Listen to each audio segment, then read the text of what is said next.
Blue Octopus said after 5 o'clock his time, right? Yeah, it's 5:21 right now.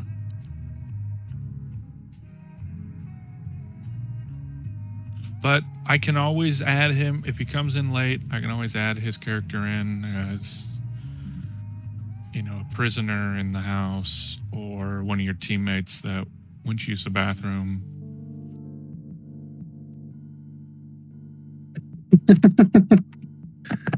Jailer, I have to use the bathroom real quick. All right, hang on.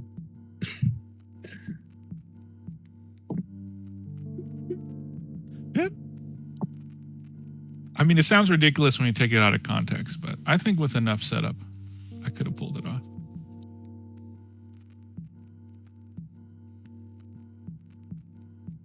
I feel like I've seen that scene in a movie or something.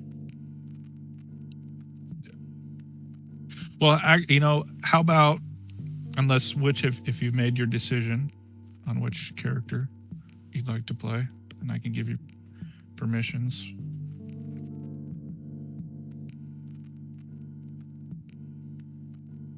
What were you gonna say? For what?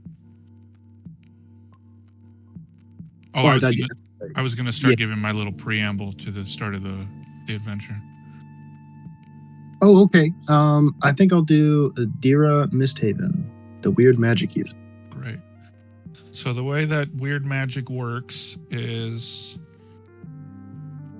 you will have those three. I'm gonna assign the character sheet to you. You have 3 spells that you can use. There are no spell levels. You cast the spell, so the spell will always go off, but you have to roll on what's called the miscast table. So that's a D12. So you have 3 spells and you can cast each of them one time free. They just go off as intended. But if you cast them a second, third, or even more, it's called risky casting, and then you have to roll on a miscast table. So the effects of the spell may not go according to plan. Okay. So yeah, that's the main thing. So let me give you that.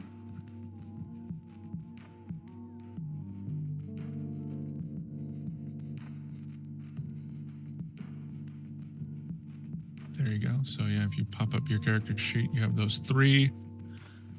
And yeah, you can use them once. And then after that, unless it says in the description, they just go off as intended. And then the second and more, you have to roll miscast. Is my mic coming through okay? I can kind of hear you talking. I think you're talking about mic levels, but it's very low. Is this better? No change. Try to walk in my a little bit, much better. Level. Right there, perfect. Keep right there. Okay. Yeah, great.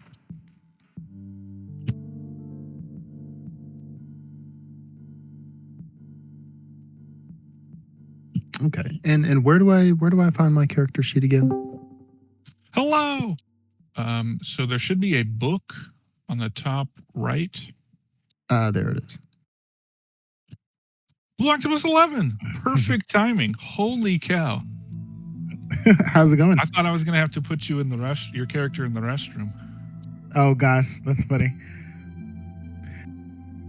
Yeah. Has everybody chosen their characters yet? Yes. Okay. Is there any ones that are left, or are there any ones that I'm sure you guys repeated, but I guess what's everyone doing? We chose every single character. Yeah, all 13 of them split between the 3 of them. Okay. But you know what? Before you guys answer that question, Blue Octopus, tell us which one sparked joy in you. Which character class? You mean the first time? Or no, like this new one. I mean, if you'd like to play the Amazon Warrior again, you may, but everyone has chosen a different character than last time. Oh, cool. Yeah, last time the Amazon Warrior was pretty fun, and then I think everybody liked the Oro or the gold guy. This time around, I was trying to see what the one is that is. I have to find the right word. Oh, yeah. Was it which last time that played Sasha? Was someone Sasha the last time? No, but Keesley chose her this time. Okay. That one seemed interesting. So yeah, I guess it would just maybe for speed. What has everyone chosen? I guess so far. I'm Sasha the Sensitive. Oh, cool. Inigo is, what's his name? Constantine, John Constantine. That's the dwarf's name? Yeah, he wanted to play a different. He wanted, so I had him just roll a new one. Okay, yeah, so he's not Horak Dubru. No, because he told me about the Saw thing, and I was like, oh, Horak's. I feel like Horak is like the type of character I'd want to play in like a adventure, like start a fight in every bar kind of like thing. I was like, Saw, I don't know. So I was like, I'll make a different dwarf for this. Oh, cool. Okay, I was cool. So it's a dwarf still. Yeah. Which is playing the weird magic user. Dyra. Okay. What's her last name? Misthaven. Misthaven. Okay. And let me just say right now, since you brought up Saw so many times, I will be disappointed now if you do not have at least one Jigsaw-style speech in this adventure. Why didn't you tell me that before we started? I could have written one. Because you just brought up Saw now. All right. Well, good thing I watched that first movie this morning, so maybe I can bullshit my way through one. You know, one thing, and then we do have to get started because the name of this adventure is Strict Time Records Must Be Kept, so I have to follow that. That movie is surprisingly brightly lit. Well, they are in that brightly lit bathroom for most of the movie. Yeah, and I just my complaint about these modern Blumhouse movies like Conjuring Last Rites, I'm like, can't fucking see anything. And then you're like, I can see everything. Yeah. Even that scene in the dark where he's using the fucking camera, the flash. So now that I think about it, I think most of the Saw movies are pretty well lit. Never really thought about it before, but yeah. All right, Blue Octopus, what is your choice? And then we must begin. Is anyone playing it's random, but Hugh Persimmon, the Selenite ambassador? No. Okay, I'll choose that one. If that's how you want to play in a Saw survival death game, I will gladly indulge that. Yeah. Okay. Yeah, let's see. All right, cool. He's like, challenge accepted, bro. Hold my beer. Hold my mead, I guess, for the fantasy setting. All right, so you should have access to that character sheet. It's on the top right. I posted a link to the Roll20 page, so if you want to join that, you can. I see it. Okay. All right. So yeah, you guys are a party. I mean, you can choose now if you'd like to be a party. We are officially beginning. You may choose to be a party of adventurers or maybe individuals who are all brought to this very nice and posh ski lodge in the mountains of, it's like a place near Germany. Is everybody listening to Sirenscape? I will say, but I have a question. Yeah. So I'm looking at the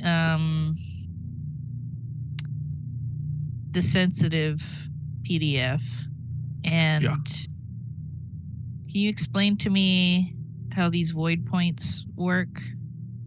A little bit? Yeah. And do I have access to all of these that are listed here? Yeah. So the void points are in game terms. A sensitive has a number of void points that may be used to activate certain powers. The sensitive may spend HP if her supply of void points has been expended, provided the character can describe the way in which the sensitive self-harms in order to lose the hit points. So you deal damage to yourself willingly, and that amount of damage is taken from your HP, and you get void points from them. So basically, just like psionics in Dungeons and Dragons 3.5, these Which I've never played. powers, so these powers have a point cost. So rather than traditional magic where you have spells per day and a spell level, here you have void points, and each of these of your powers has a void point cost. So you have your total pool of void points, and yeah, you have access to every single one of these powers from the beginning. It's just a matter of being able to spend the points and meet the conditions. So it says I have a number of void points, and then I can spend hit points if my void points have already been spent. So how many void points do I start with then? So you are level 3, so you start with 3d4 void points, which I will let you roll. Oh, I just noticed that it says 8 on my equipment. Okay. If you would like to roll 3d8 or 3d4, you may. Okay, let me see. 7. All right. Would you like to use your 7 or my 8? Your 8. Okay. Felt I should ask. One other major criteria for you is most of your powers will they have conditions, so you should read the description of them before you cast it, but they don't work if you have metal on you, or in an adventure like this, in you. A lot of traps. Come on, you've seen Saw. Of course. I've seen all of them. I've only seen the first 3, so. Well, 6 is one of the best ones. Cool. Especially if you've ever dealt with an insurance company. There's 6. I didn't know there were 6 now. There's more than There are 6. Oh, There's they actually have Saw X. Yeah, there's like 10 Saw movies now. oh. And then Spiral, which was, I'm told, the best. It It's is like- not, and I take umbrage to that statement, but it wasn't bad. It's definitely not the worst, but it's not the best. Is it like X, like Saw goes to space? Like No, That's what I was just asking. 10 is it's like a prequel where Jigsaw's still alive because he died in the 3rd movie. So it takes place before that he got bedridden, basically. I see.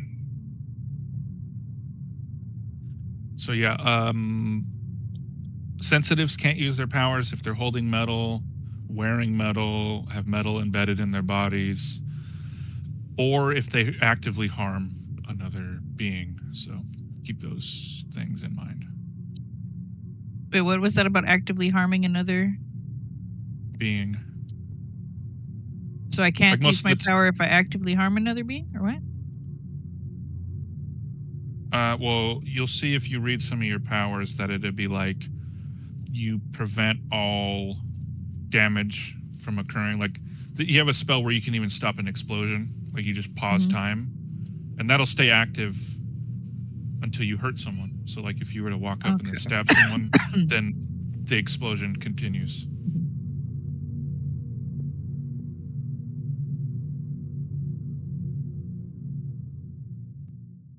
Okay, and since I've never played this game before, and I didn't really have time to look at the PDF, Is there any specifics that or general things you think I should know about the rules of the game? And I'm looking at the PDF and Ego uploaded, and all the text seems to be distorted, so I can't read it anyway.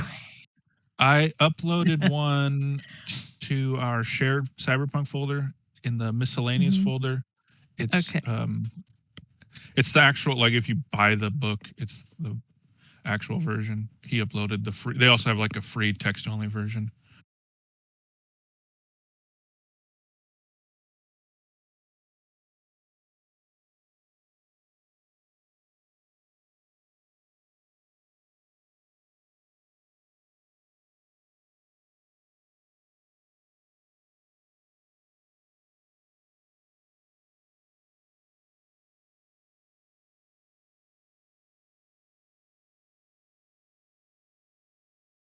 No coming back unless you have a spell. Skills are a D6, unlike Dolmenwood, where you want to roll 4, 5, and 6.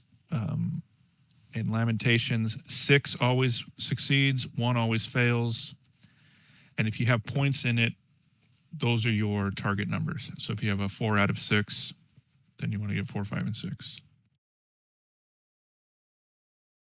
Last thing, there are no ability scores. I didn't do this last time, and there was a big mess up on my part.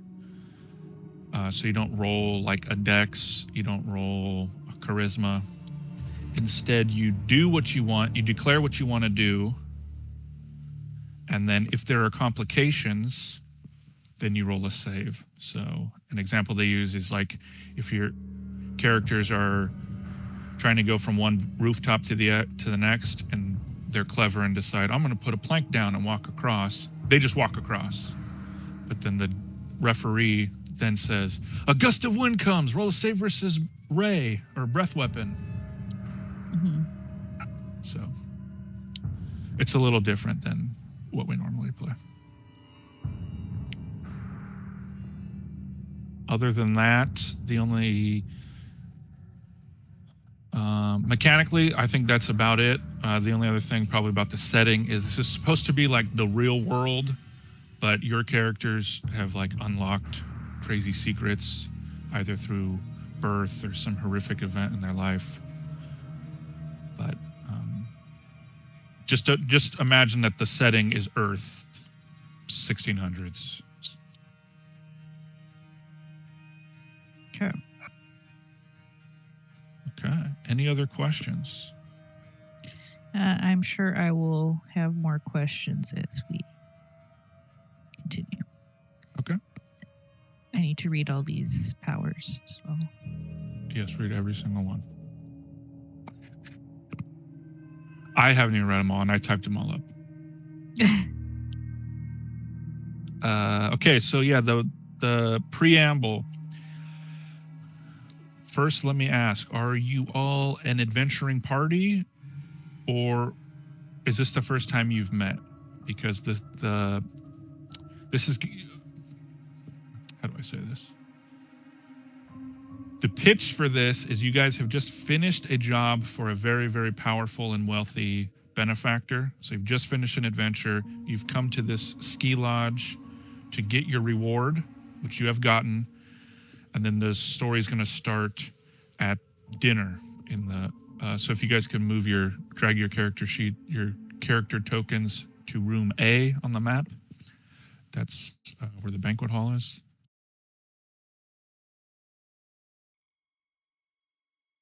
I'm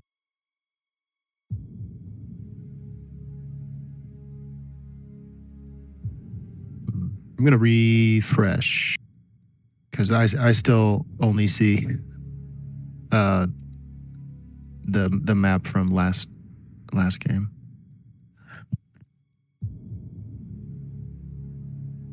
There it is. Oh wait, I see it now.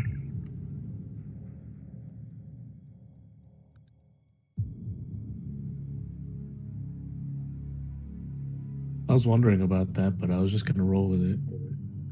Who the heck is this guy? Oh, that's Constantine.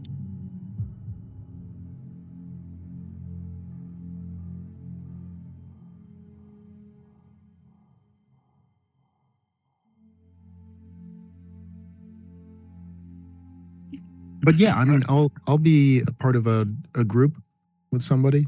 I think it's part of my backstory that like an adventurer working with people. Yeah, and thanks for reminding me.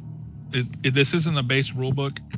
You are all considered adventurers. So all of these, feats of great agility and stuff, it's assumed that you guys can do it. And it's assumed you can make fire and find a path and all these things like that. To not get into the minutia of like, do I roll a tracking? Do I roll a wisdom?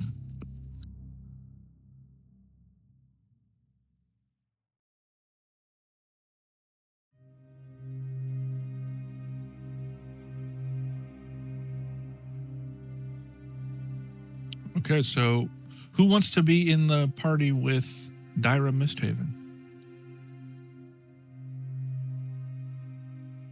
I will. I think Constantine could be as well. Okay. What about Hugh Persimmon?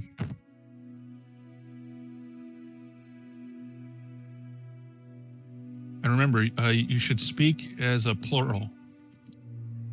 Because if you've read your backstory, you are part of a hive mind Oh yeah. of Yeah. aliens Hope you've that been watching live on the moon. Purvis.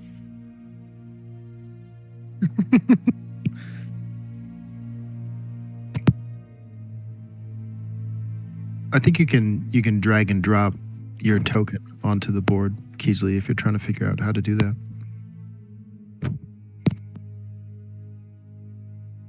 I thought that forgot. I did. I don't see you. We switched maps. That was Oh. before. That was the first map. Yeah. I was busy trying to read this document, so I wasn't looking at the Sorry. thing. I forgot my name when you were mentioning Hugh, but I feel like Hugh would. Is that be because involved- you've shed all sense of individuality? So you didn't Yeah, recognize the individual? yeah, and yeah, that was So one of basically, the you talk like Venom. reasons. Yeah. Oh, I would love to hear you. Come on, you're the visitor. The Honestly, that'd be awesome if his character was basically just talk like Eddie Brock. or Tobey Maguire. I'm just kidding. And Oh no! just kidding. Topher Gray? Oh, I love Spider-Man 3. I mean, it had the highest highs of the franchise and the lowest lows. Also, I was not expecting you to be able to do a perfect Venom impersonation, so that was quite a treat. Well, great. Yeah, I still haven't seen Venom 3, Horse of Carnage, or whatever the hell it's called, the Final Ride or whatever. But that first one is great. Okay, so anyway, yeah, so you guys have just done. So the way that this adventure is kind of written is it's supposed to take place in between doing other jobs, right? So you guys have just finished an adventure. I'll let you guys come up with whatever you want that adventure to be. It was a very challenging one, but you guys got paid an astronomical amount to do it by this guy down here at the bottom, the doctor, but in the parentheses it says not that one.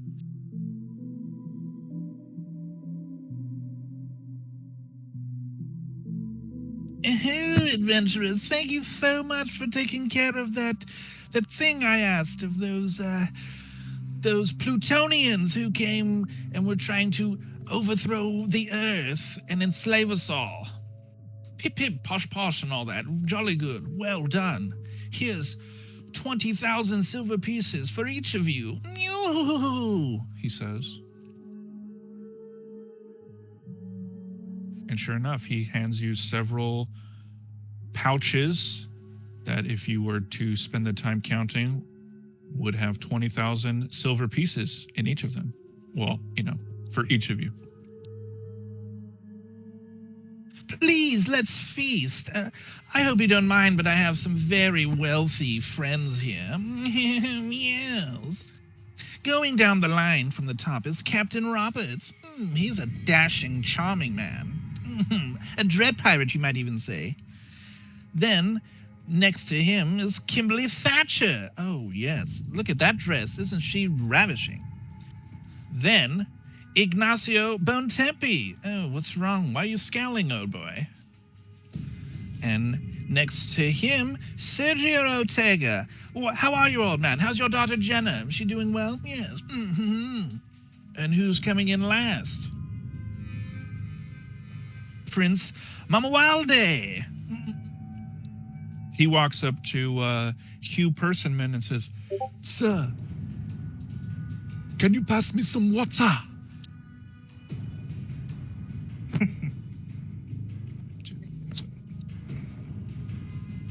Please, everyone, dine in. I had my chefs find the favorite cuisine from your native countries. Please, dig in, partake. So if you guys want to go around one by one, telling us what the food and drink you selected, it's there, as well as a story from how you saved the Earth from the evil Plutonians who wanted to enslave us all. Sasha, would you like to go first? So tell you what food she's eating and what she did on the adventure? Yeah. And what she's drinking. She's drinking vodka, of course. Vodka. And yes, and she has some dark rye bread. She has got some Beet soup. borscht, yes, and the herring under a fur coat. Nice. And some deviled eggs with caviar on it. And some tea. I've heard that Russians love black tea. Yeah, and she also has a glass of compote, fruit compote, Nice. which I always would get at the Russian restaurant, and it was awesome. I've never had it, but it sounds great. Oh, I love Russian food. The dumplings are my favorite. But anyways. Yeah, and she looks to them with a very flat expression, and she says, yes, the Plutonians tried to enslave us. We enslaved them instead. Oh, jolly good. Pip pip and all that. And Dyra, what is it you're having?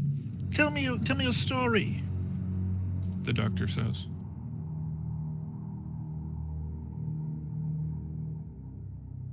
Oh shit! I'm sorry, I misheard my name. That was you were talking to me, right? Yeah. What does Dyra, her exquisite meal, what is she drinking, and what's an interesting tale from the last adventure?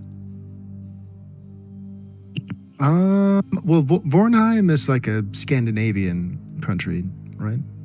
It is, but this actually takes place in a place like in Germany, near Ingolstadt. Okay. Well, I think if it's a food related to Dyra's homeland, it would be like the IKEA Swedish meatballs. Okay, great. With like mashed potatoes and peas and like lingonberry jam or whatever. Yeah. She's having some kind of like spiced mead. And yeah, you got me off the top of my head. She'll tell a interesting story about the Plutonians and their backwards culture, how it allowed us to get the upper hand on them, because they don't understand like sarcasm or something. One of these fancy rich folk on the right. It's like, wow, yeah, that's an incredible story. It's like it turned out their one weakness was water.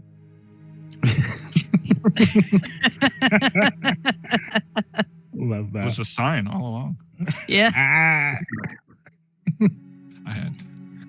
Hugh Pressenman, what are you eating? It might be a challenge. You don't have a mouth. Interesting. that is okay. We enjoy food in various ways. I love to look at many foods. We love moon pies. We love pop rocks, and all kinds of things, all kinds of manners of physical food. Watching people chew is a relief. Kimberly Thatcher asks you, is it true that the moon's made of cheese, Mr. Persimmon? There is some cheese deposits left. We do have some left, but they're on reserve and they are very expensive. You will likely not be able to taste them unless you join the embassy that I built here on this planet. Oh, we'll talk right after this, darling. That sounds like a plan. Yeah. And those backwards Plutonians, we had an embassy over there, the Idonazur, but I think we're going to have to mess up their. I think we're on strained relations after their latest invasion of this planet. They won't be getting any more cheese from us. As they should. And finally, Constantine, what is the dwarf eating, drinking, and what is his story?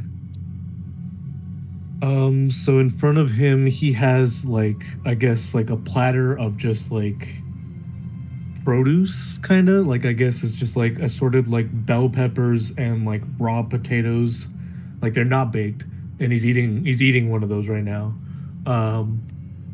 There's raw carrots, raw broccoli, just mostly things that should be cooked, but they're raw, and he's just eating them.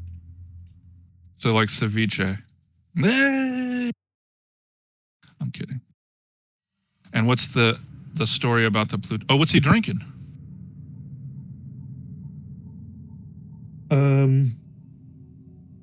Potato vodka, and then he's following it up with the onion slice. I love this guy. And what's his awesome story? There was an uprising. We swiftly crushed it.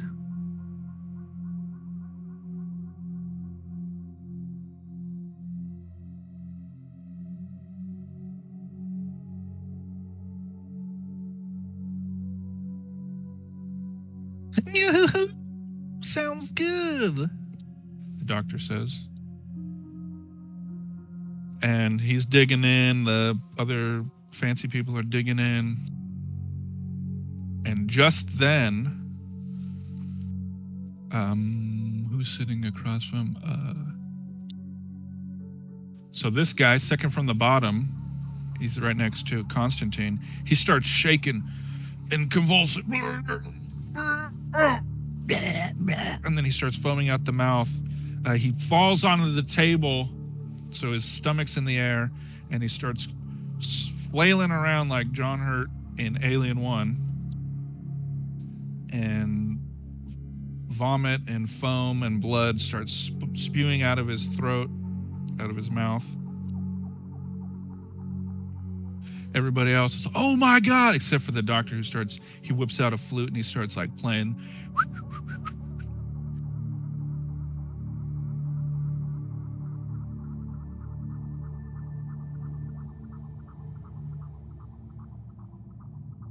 And then he looks around at all of you. Give me 1 sec. My cat peed and it smells really bad. I'll be right back. Oh. Constantine's gonna back up and be like, what the fuck?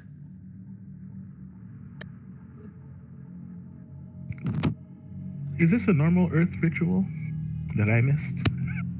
Says you don't need to play that flute anymore. I think you need to help this person. Aren't you a doctor?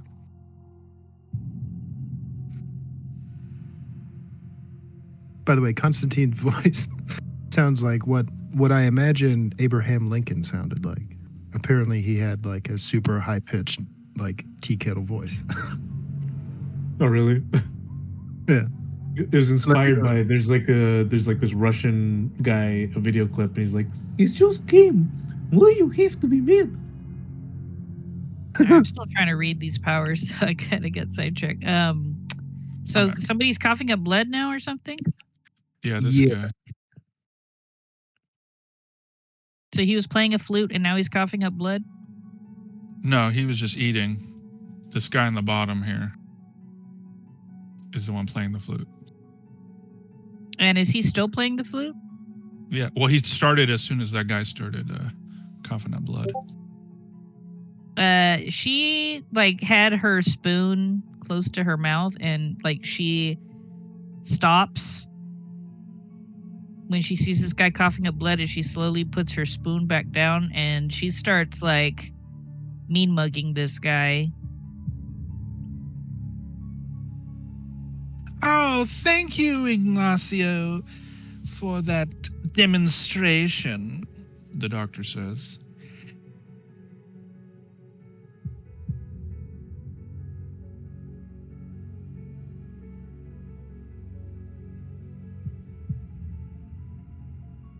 This sum of money to see how the adventurer's mind works when confronted with insurmountable odds.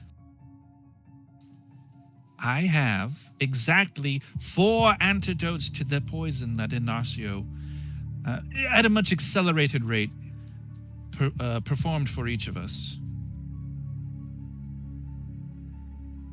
So you have free reign to explore my winter lodge to find these 4 antidotes, that is, 1 for each of you, to stop the effects of the poison. And just then, you guys feel a rumbling in your tummies. Please give me a save versus poison roll. Okay, and can you let me know how saves work? You're rolling over or? It does it for you, but yeah, you are rolling meets or Okay. beats. So you could just roll. If you pop open your character sheet, there's like a D20. I see, okay.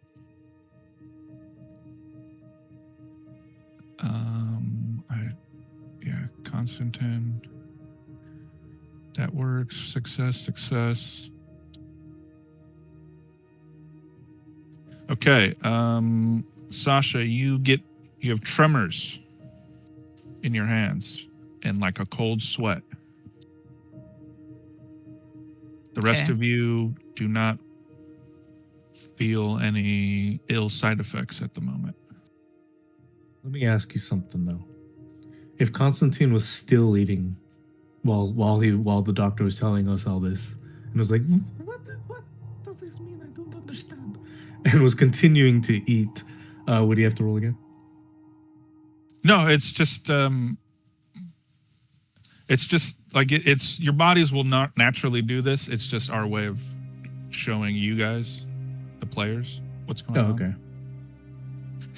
And so because the title of this adventure is Strict Time Records Must Be Kept, every 30 minutes in real time, you guys are going to have to do another one of these as you progress through the poison effects. Oh, shit. And you also won't, just because there are 4 antidotes, it doesn't mean there are 4 antidotes, but like dozens of vials. So you won't know until you get to one of these saves if you actually drank an antidote or not. You should have watched the second Saw movie before you ran this, because that's kind of the plot of the second movie. I have seen it, but I watched it 20 years ago. Should have rewatched it to refresh your memory. I believe that's the one where the lady falls into that pit full of syringes, and I'm like, no, that is like yes, my greatest fear. Destro doesn't like needles. I fucking hate them.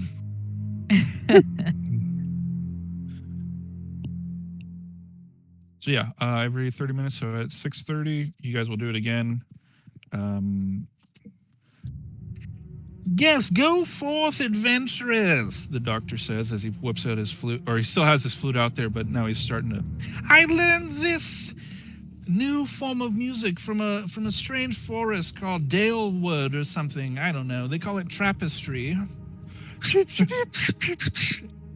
He starts playing. You motherfucker.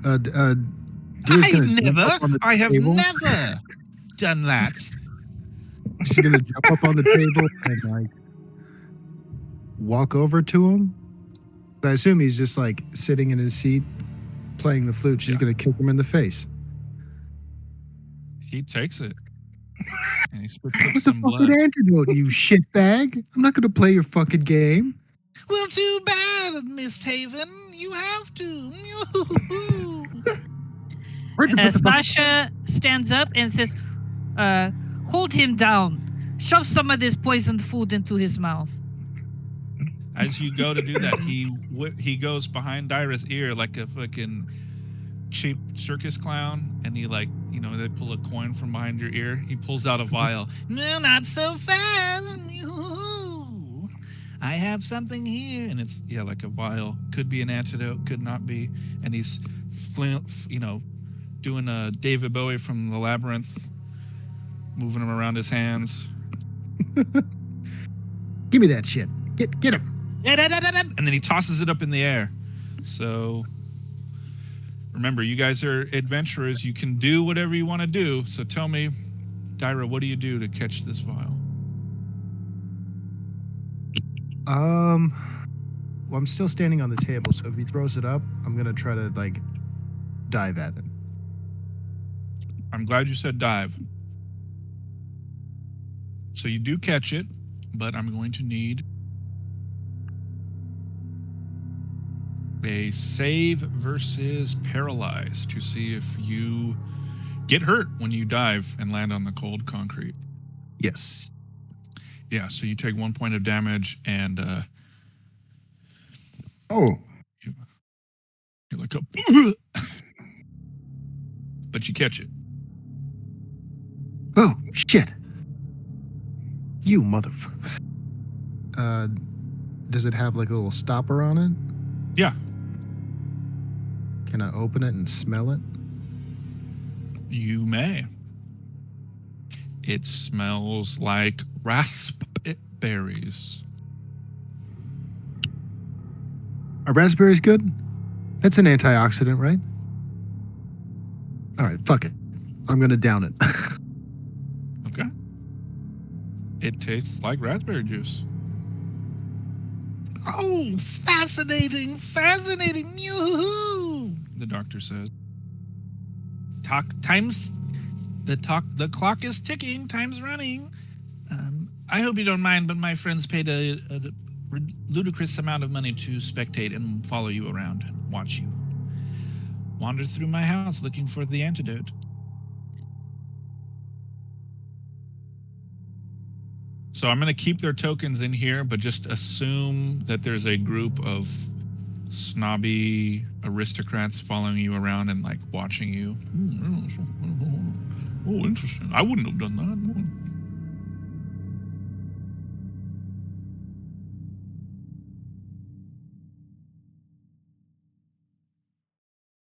See, the person who had the vial just now. What is his name? The doctor, but in parentheses, Just the not that one. Okay. You know which one we're referring to.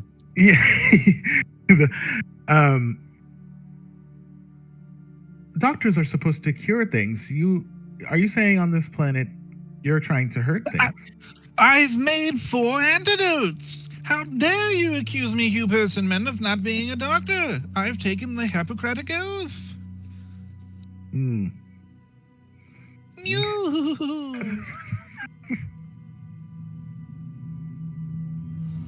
Well, despicable. But this isn't the end. We are strong, and we will remember this.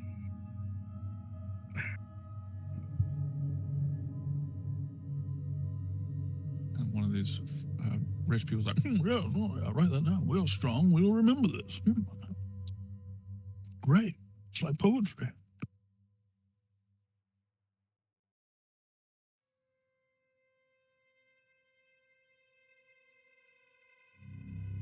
All right, so you guys have some time. What do you want to do? Where do you want to go?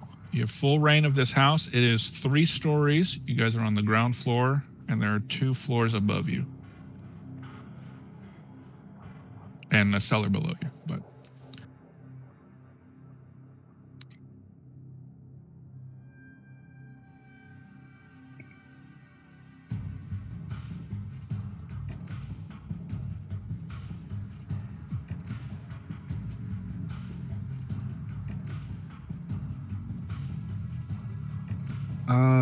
Can I search this room, I guess? you may.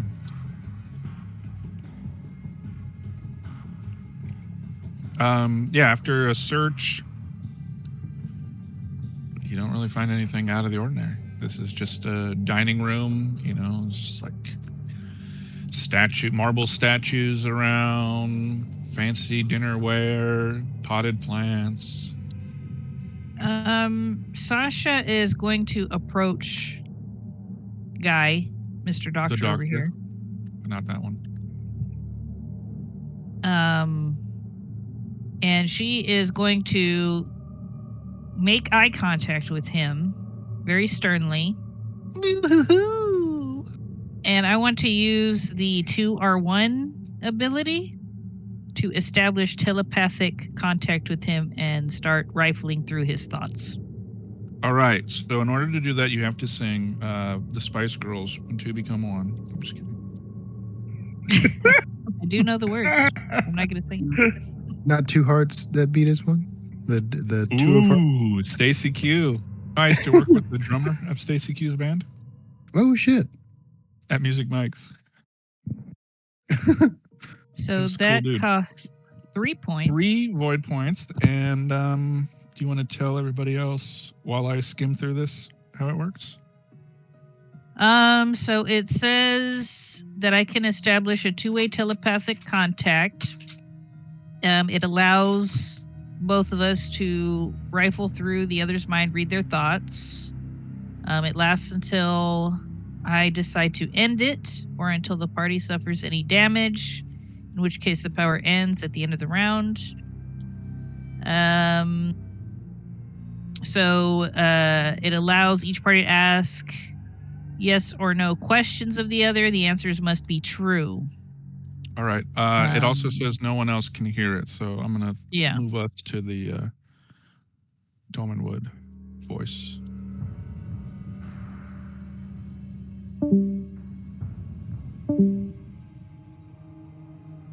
About director and All right. director party will be instantly communicated without prompting. All right. So, yeah, you may ask yes or no questions. Okay. And what floors did he say again there were? There are, so you're on the ground floor, and then there are 2 above you, and a cellar below you. So 4. Okay, so there's ground floor. So we're doing British determination of floors then. So Yes. the first floor then is above the ground floor, and the second floor is above. Okay, so then she asks, is there an antidote in the cellar? Yes. Is there an antidote in this room? No. How about the first floor?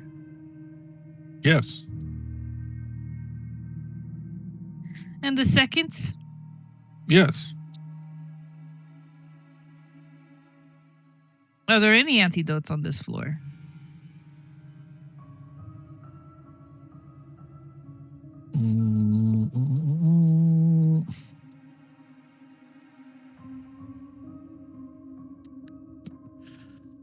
Let me retract what he said.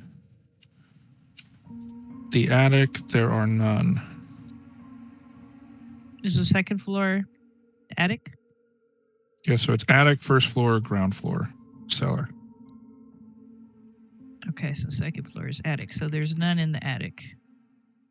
I will also tell you that this is one of those quantum things where there will be 4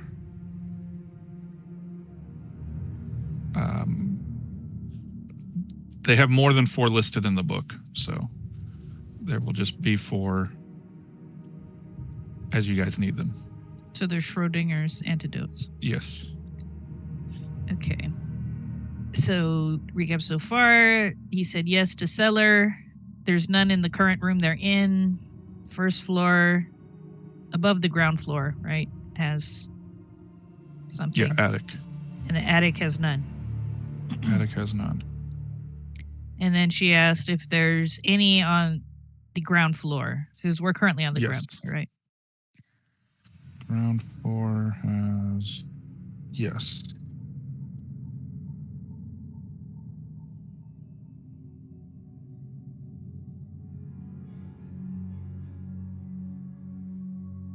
Okay. And then she's going to ask him if he poisoned the other guests, the nobles. No. Okay. I think that's it for now. All right. And yeah, without leaning too much into it for everybody else, it is the Schrodinger's thing. So if everyone's like, okay, well, we already found the one here, let's go upstairs. It's not the right way to play it. Okay. You get them. They're rewarded for solving very difficult puzzles. Okay. Oh, Okay, then I'll put you back. one more question then. Actually, I don't think she would know that yet. So, All right, I'm gonna put you back.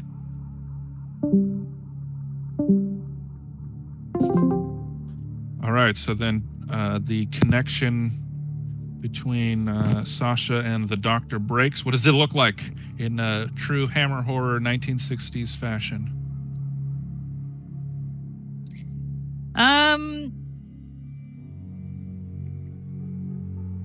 I think she has some of that, like, the little bit of blood coming out of her eyes, like in the picture.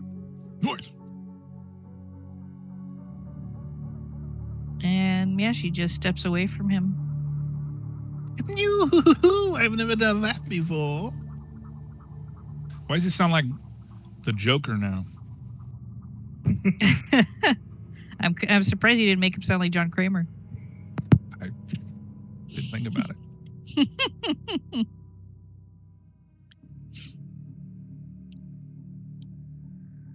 She looks at Dyra and says, there are no antidotes in this room.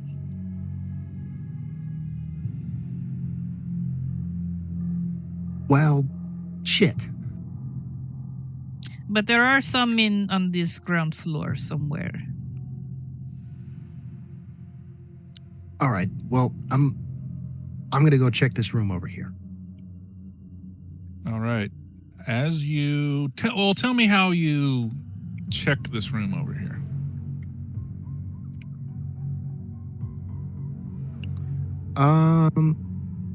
Dyra's very angry after catching the vial and downing it, and assuming maybe that it is just cranberry juice, which pretty refreshing, or raspberry juice.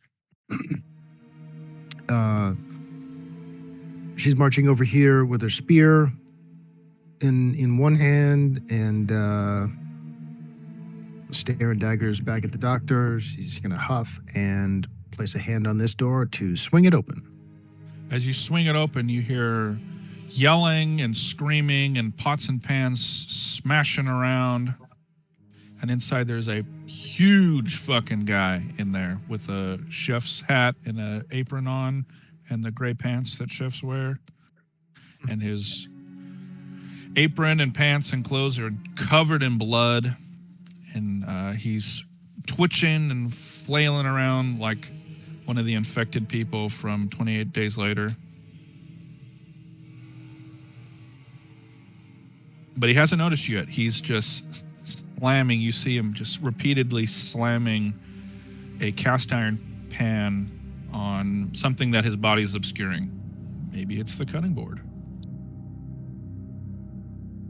I'm going to close the door.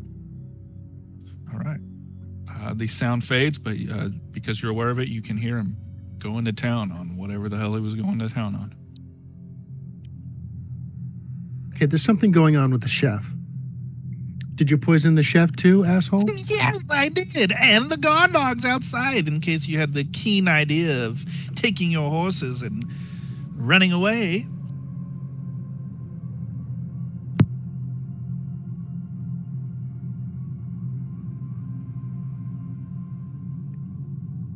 But it's a different type of poison, in case you were wondering. They have, what was it called? And then Prince Mawalde over here is like, rabies. It was called rabies. Yes, I gave them rabies. Mew. I'll have you know, Doctor of Poison, We'll have you know. we'll have you know that of all doctors, your visa to the moon will take 20 years with that sort of behavior. Oh, that you struck.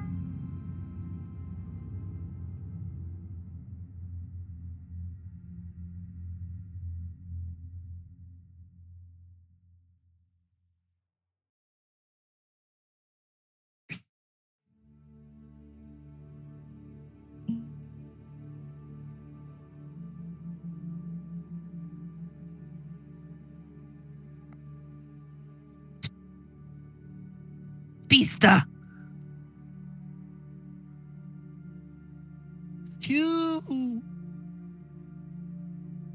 You person man. Did I lose you guys? We will find a way out of this.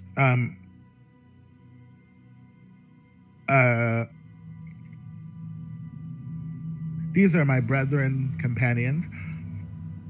Although Our brother. These are our brother companions. our redness companions. Got to channel some of that Tom Hardy energy.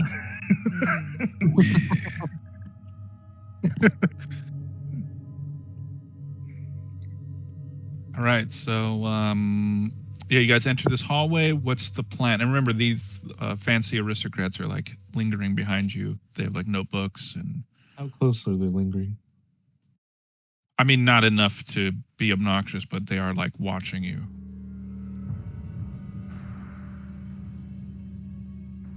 I'm imagining them to look like, an Alien Earth when they went to the open that door and saw those like Hell people yeah. partying all dressed up. I loved it. So once they get into the hallway, Sasha turns to the others and says, well, I can confirm to you that there will be no antidotes in the attic.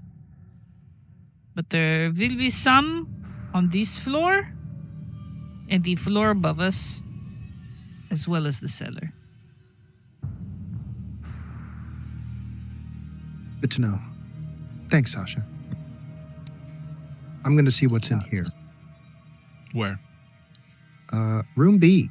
All right, so This time I think I'm going to have like the spear a little bit up, like maybe under the crook of one arm, and then open it with the other one, but like, ready so if something jumps at me, I'll stab it.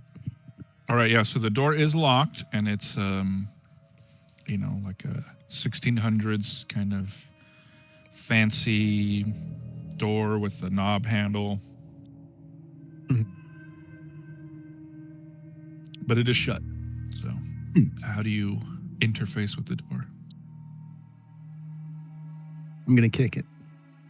All right, as you kick it, it springs open.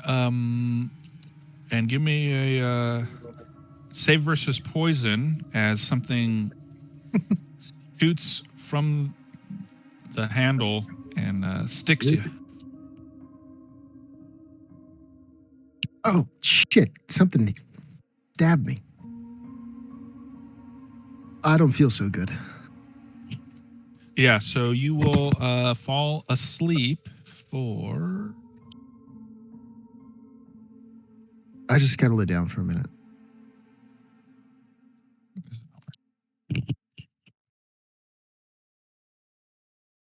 Is it going to be hours? Am I going to be sleeping for the rest of the game? No, it's just rounds. Yeah, you will be asleep for the next 3 rounds. Dang. This is How some long like Sasha's gonna try slapping her to wake her up. We will reduce it by 1, so you can spend a round slapping her, whereas John Constantine, and Hugh Persimmon are free to do stuff. I'm gonna look into the D door. She kicked that open. You're not even gonna go invest. Okay. All right. So D door. How do you? I tried to go through the door and then I got poisoned. So I don't blame anybody for being like, all right, well, we'll just wait on door B for now. Right. Yeah. Well, but No, you're right. You're right. I'll come back. I don't know that we know that. Come back. Well, I'll come back, but also it feels weird like stepping over you to get into the. You're like, Well, then Sasha will drag Dyra to the side. So Okay. that way Hugh Persimmon can walk unimpeded. Okay. Okay. In that case, yeah. Everyone seems to be fine, so I guess we're fine. So I'll walk in To which one? to B. All right. Inside, you find a modest lounge. Remember, it's like British, with a chest in one corner. So it's just down there. A modest with a chest on one. Okay, so I'll open the chest. Describe how you open the chest. Is it a medium? How big is it? It's like a trunk chest, like a Yeah, big? it's like a foot locker. Okay. I use my fingers and I mean, It is locked, so I don't know if I have lock picking tools. it'll be tough. You'll have to use a different approach. Does anyone have a hammer or a blunt object? We need to get through we need to open this chest. Sasha looks at John Constantine curiously. You're a little quiet, Inigo. Yeah, we lose volume.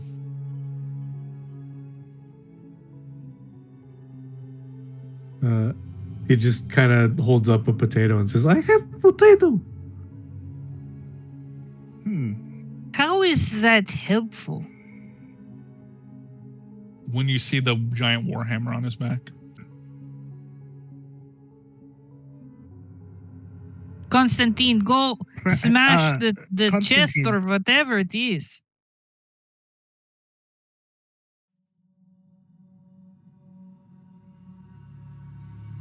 Пожалуйста. She looks at him as he walks past. Do I have a worm? I don't. I have Yeah, a I put it spear. on your character sheet. Oh, I don't think you gave me access to that character sheet, so I just had to make a new one, fresh.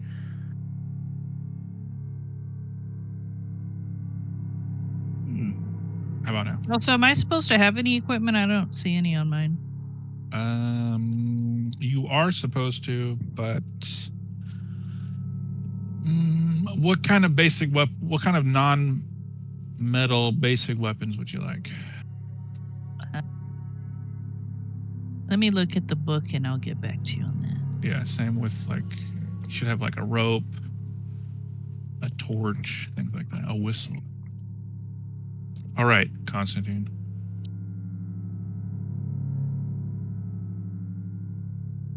Inside, you find a modest lounge with a chest in one corner.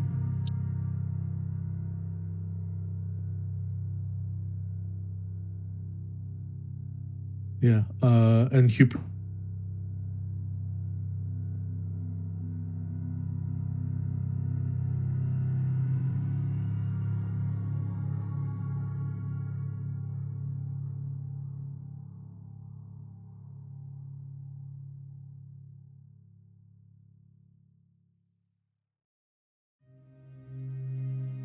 Constantine will come running in and be like, "Get your weird fingers out of the way!" That's great. All right, as you hit it, a large gas of smoke expels from the chest as you bust it open. I need a save versus poison from Constantine, John Constantine, and Hugh Persimmon. Save versus what? Poison. Poison. Okay. Just click the little D20. All right, so Constantine, John Constantine, you fall unconscious for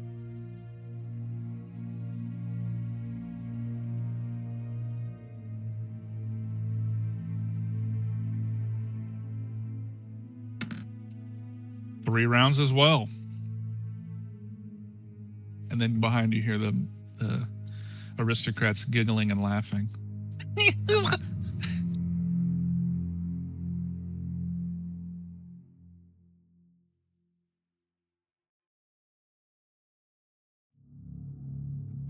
Hugh Persimmon, you were not affected by the poison cloud. What do you do in this room? The chest has been opened. I probably have like a handkerchief in my pocket that I'm holding to my nose, and I'm like, oh, and I try to wave it away with my thin fingers, and try to see if I can see a vial or I don't know, something. Inside, the chest is empty except for a piece of parchment. Okay. Oh, sorry. It sounded like you had something. No. What do you want to do? I'll grab the parchment and read it. It says, "Haha, did you think it would be that easy?"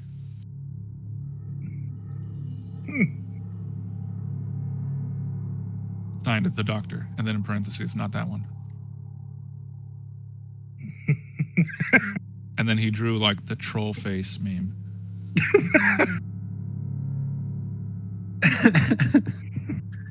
Let's just go back and beat him up. Let's just... Even better if the troll face has like the red spirals on its cheeks. The puppet? Yeah. Oh, that would be great. Yeah, that has to be canon now. All right. Can I have a whip? You may have a whip, yes. Okay, thank you. From behind, you do hear the aristocrats like, "Oh, he's just toying with him." Oh, wow. You see, the patience of the adventurer is very small. I wonder how they saved our planet. Some saviors these are. All right. Hugh Persimmon and Sasha, this will be the round, and then next round, Dyra wakes back up. So what do the two of you do with this round? Oh, I'm sorry. It's 6:30. So everybody please roll a save versus poison. Let's see if the poison progresses. All right. So Dyra and Constantine, when you wake up, you will have the tremors. Sasha, you get some sharp stomach pain, and you will, from now on, take a -1 to all rolls. Okay.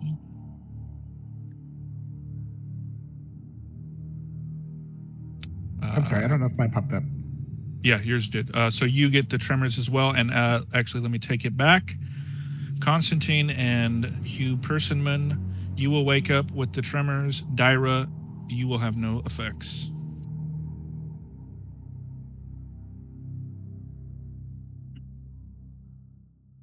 Oh no. Well, Because Dyra's knocked out, right? Because Dyra's still knocked out.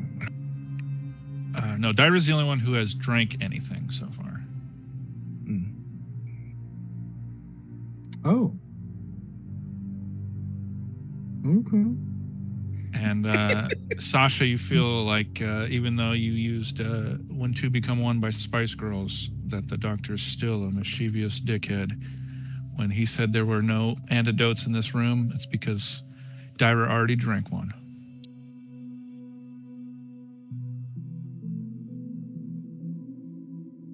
So I realize that she is cured. Well, your character will realize that when she wakes back up. Okay. And is she awake yet or still asleep? You can do something. You and Hugh Persimmon have something you want to do this round, and then she'll wake up.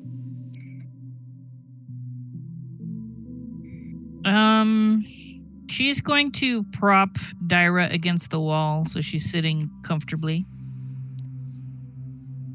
And then she is going to investigate this door here.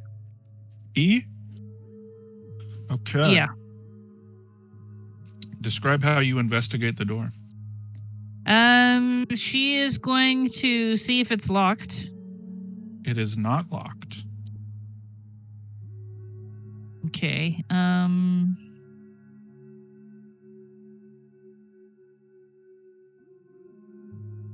Let me think about. Go to Hugh Persimmon for a moment. Hugh Persimmon. Okay. The smoke is clearing. Mhm. What do you do in this room? Room B. I'll check and see if everyone looks like they're still breathing, which it seems like they are. They are. I don't know if John Constantine's a snorer, but He is. It's like a cartoon. He's like,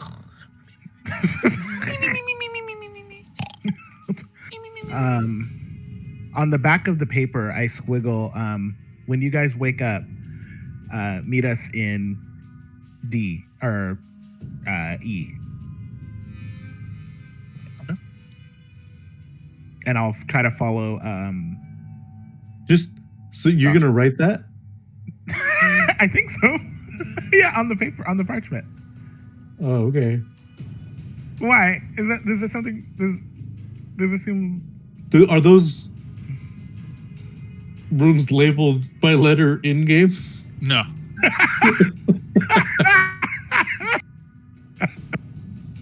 That's totally true. I mean, I was just thinking I was gonna wake up, read that note, and be like, "What the fuck is he talking about?" oh, and also don't forget, you have spectators, so they could just be like, "Oh, they went that way." They found the heroes that they fucking found. They went to some place called E. These Moonanites are so strange. Oh, that's tough. Just maybe we'll be down the hall. I don't know. Maybe I'll just say we've moved to another room. We're still on. You're still gonna write it. Well, I don't know. All right. Hey, no, he wants to write. I imagine Hugh Persimmon has incredible penmanship. All right, so you write it, and then you join Sasha down the hallway. You see her investigating the door to room E. Yeah, so she's going to press herself against the wall here. And then she's going to try to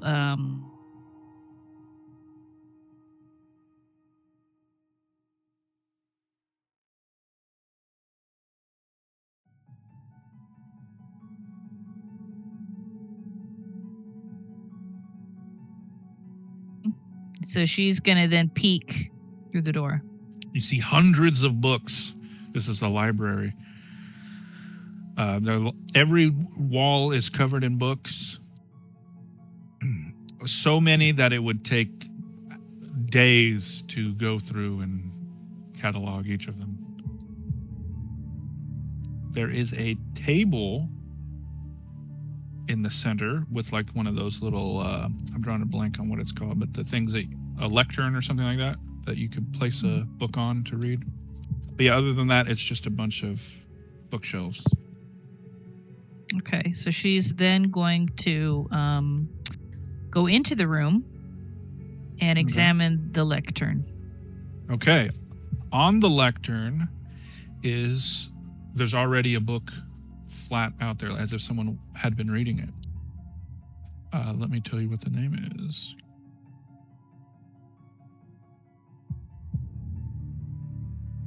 Also, would the antidote be considered magical or mundane? Mundane. Okay. Okay, you see, this is a 423-page book of a very complicated set of rules for something called Cyborg Anarchist. You see She it's is written by confused for a one. moment. You see, it is written by one Mike Puddleforge. She closes the book because she doesn't know what a cyborg is. I assume she doesn't. Probably not, but the doctor does. She lifts it up to see if there's anything underneath it. Nope.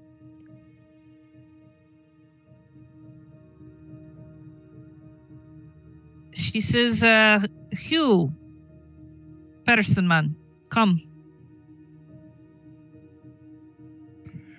Yes, we are here. See if you find anything in this room. Sure, of course. All right, so it will take 2 turns for you both to search, and you will produce your results. We can just skip forward, in which case Dyra and Constantine will have awoken.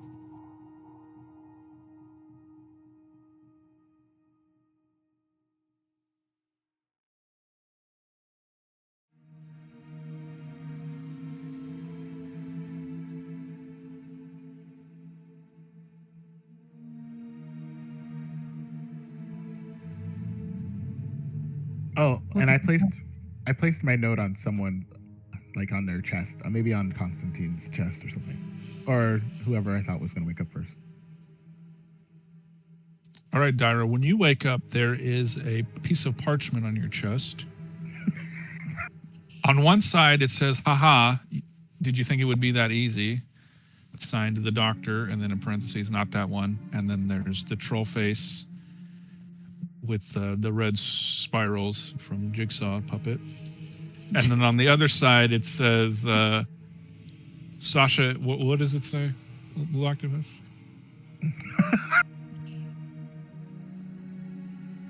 I think it says, it should say we're down the hall elsewhere. Where we should be, we haven't dallied too far. We should be on the first floor still, down the hall. My dearest Dyra and or Constantine. Whichever of you wakes up first. The fair Sasha and ourselves have gone down the hallway presently. By degrees, you shall find us. Lovingly, Hugh Persimmon. Wow, that was That's really nice. He's weird, but he's nice. Hey, Constantine, wake up. So since Are you you dead? smack him, yeah, you'll take 1 round off, so he'll wake up when you smack Yeah. him.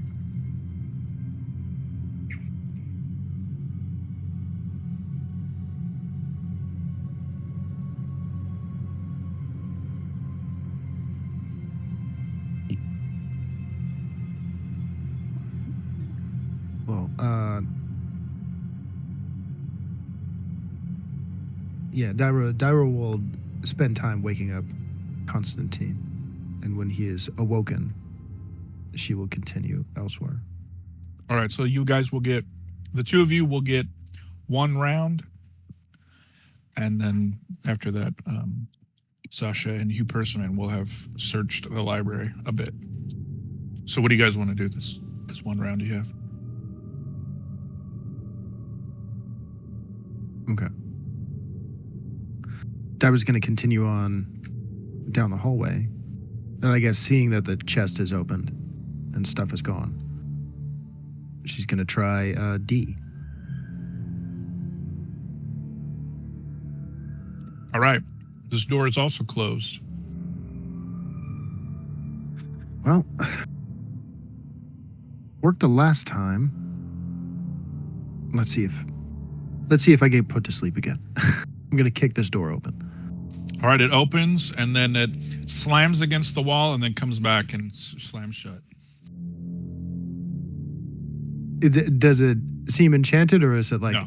I kick the door open and I'm like, haha, and it ricochets off the wall and hits me in the face? Well, I don't know if it hits you in the face, but it is the ha-ha.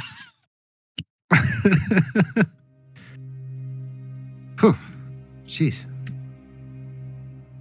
What's in this room? All right.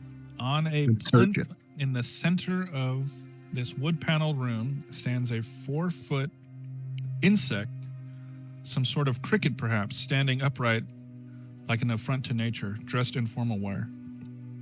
It is lacquered and polished, but it is not alive. And I have a photo for it. Let's see if I can share this.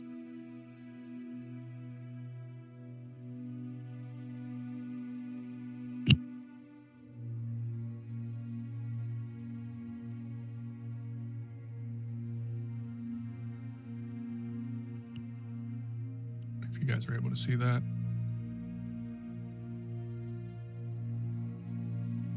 It's a cricket wearing a waistcoat and pants. Disgusting. There is a brass plaque on the plinth that reads, "The Baron."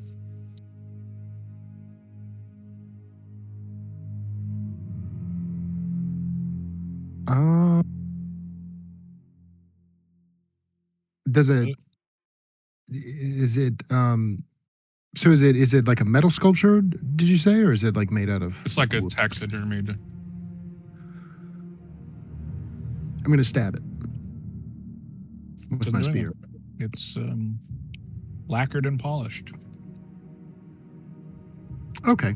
Well, a little destruction never hurt. I'll search around the room. That is the only thing of interest in here.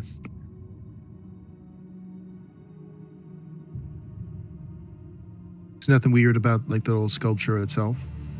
No little like compartment or anything. No, nothing like that. It just being a weird taxidermied, clothed cricket is as weird as it gets.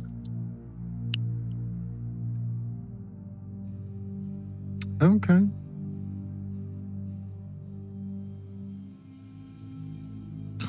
John Constantine, what are you going to do this round? I'd like to push open that door to the north. Okay. I'm going, actually, first, you will need to roll an architecture to be able to see it, because it's got the S, it's a secret door. Oh, I thought that meant stairway. No. Just like here on between B and D, there's like an S. That just means secret door.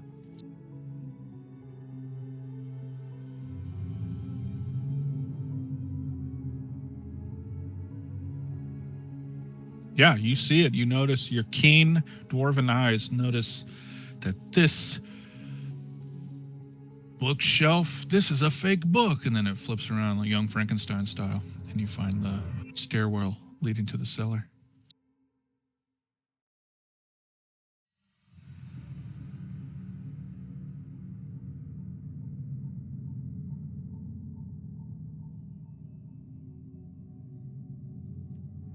Interesting.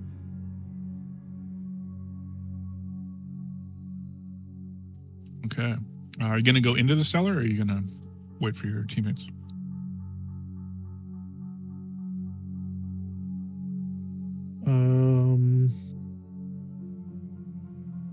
Yeah, I'll kind of shout to Dyra.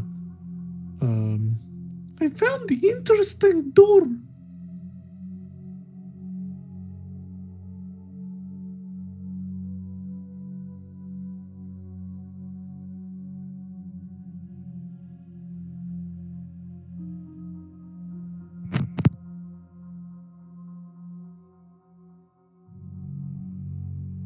Tyra?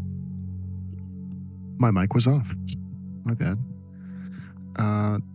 Yeah, she's gonna point over her shoulder and say, "They got a cricket in this suit." Oh, wait, what? You found a door? Where does he go? Like you? What? You person, man? I mean, kind of. Not really. I mean, don't tell him I said that, but I could see a similarity. I don't want to offend off the whole moon people. Anyways, what'd you find? There's All right, shit. I'll come with you. Let's go see.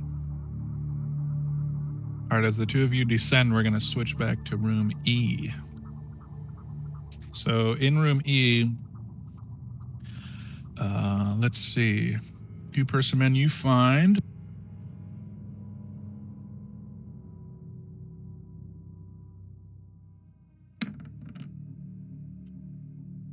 You find a spell book, but unless you have the spell Read Magic, it all just looks like gibberish to you.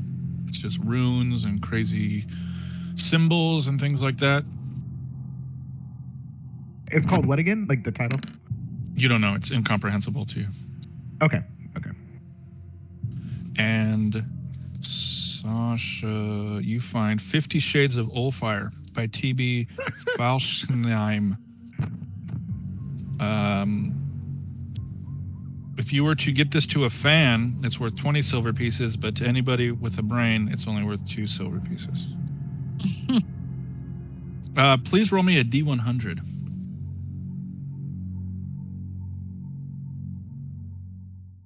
Because if you roll a 1, it will teleport you to Carcosa. All right, nothing happens. It's just, what does it say here? A popular but quite poor work of erotic fiction with a 1% chance of sending the reader to Carcosa.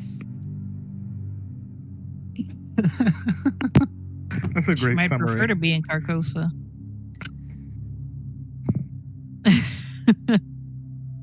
All right, so what do you want to do now? You could continue spending 2 turns to find another book, but as I said, there are literally hundreds of books in this little library.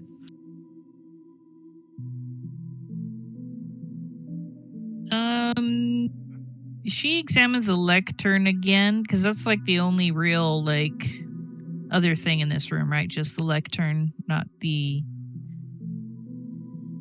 like it's just shelves and then the lectern, right? Right. Nothing else. That's right. She wants to closely examine the lectern to see if there's like any like hidden All right, compartments. you in may it or roll something. an architecture, but remember, it's just a 6 for you. If you had a dwarf or a specialist in your party, they might be able to use architecture or trap finding to help you out.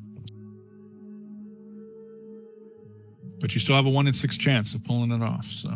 So I have to roll a 6 then. Yeah. Yes, Right? that's right. Yeah. Okay. No. It looks like a normal lectern to you. I'll say you have a hunch something else is there, but you can't confirm unless more specialized eyes were on it. So then she's going to poke her head out of the door and just yell at the top of her lungs, Constantine! Sound like Shia LaBeouf? I hope not.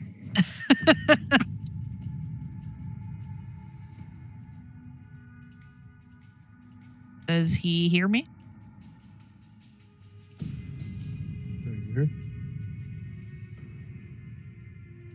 All right, what are you going to do?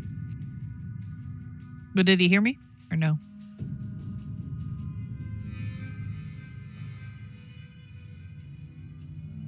Gesture?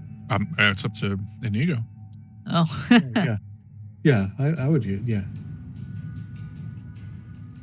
And be like, oh, they're not there.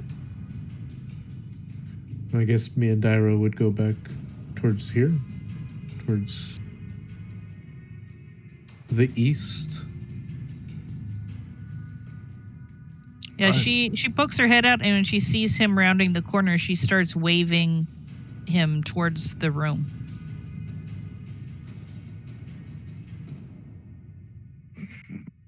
Come.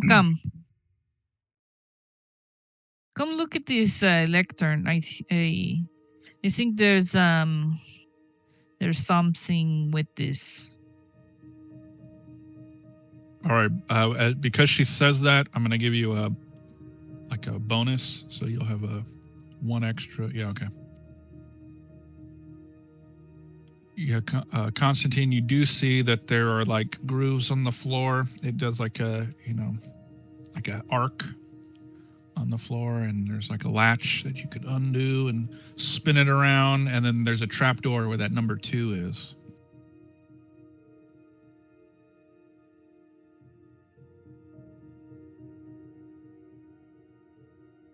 Yeah, so Constantine, I guess, does like all that to open it, and then turns towards 2, you said? And then that's where it opens up at? Yeah, it's a trapdoor. So you pivoted the lectern, and it revealed this trapdoor.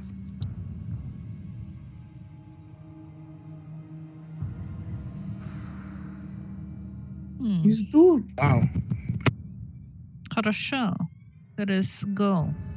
And she will try to open the trapdoor. Okay.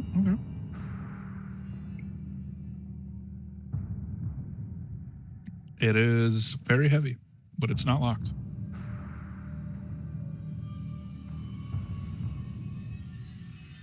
You gonna do it by yourself? She'll ask the others to help her open it. How many of the others will help? I'll help. Yeah, I'll use I'll my help. spear and try to like fulcrum it. And you person in as well? Yeah. All right, so because you guys are all working together, it just opens. There's a lot of, it's very heavy, even for the 4 of you, but you do manage to get it open. And you said I have a torch? Yeah, you should have a torch. And a rope? And a 50-foot rope. Okay, let me add that to my stuff. I have a grappling hook and a lantern if you need those as well.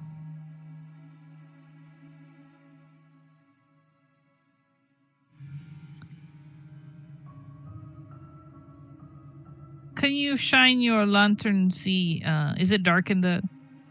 Is it like a ladder or steps or? It's a ladder. Can you see how far it goes? I'll crouch down next to the opening and lower my lantern in a little bit, just holding it by the top. It goes down maybe 15 feet, 20 feet. Not too far down. Who wants to go first? Maybe it leads to the cellar. She'll go first. Okay. Are you guys all going to follow? Yeah. Yeah.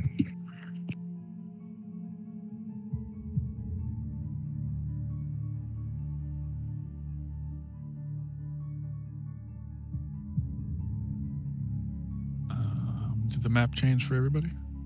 Yes. Yeah. Yes. All right. Please put your tokens in room E, please. There's a little 2 there, but there's not going to be enough room for all of you. So you guys could just move straight into E. Oh, This is the main cellar.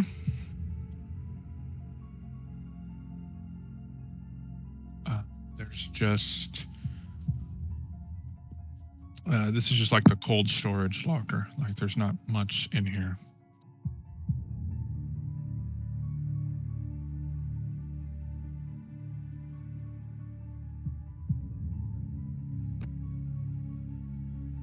In this particular room, I'll say. we can negotiate if needed. Sasha, I know you went down first. but we can negotiate as needed. If there is any denizens down here, I'll be happy to do that.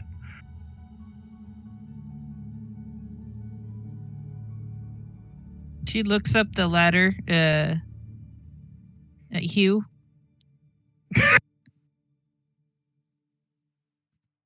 Since he's still not in the room yet, I think. Constantine's punching. I don't know where I am. Like, Self ghost. Oh, okay. I'm sorry. That it was our. Okay.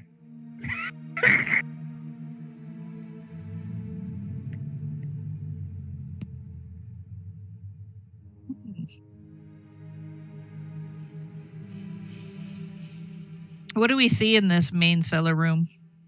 Not a whole lot. It's just like roots and jars of like pickled vegetables and things like that. In room E, there's not much. She's gonna take one of these jars of pickles. Do you want the pickled beets? Sure. She's gonna take that, tuck it into her bag for later. Then you hear one of the other guys say, "Oh, I saw that." Wonderful.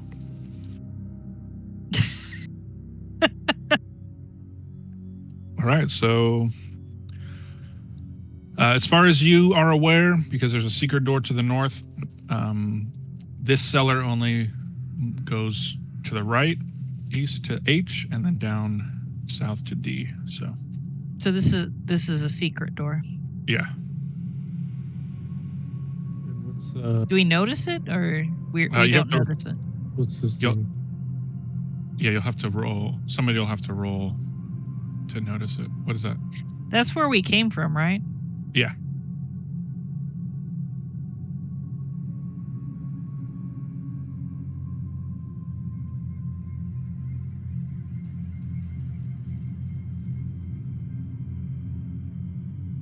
We didn't. I thought we came from the 2 because it said 2 upstairs. Oh, That's right. the two is the trap door, and then the stairs is the stairs that I had found.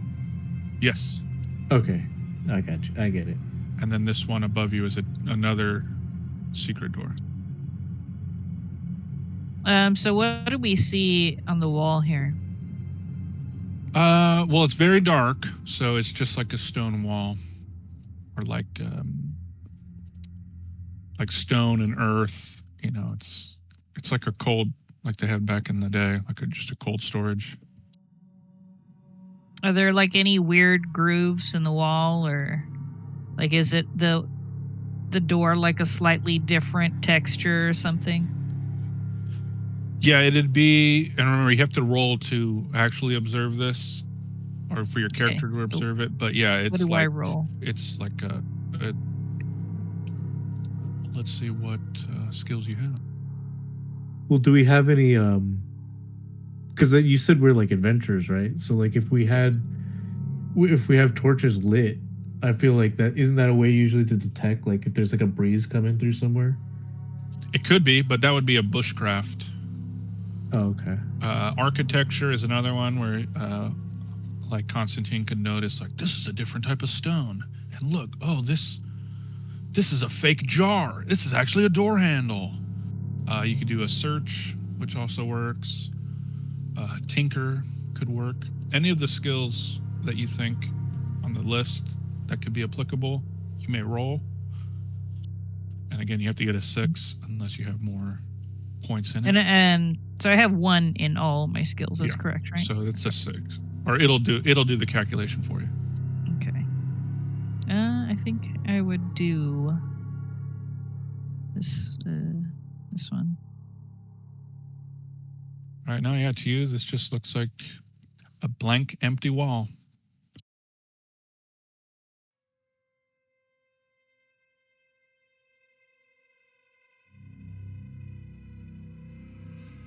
But to your right, to the east, room H looks open. So she looks around and then she goes to take a look at H. All right, inside there's no door here, right? It just goes into the next one. There's broken furniture, crates, barrels, and other bits of junk. This is the hoarder room, the trash heap. She's going to search around the trash heap. All right, as you search around, you do notice some life-size, human-sized mannequins. Do they look like Lorenzo Gibson? They do not. Let me see. I think I have a photo of what they look like.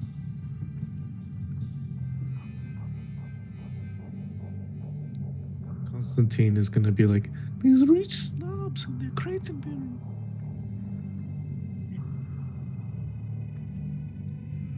I don't know if you're whispering, but I lose a lot of volume when you do the voice. Oh.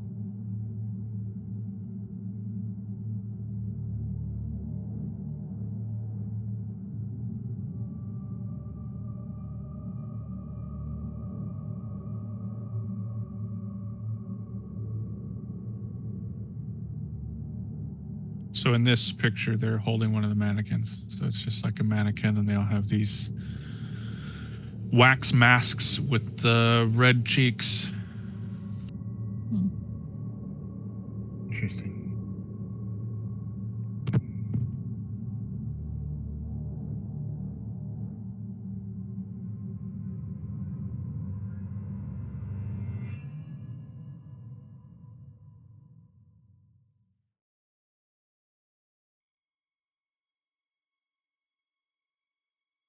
All right, what's everybody else doing? Oh shit! It's past. So I need everybody to do the save versus poison, except Dyra. Dang, that was quick. I feel like I blinked and it was already 30 minutes. Yeah. You know, guys, I'm feeling pretty good. All right, so Constantine, your symptoms do not advance, but Hugh Personman, you now feel a pain in your stomach, and you will now also get a -1 to all rolls. And Sasha, the squits, void bowels, cannot eat or drink.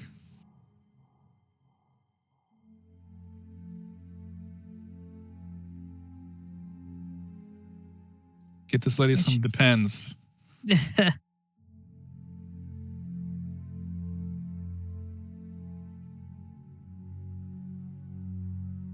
It's going to end up like that dude in The Long Walk.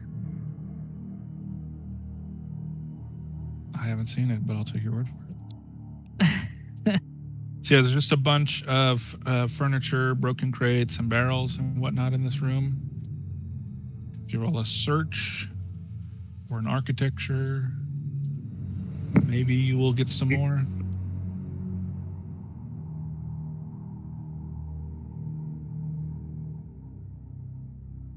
No, we'll say because you're pooping yourself, you can't really focus.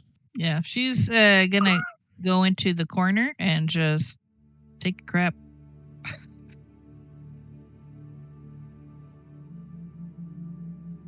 All right. Oh, that's a fail. Constantine is distracted by some rancid smell. So do you have to roll a 1? All of a sudden. Yeah, I guess it's a 1. I guess it's the one. It does it for us. So.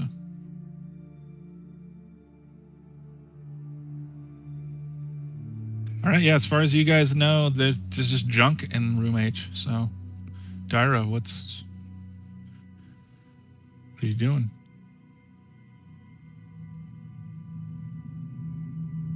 Yeah. Failing a search check. Okay. Any? You want to narrate any funny failure? Like, oh, you guys finding anything in there? Like, yeah, I'm gonna search out here. And I'll. Ja, Major.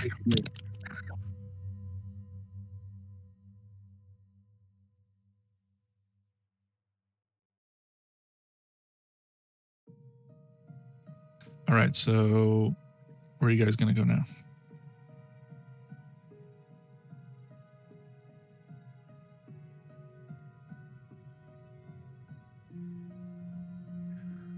I'll take a look down. What's in this little space down here?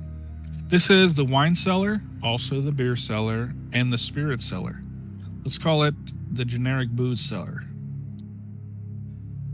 Okay. As you look around, you see 27 bottles of spirits and wine, worth 29 silver each, 5 kegs of beer, worth 3 silver each, a keg of ale from the Abbey of St. Christopher, which is a tie-in to another adventure this guy wrote, and a keg of mead from Ambersham Estate, which is a tie-in to another adventure this guy wrote. Mm-hmm.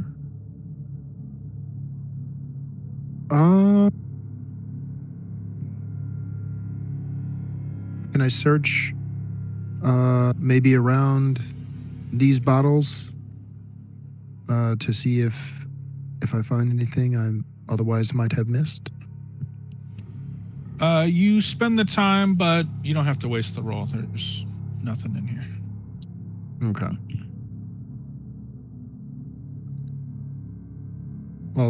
I'll grab a bottle of something that sounds expensive and continue on my way.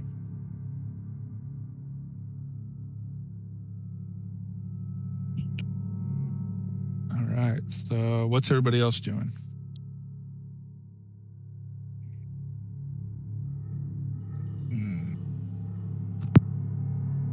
Sasha has finished shitting.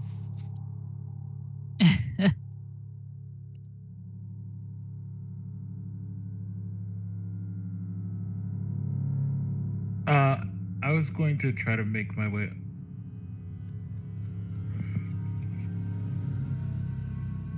up towards the F area. All right. So I will give each of you one more chance to try and detect this secret door.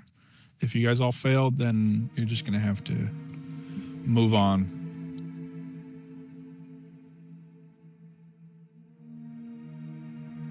It's detect magic, right? No, you can use architecture, search, or what is the last one?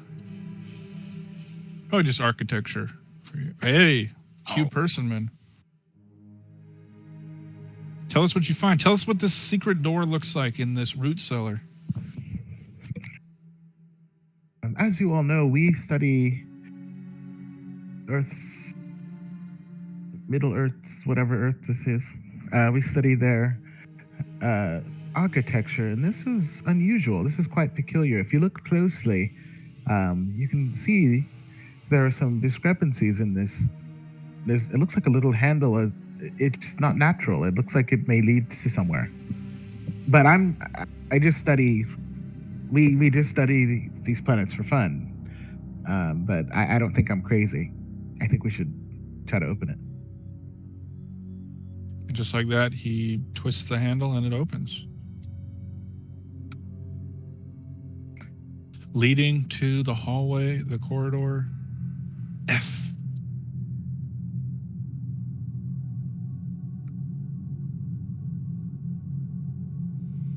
Nice one.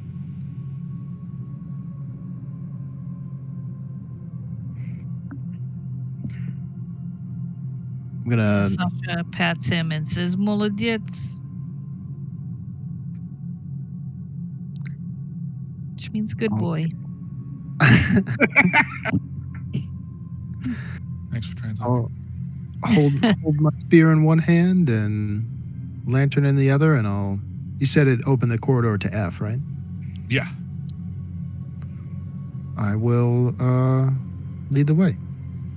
All right. As you walk through, you smell a vague sweet scent hanging in the air.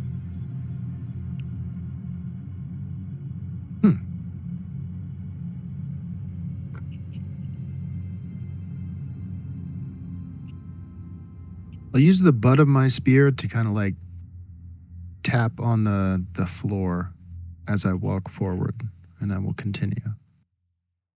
All right. As you tap where that white X is, you hear a whoosh as several dozen mechanisms, jet-powered piston things shoot and then you hear Indiana like Jones ride. yeah, like a wind, like a ticker, a timer. I think I did something.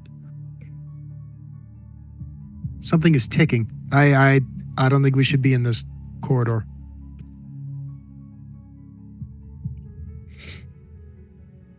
I'm gonna try to like, I'll use my spear and try to like vault myself over the X to the other side. All right, yeah, you do. And no roll necessary. You're an adventurer. And then go into this hallway and like kind of like hide my body around the corner and then look, see if anything happens.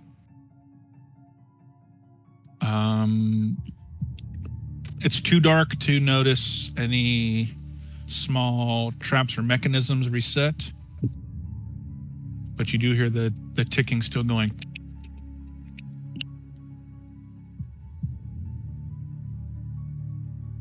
I'll hold up my lantern on the other side. Like, did it go off? Did anything happen?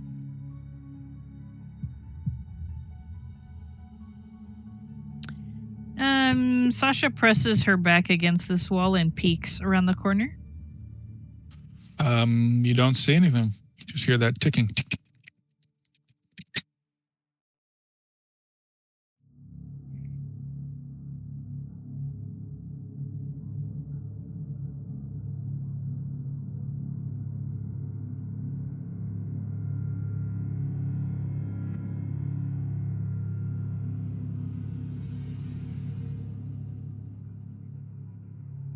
And she is going to try to do a running jump over this gap.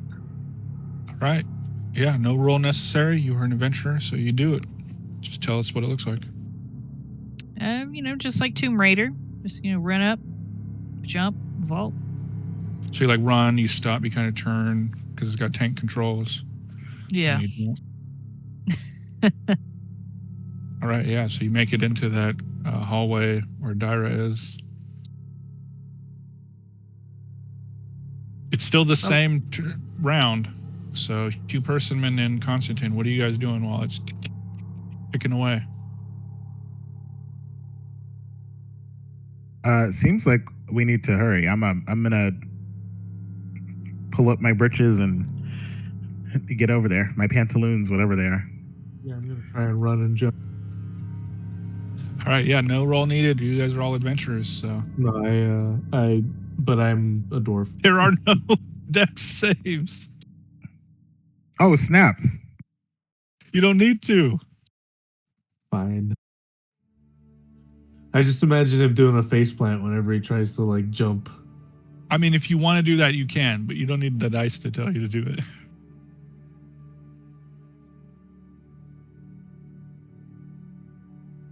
If you like to humorously stumble, drunken master your way through, away from danger, you just narrate it.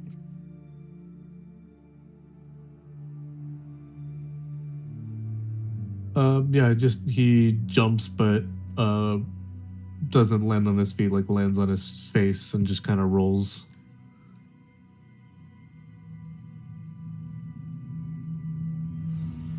But he makes it out just as the timer stops. Ding! And then you hear like metal like sliding into place.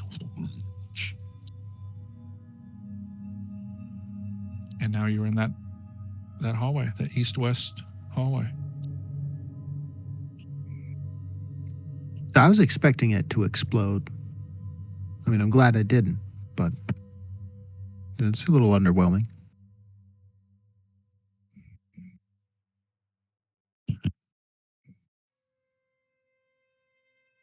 I'm going to try this door into B.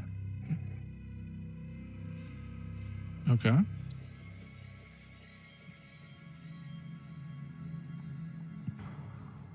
The door is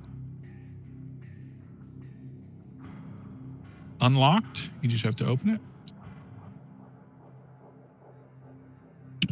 I will open it. All right. So this is just a large, like, chute, like an elevator shaft almost. and there's a bunch of crap down here in the bottom, litter and bones and stuff. But this is not like a room. It's just more like a cavity that leads up into the rest of the house. Okay. And holding the lantern and poking around with the spear. Is anything vial shaped? Anything sound like glass? Nope. Or I mean, they're broken. There's nothing usable.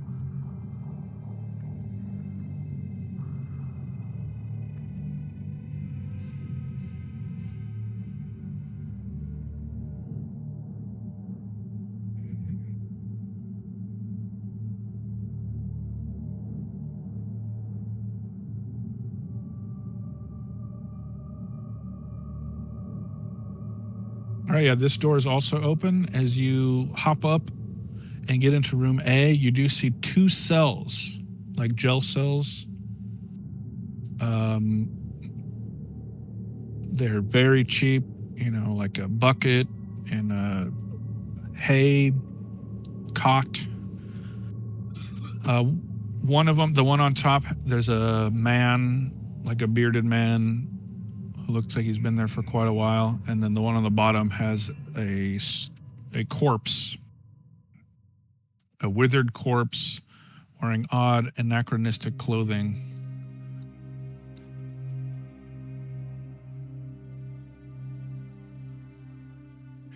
Oh, hey, what's up? Who's there? Hey, right here.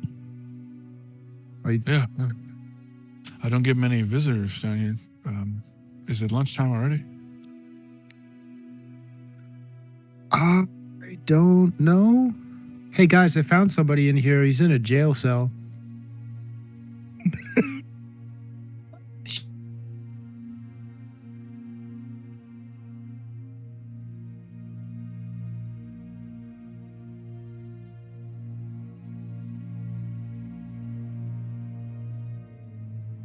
Visual aid. I'm imagining somebody like in from Super Jail or something. And They don't have a picture of this guy in here, so let me see. I mean, he's just like an ordinary guy.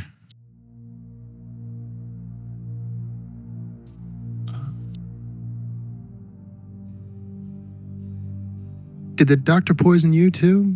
Is that how you got down here? Nah, but he poisoned that dude down there. Oh. He points to the other cell.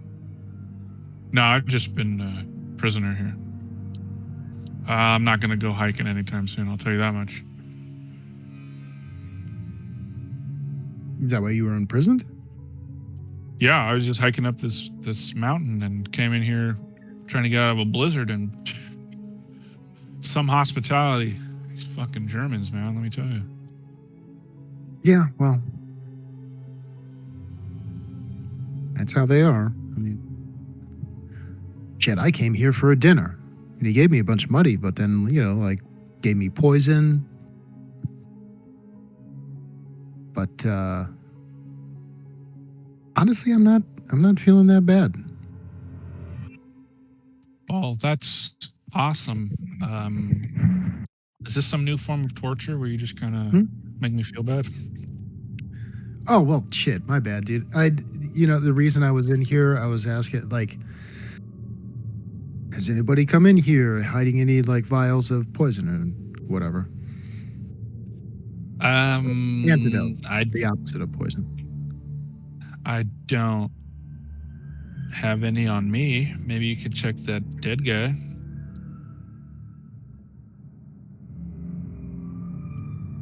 All but right, you'll need to find the key. I don't know where it is. I think they probably have the key ring somewhere around.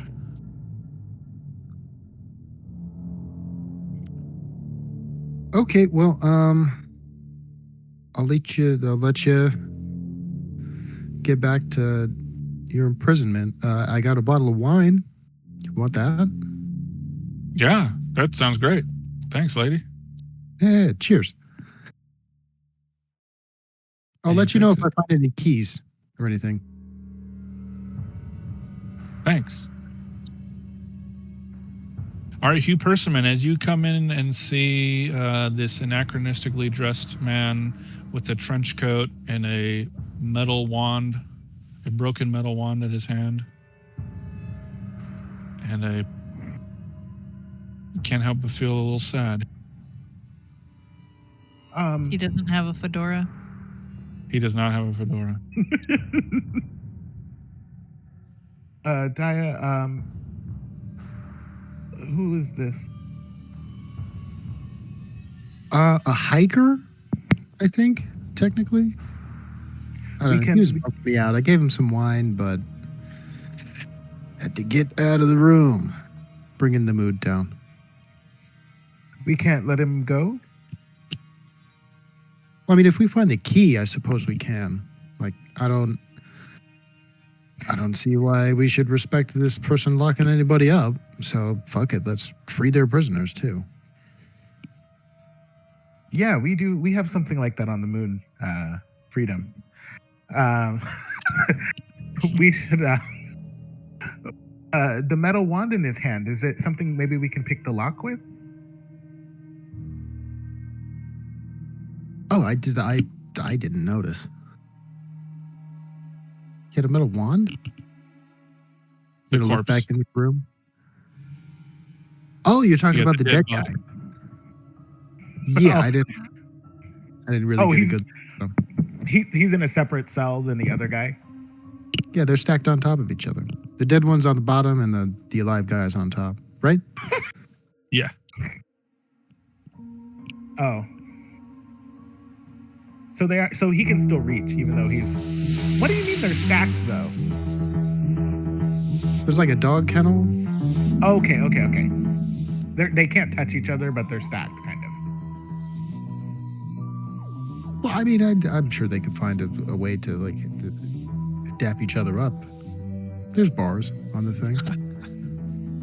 Can we? We can't reach, but the kennel. We can reach directly through the kennels, like the dead guy on the bottom.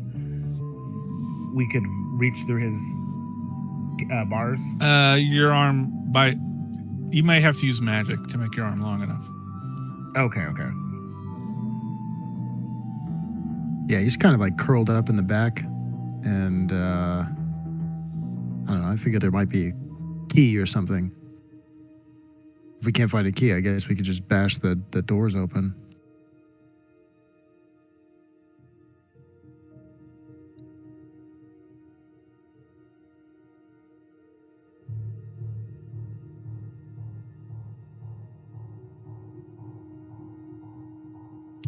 Well, All right, what about Sasha and Constantine? What are the two of them getting up to? Checking out this door. I believe that is a secret door. Let me confirm. It doesn't have the little No, S it's not. on it. Yeah, no, it doesn't. You're right. You were just covered, so. Okay, yeah, this door's unlocked. The room reeks of chemicals used for embalming and preservation. A couple of corpses are being dried in a large vat of salt. And you do see a table with a notebook. It lies open, and it has notes and stuff scribbled. She's going to go take a look at the notes and stuff. All right. You see the name. This is a treatise on preserving the dead, explaining in great detail how to create those mannequins, which you saw in room H, if you were paying attention before you started shitting yourself. Yeah, I'm sure she saw the mannequin first. You see that it takes 1d12 hours to, or you have a feeling it'll take you several hours to comprehend this, and that the procedure itself takes several days, because you got to dry the bodies out, you have to, remove their organs, you have to create these special wax masks for them, you have to stuff the bodies, and then it goes on with ranting and moaning and raving about the general state of the scientific community, how this guy, Dr. Orlando Watts, feels unseen and misunderstood by the science community. He calls them a bunch of hacks. He calls himself a visionary. Then he goes on to ramble about very confused feelings toward his sister. And is that the name of the guy who owns this house? The poison guy? That talks like the as Joker? As far as you know, the guy who talks like the Joker is just called the Doctor, and then in parentheses, not that one. She's gonna take all these notes and stick them in her bag. Okay.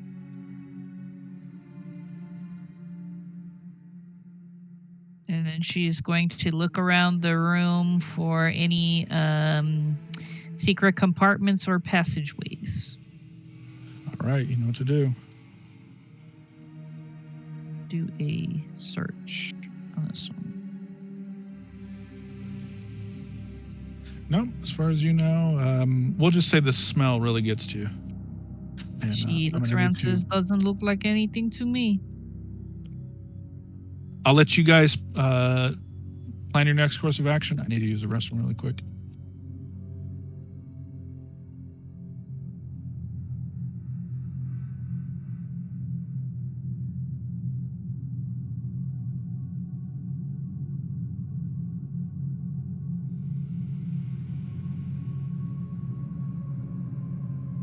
Any thoughts? There's people that are being salted and then cured or whatever, and then there's also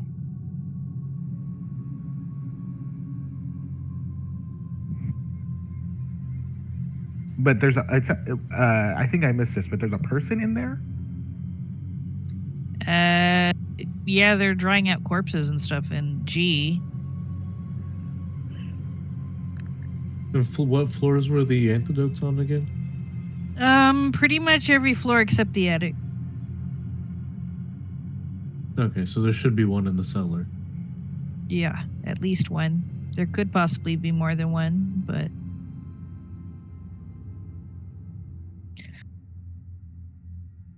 unlikely since we didn't actually find one on the ground floor. All right, So I'm assuming there has to be at least one per cellar, ground floor, first floor. Oh, you know what? I found one. Yeah, you did, First- but I think first I asked him after you took it. Okay. Yeah. Yeah, that's right. All right, Constantine, you haven't gone in a while. What do you want to do?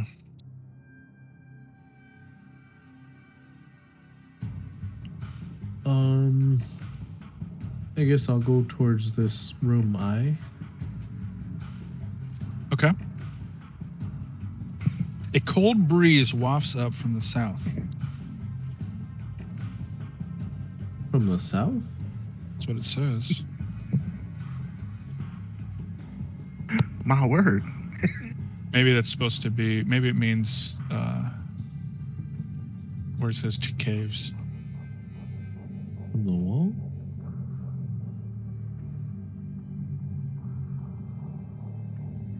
Weird. Let's just say from the east then.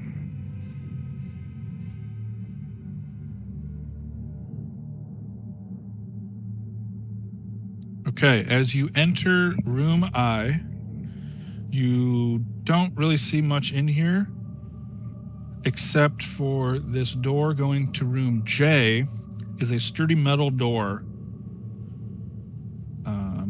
It has no lock, but instead 8 dials that can each be rotated in one of 4 positions, up, down, left, or right. All are set to up.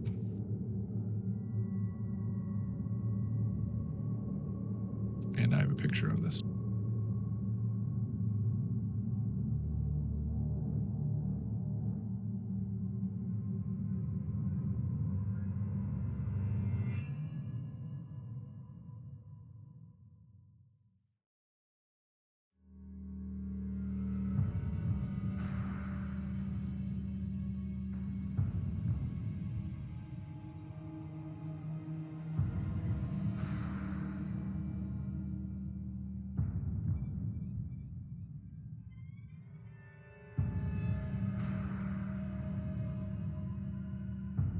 I'm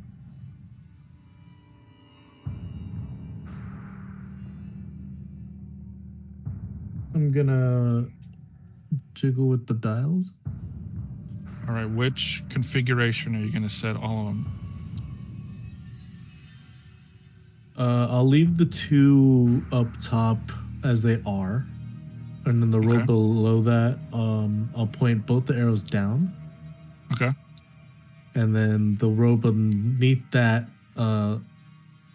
left and then right, Okay. and then again on the row beneath that. What? Left, right. All right. Yeah, it opens. Shit. How What? did you know?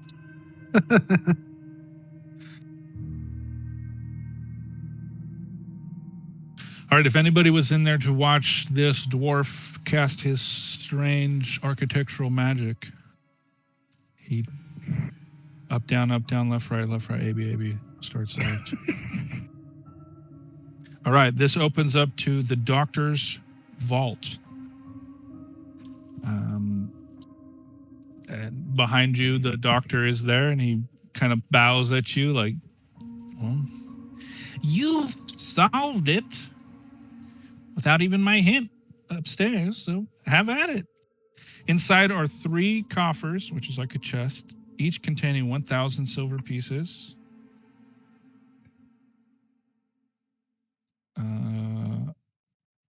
And there are 350 silver pieces worth of jewelry and precious stones. So whatever that is times 3. And then there's another chest coffer that has important documents like land ownership deeds and things like that. Property rights and stuff. And you do see that in the one with all the paperwork, there is a vial of something. And would you like to drink it before you have to make your save versus poison roll? Sure. All right. Now, Konstantin, Hugh, Persimmon, and Sasha, please roll your save versus poisons. Oh.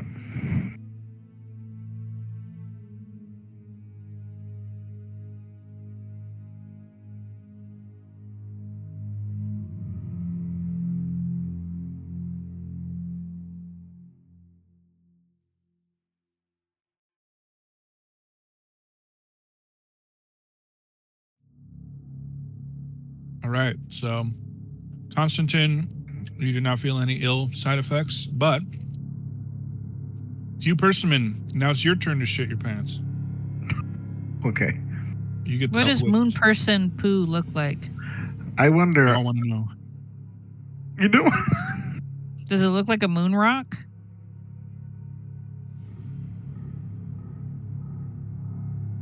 We're all dying to know, Blue Octopus.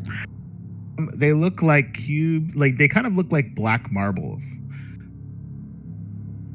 So it's like rabbit poop, but more like marble-like. Yeah, more shiny Like- and Like Nibbler? Futurama? yeah, like cubes or whatever. Yeah.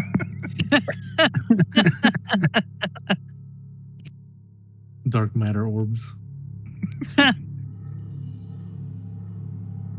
And then Sasha, you're little by little, you've seen the original Craft. So your hair starts falling out and one of your teeth drops.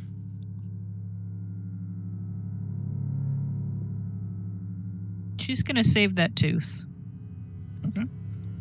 But yeah, your hair is falling out, just like what's her name? That racist swim girl in the Craft movie. Ben so Stiller's she- wife. She feels a clump of hair fall out, and she runs her fingers over it and thinks long and hard about what she wants to do to Dr. Not the other one. Oh, he's right there, standing there. Or, well, he's in room I. All you have to do is find one of those last remaining antidotes. Charge at him. She's gonna walk up to him with the tooth in her fingers, and she's gonna start trying to shove it in his mouth. He's going to gobble it up. Delicious. Drag me to hell.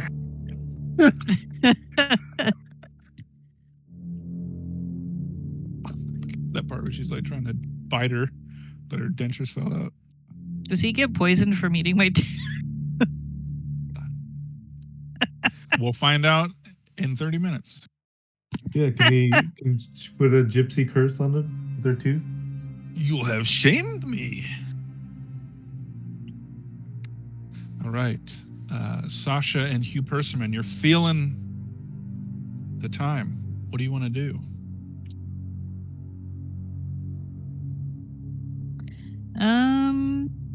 She's gonna come this way. And what is over here?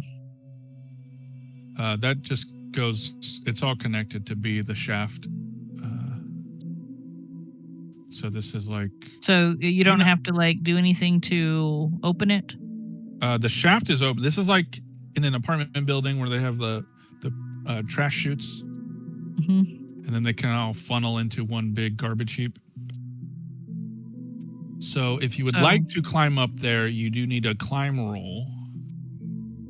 Yeah, I'll try it. I've failed every roll so far, but I'll try. Well, as what's his name from The Crow said, it can't rain all the time. Eric We'll see Draven. about that. It's still raining.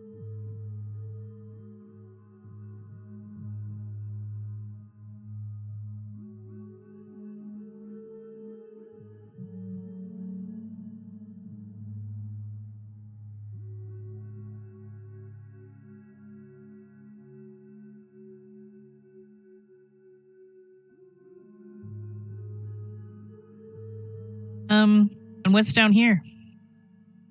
Same thing. I'll need another roll. Another trash chute? Yeah. Well, since I already did something, somebody else can try to do something first, I think.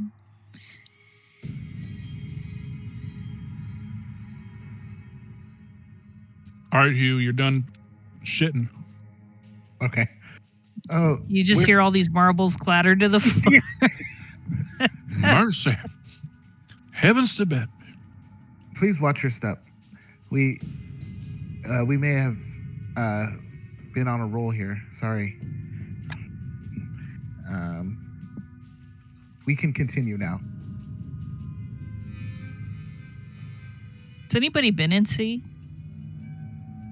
Not yet.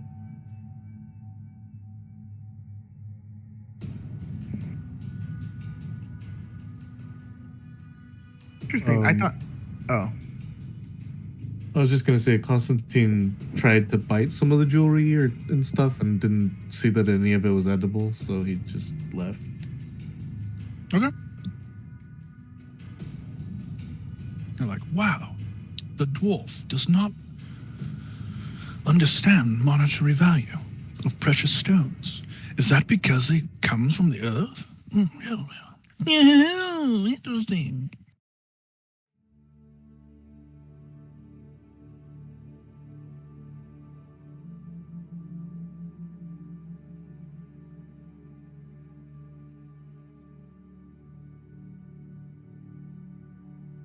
So, Hugh, what's the plan? Yeah. Or Constantine, what's up?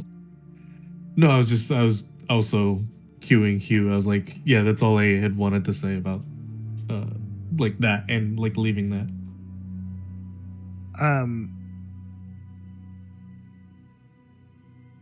Would we have heard what was going on with Constantine in that room? It depends on what you were doing while he was in the room. Shitting your pants. So no, you did not have. Yeah, good point. Good point. Okay, in that case, I do a double take and I go, I don't know if we've looked in this door, but I'll look and see into C. We don't know. We don't know. All right, so in room C is an overpowering mix of discrepant smells, like a vaping convention held in an abattoir. Ugh. It's a laboratory and surgery for experimental techniques. And anybody looking at the doctor would see that he now looks like ashamed, like, fuck, I didn't want them to go in this room.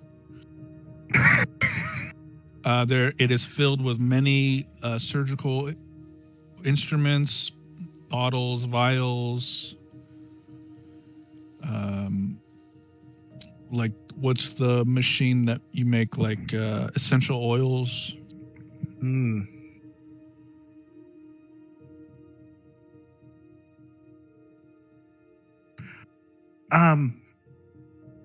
We think there may be some vials in here. Dyra.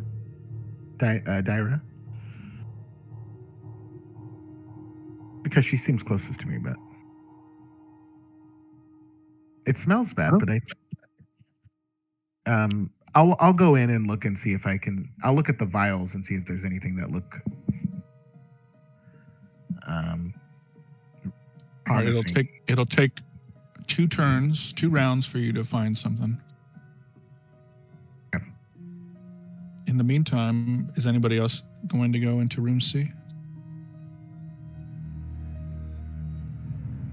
Oh yeah, Constantine will start working his way towards rejoining the group.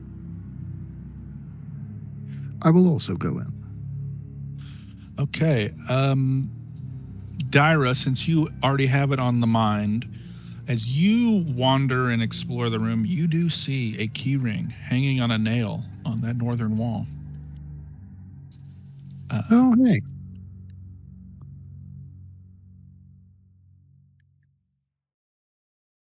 You do see that there are 3 keys on that key ring. Yeah, I'll take the whole ring. All right. Is there any kind of like, it says it's like a surgery or operating room kind of, right? Is there any like a knife? Any kind of Yeah, like, there are scalpels and bone saws. But they're the, like 1600s Civil War type. Yeah. I'll grab the keys and a knife, and then I'm gonna go let somebody out of prison. Okay. So when you get over there, you see the bearded hiker. He hasn't even touched that bottle of wine you gave him yet. Oh shit! My bad. I didn't. Corkscrew. Sorry about that, dude. Hey, but I found the keys. I found some keys. You can see in his face he's trying not to get his hopes up. All right. Let me try. Let's see. And I'll try each of the keys on his. All right. The first one you tried doesn't work, but the second one does, and it unlocks. Wow, thank you so much. And he goes to shake your hand. I'm Jeff, by the way. I don't know how to thank you.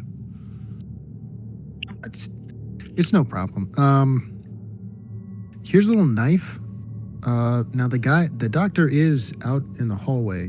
I think I saw him, or I heard him laughing or some shit. If I were you, I'd probably just leave. Because I want to kill him too. Don't get me wrong, but Wait, so why is he down here? Oh, it's like a game. He's like, I'm gonna point to the guy, to the rich guy who's standing next to me. This they paid him a bunch of money to poison us and see if we can get out of it. Oh, that's weird.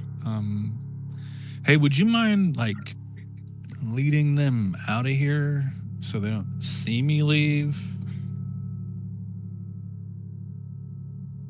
Like maybe go back upstairs and like I'll sneak out behind you. Yeah, I guess we can. I mean, I figured that they would just, like it'd be like interfering with the game or whatever.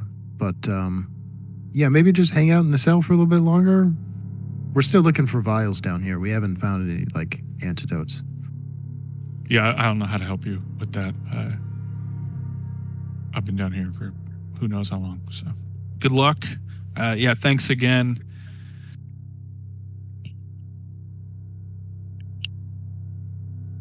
Yeah, just 1 second. I'm gonna crouch down and try to open this other cell.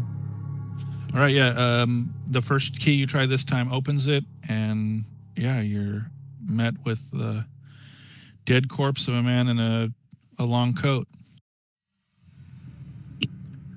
I will search this dead man. All right, you don't no roll necessary. You find a booklet, almost like a like a policeman's. You know how they drop. It's like a little wallet thing that they have. Yeah. But the paper's blank on it. So there's that, and then there's that broken metal wand on the floor. Okay. I'll take both of those things, I guess. Could be worth something to somebody. Okay. But there's nothing else on the body? Nope. All right. Well, yeah, I guess when you don't hear anybody down here, be a good time to leave. Later. Bye. Thanks again. All right, Sasha, you gonna try climbing up again, or you're just gonna go up the stairs back in room E? Yeah, she's gonna try going up this chute. All right. So I roll a Climb. climb. Okay. Sorry. She's gonna, when she falls down, she's gonna purposely like scatter some of this trash directly towards the nearest rich person. I'd say. As she walks past him, she looks at him and says, "You love it."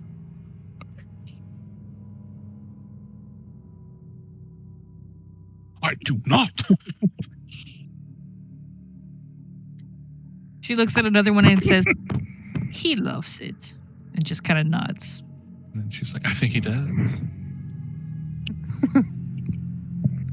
She's gonna make everyone judge this man. It's General Ortega's dad, and they do.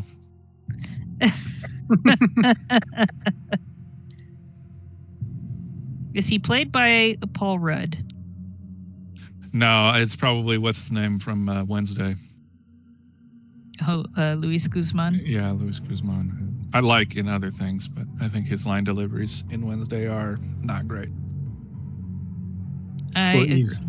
He's always really kind of playing Luis Guzman. So. Oh, my little grenade, what are you doing? All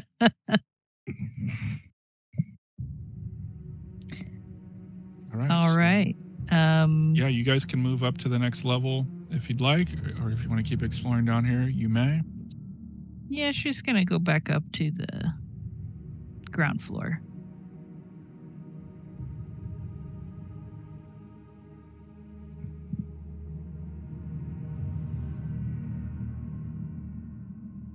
And this one's played by Carrie Elwes, right? Yeah, of course. Yeah, he's Captain Roberts from Yeah. Princess Bride, who was also in Saw. Yep. And I was tripping at the cast. I'm like, why does that cop, the detective lady, look so familiar? And I'm like, oh, she was in Johnny Mnemonic. Oh yeah, she was. All right, so yeah, you guys enter back into room E, and then it looks like some of you are heading into, what is this room called?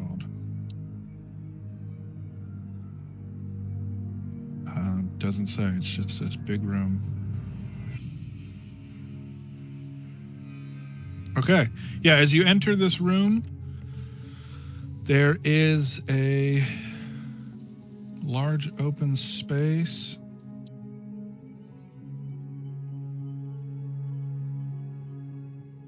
And yeah, just kind of an empty room. There are like, there's like pianos and lounge chairs, very, aristocrat, French, fancy,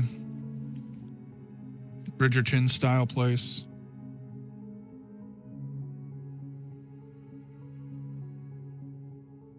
She glances around a bit, and then she's gonna go to the stairs that Constantine found earlier over here. All right, as you walk down, you are back in the root cellar. They don't go up? No, those are the ones that go downstairs. Okay, then she's not gonna. I thought I went up too, but. So how do you get upstairs? Oh, I guess you do you know? go that way. Yeah, I guess it's just a spiral staircase that goes all the way up. Never mind, I take it back. Okay. Then she wants to go up to the first floor from here. All right, let me change the map.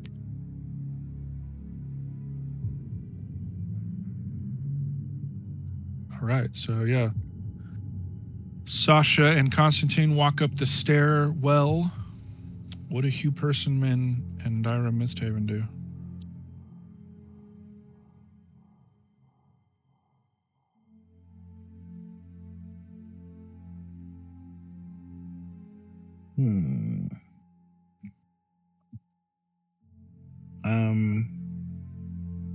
I will also go upstairs. Okay.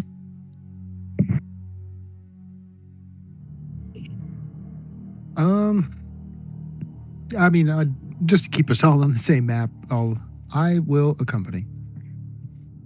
Unless you had another idea. I didn't really.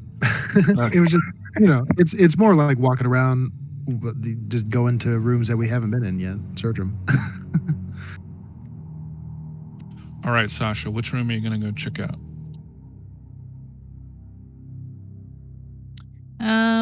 These ones all have placards with last names on them.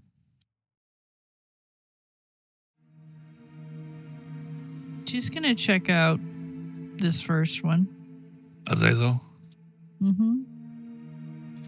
Okay, let's see. What is Azazel? All right. How are you going to interface with this door? Is it locked? It is locked. In that case, I am going to use, what is this called?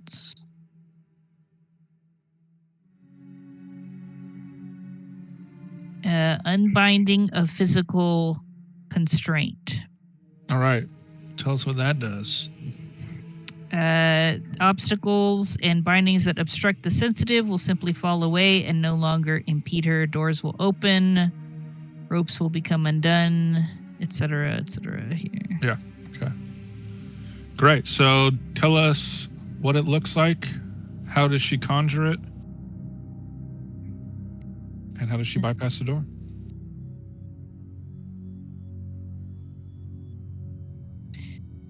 So she just, like her eyes turn white, and then she touches the doorknob, and the door opens for her. Just then the woman, the aristocrat's like, "Oh my God, that's incredible. That was my room. I had the key right here, but she bypassed it. Incredible." All right, as you enter, it is indeed the room where the woman, Kimberly Thatcher, is staying. You see that she has very fancy dresses, like her wardrobe's out. She has a bunch of powders and rouges and perfumes.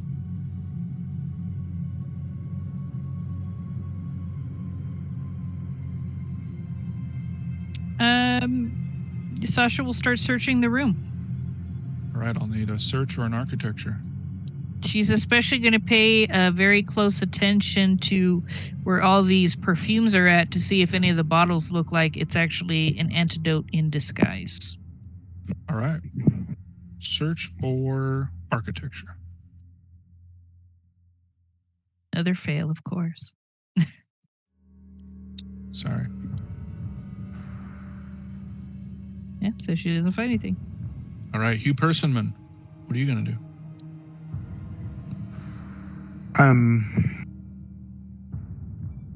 We came in from 1, right? And then we walked down. You came in from where Constantine is. Yeah, right there. Oh, there. Okay.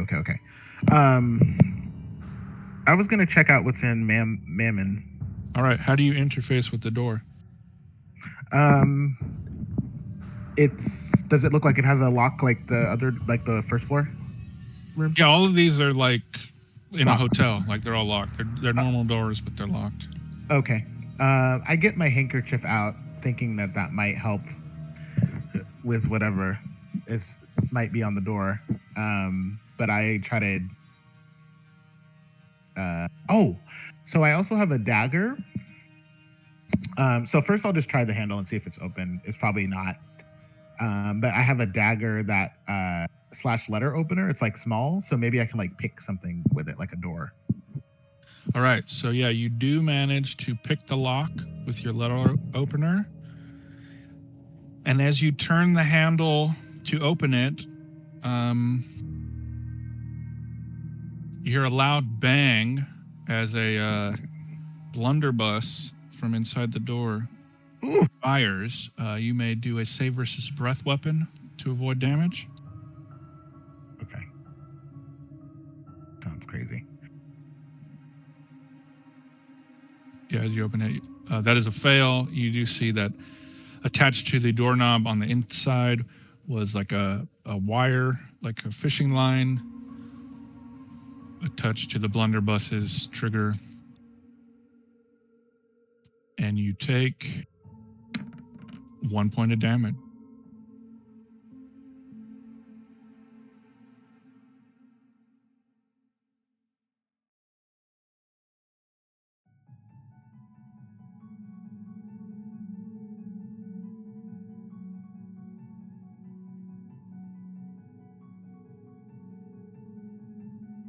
I was trying to find my health, actually.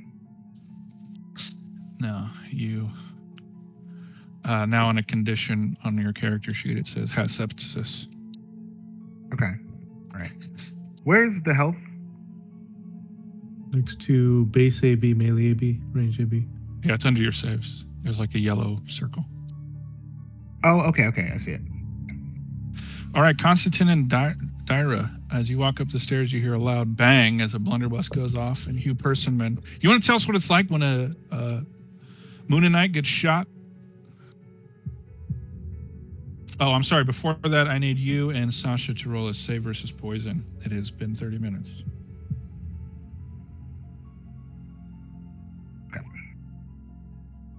My first success of the night. Woohoo! All right, Hugh. If you had hair, it would have fallen out, and your teeth would have started falling out. But since you don't, Does the scales start flaking off? Yeah, we'll say like when a fish is sick and their scales start falling off, or a lizard. And so it's like inflamed red flesh underneath. Okay. Oh, all right.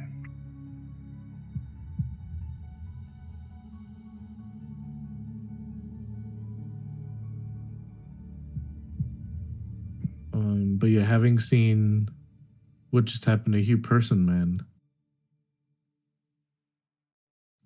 I would like to try this Abaddon rune, but I want to check the door for possible traps. All right, I'm going to need a roll for that. You can do tinkering or architecture. Or search.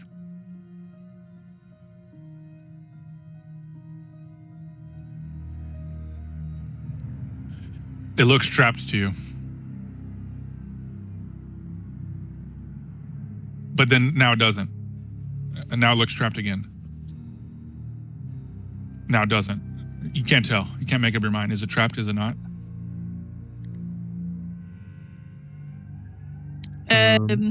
I'd like to stand on the other side of the hinge, like the wall side, and then just hit the door with my warhammer and like slam it open, but like leave that space open. Yeah. All right. Yeah. As you do that, narrate it, how you bust open the door, and then I'll tell you what happens. It just does like a full swing and just pops out the doorknob, and then the door swings open. Yeah, and it another blast of a different blunderbuss shoots through and sprays the wall on the other side of the hallway. But it does not hit him.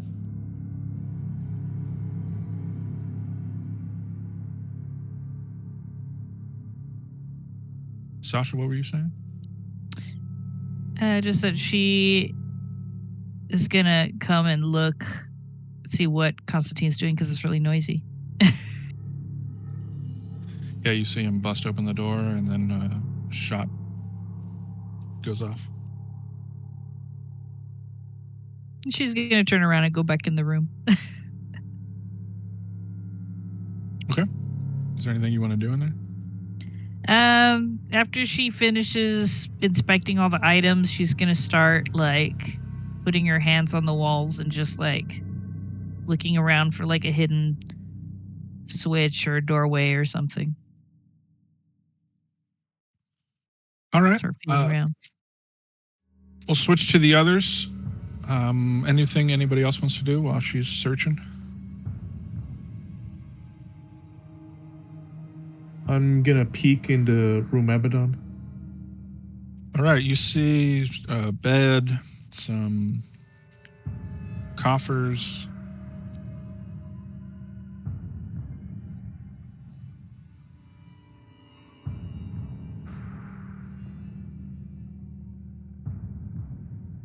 Yeah, this is where Captain Roberts was staying. So if you were curious, this is the room he was in.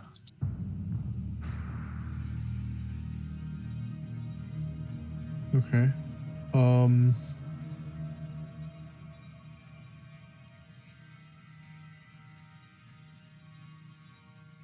Is there like a shovel or like a dustpan somewhere around? Not up here. This is where the guests stay. You'd have to find that in downstairs where the servants are.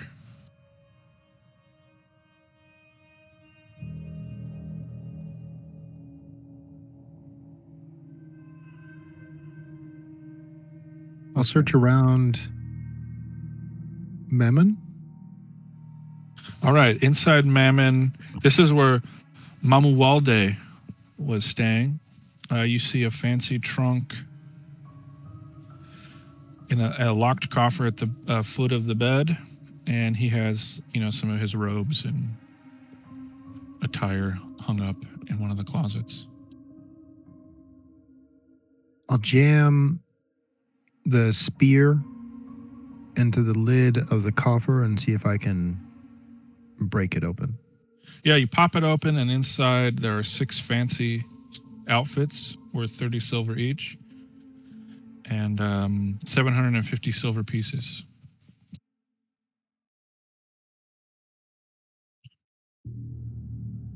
Okay. I'm going to steal money. Great. As you should. Is there a window in this room? That's what I was gonna Yes, ask. all of them are. Are these white things windows? Yeah. Okay. I'm going to open the window and I'm going to throw his clothes out. Yeah, I'm gonna throw all of Robert's shit out the window too. All right. Are you gonna open the chest or just throw the whole chest out? The original plan was to scoop up one of either Sasha's or Hugh's shit and then just dump it all over his stuff. But that seems like too far and too much, so I'm just gonna throw it all out the window. Okay. So you just pick up the whole coffer and chuck it out the window without opening it. Okay. Yeah. He's in the hallway. My good man. And then Mama Walday is outside in the hallway watching Dyra throw his clothes out there. Come on! Those are very expensive. Yeah. What are you going to do about it? I'm going to go outside and reclaim them. Yeah, well, you bring them up, I'll throw them back out. He walks downstairs and shouts something to you in an African language. I have a question. Yeah. So these other abilities, they specifically say when the ability ends, but the one that I used doesn't say. So does it just stay active until I decide to end it, like the telepathy one does? Yeah, or if you take damage, strike someone. But yeah, the answer is yes. So would the secret door be considered an obstacle that would open for me then while it's active? Technically, yeah. Good catch. Okay. So yeah, with that in mind, we'll say that as you were examining the wall, feeling it, you just kind of fall through it into this I don't know, this alleyway between the two rooms. This hallway? Yeah, I feel like it's probably smaller. It's like one of those negative spaces you see in like the Matrix where they're trying to outrun the cops. I was in a really like an old, super like giant mansion out in Malibu one time on a shoot, and they had like super skinny corridors, like maybe the width of your shoulder, like only one person could go one way in them. Anyways, apparently they're built into old mansions, and it's just for the wait staff, so they can get around inside of a mansion without the master of the house having to look at them. Yeah, there's some houses like that down here in Virginia where it's like they have not tunnels, but you know, their walkways are underneath and they're like stairways. Yeah, it's weird. Really, really weird. And is this a trash chute? Yeah, that's the trash chute you were trying and failing to climb earlier. Is there anything else in this hallway? No, just like rubbish, garbage. And she's gonna look around on this wall to see if she can find another passageway. Yeah, so you would have found another secret door that opens for you, and this is where Bontempi slept. That's the guy who died in the beginning. Would it be Bon Tom? Like True Blood? I didn't watch enough of that to get the joke. Sorry. That's the name of the town, Bon Tom. So yeah, just like all these other guest rooms, there's the bed and the chest, and their clothes are set up. But nothing in here that looks like an antidote.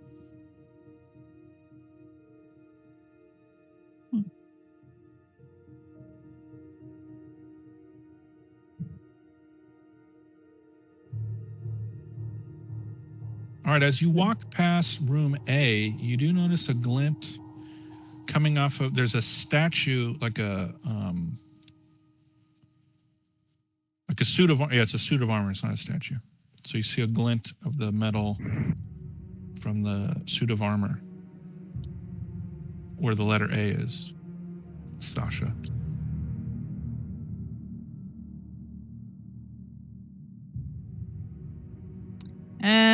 She looks to see what Hugh Persimmon is doing right now. That's a good question. I think I'm okay. I did get shot, and I have sepsis, but I think I'm still able to walk. And so I had plans to investigate another room. She points out this suit of armor towards him. Says, "What do you think is going on with that?"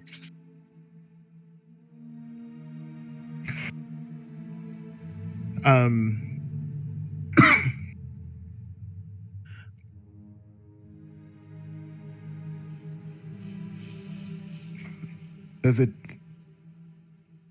seem, in your human eyes, does it seem different?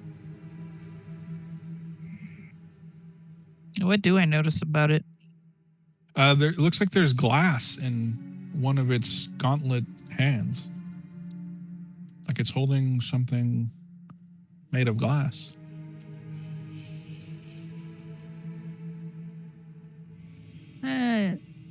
That is very kind of you.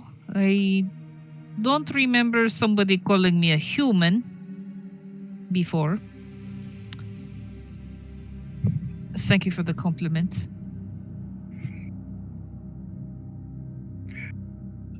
It looks like it's holding something.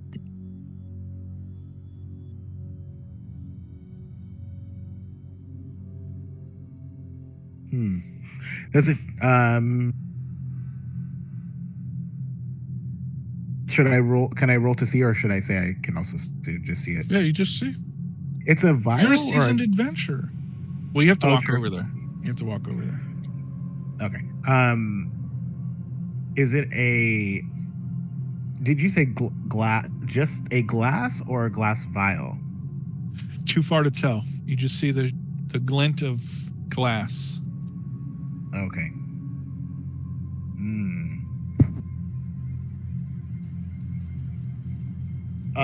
Okay.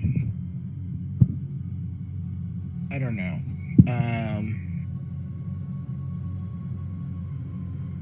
We can investigate, and I'll walk over to it. All right, remember, it's right here where the letter A is. So, inside this room, it just looks like the room below. You know, it's got these fancy couches and planters, and there's like a harpsichord and, you know, very fancy Renaissance paintings. But it's just the one suit of armor, and it looks a bit out of place. And yeah, in its hand you see something, but you have to get closer to really see what it is.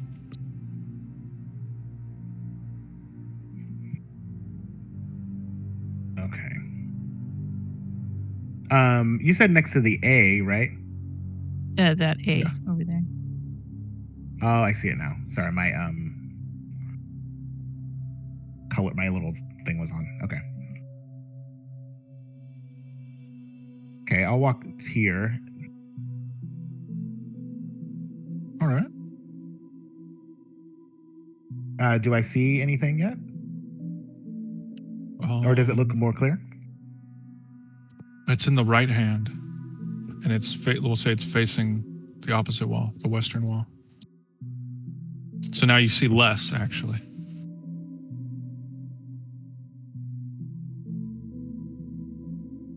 Wait, you're saying it's facing... Oh, you're saying it's facing the western wall. Or Yes, if the thing is in its right hand, you've now, like, covered the hand. Oh, okay. Okay, so I'll walk, I guess, around this way. Okay. Yeah, as you walk on that side, you do see there's some kind of small vial with a reddish liquid inside. But it looks like it's firmly grasped in its gauntleted right hand.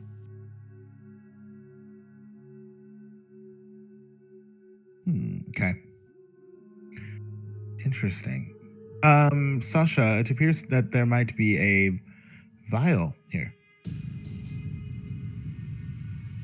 Do you see how to remove it? It may be booby trapped. We can maybe look around it and see.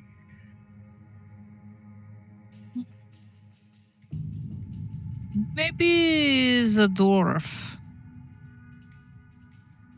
can check it.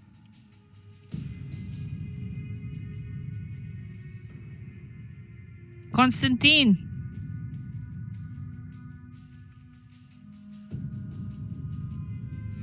Hello? Yes. No.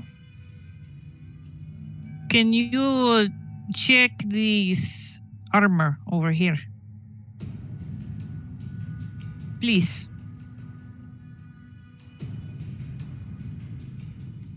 What do I need to roll for that? Tinkering.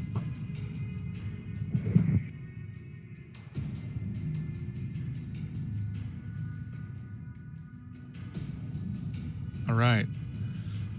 So as Constantine walks over there, he does pry the hand open.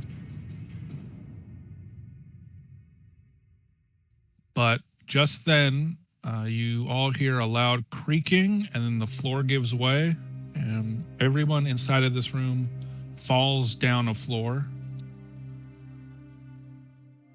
into that big room on the bottom floor, or the ground floor. You may make a save versus paralyze to mitigate all damage. Otherwise, you take 1 point of damage.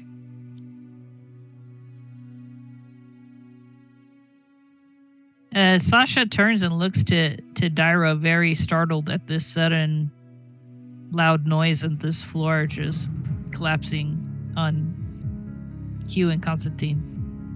Oh my god, what happened?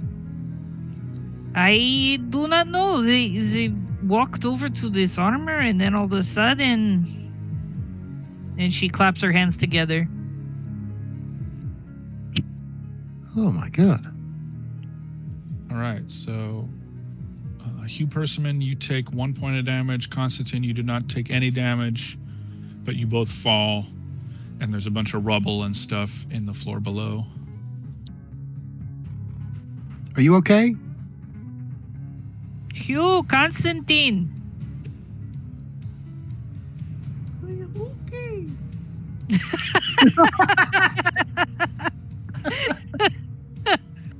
This is great because you sound so far away too. Yeah, he's under all that rubble. Okay.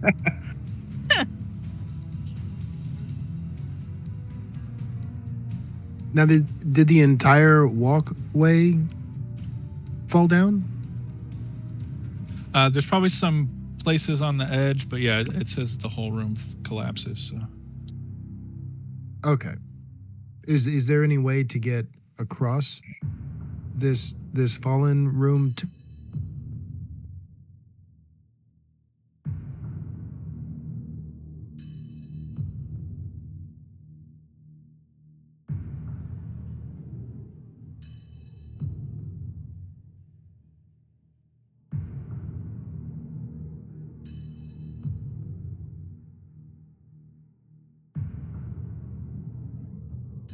Work.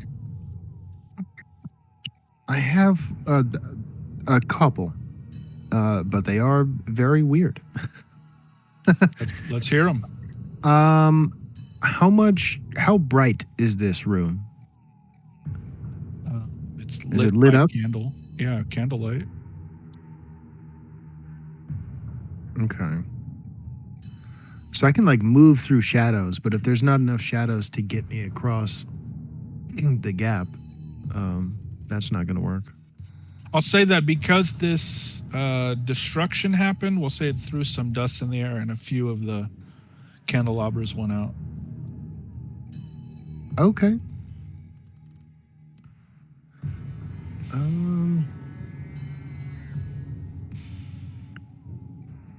Yeah, Dyra will walk up to the doorway and kind of like lean against the wall, maybe lean against one of the shadowed parts of the wall, and then use the spell Those of the Unlight and like meld into the shadow, and then it's almost like Peter Pan, you know how he has his shadow doing its own thing. You see Dyra's shadow move across the wall to here, and then kind of like step out of the wall itself. Hell yeah. So yeah, you may move your token to where you are, and Sasha's the only one. Well, and your spectators, they see that. Oh, bravo, bravo! Incredible. And then I'll open this door on the other side of the thing and wave. Yeah. Sasha. Can you get across? Do you want to get across? I will check this room right here that we have not gone into. All right, I have a rope. I'll tie a rope to the door, and then you can climb up from the bottom floor if you want to get over here. I'm going to look around. She gives a thumbs up. And you hear golf clapping from the aristocrats. Down below, Constantine, you do find the suit of armor has fallen next to you, and its hand is open, and the vial has shattered. But from inside of the, what is it called? The cuirass? The chest piece? Curious? Cuirass? I'm quite You're sure right. how you actually pronounce it, but I know it's not queer ass, so it's something. It's a queer ass, yeah. No, Kiris. I think Kiris was right. So inside of that, you do there. You see some kind of puzzle box. well, according to Google, it's cuirass. So, if we believe Google, anyway. As you pick up this puzzle box, you hear a tinkling of like a vial, and if you were to look inside one of the holes, you do see that there's another vial of a raspberry concoction inside of this puzzle box.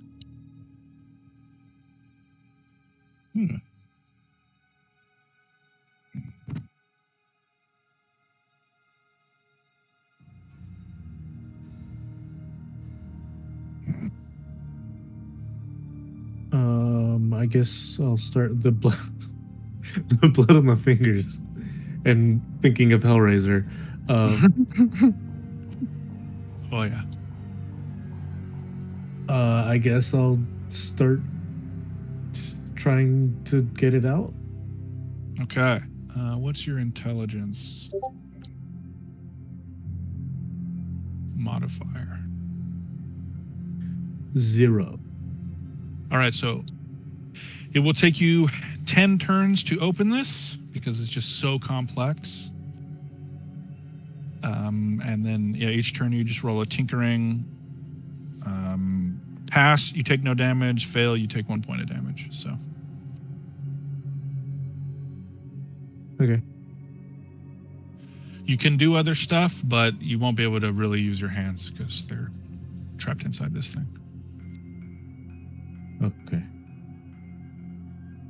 Hugh Personman. And we're out of the rubble, right? And we have Constantine working on this puzzle, but we can still see up. Yeah, it's all one giant room now. And Dyra also tied a rope here so you could climb up it. Okay, yeah, that was. I'm gonna try to climb up the rope here. You're a seasoned adventurer. You don't have to try anything. You just do it. We climb up the rope. Yeah, y'all climb up there. You person man, carry me. Yeah, carry him, Hugh Personman. Well, my last name is Person. Put your arms onto my armpits. Can't pick me up. My last name is Personman, not Dorfman. So What? I can't carry any. Yeah. Take your ass back to the room. It's okay. I'm very light. Without asking for your consent, Constantine just puts his arms around your throat, like your neck, and forces you to piggyback. Okay. You know, back in my hometown of Pillsbury, they called me the Pillsbury Doughboy.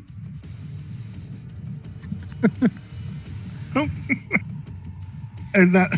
You can confirm he is from small dwarven village of Pillsbury.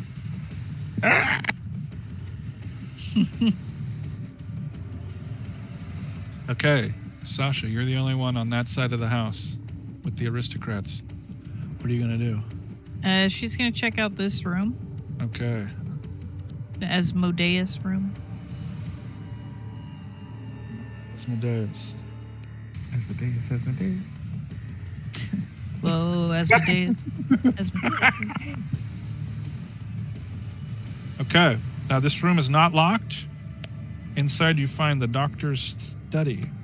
Again, it's another room full of many books. These are a bit more practical: geography, natural history, medicine. On his desk, there is a closed book called Treasures of the Ancient World. Next to it, a fine bottle of brandy. And then on the wall, he has a framed degree from the University of Ingolstadt. I know you thought I was going to say Miskatonic, but wrong franchise.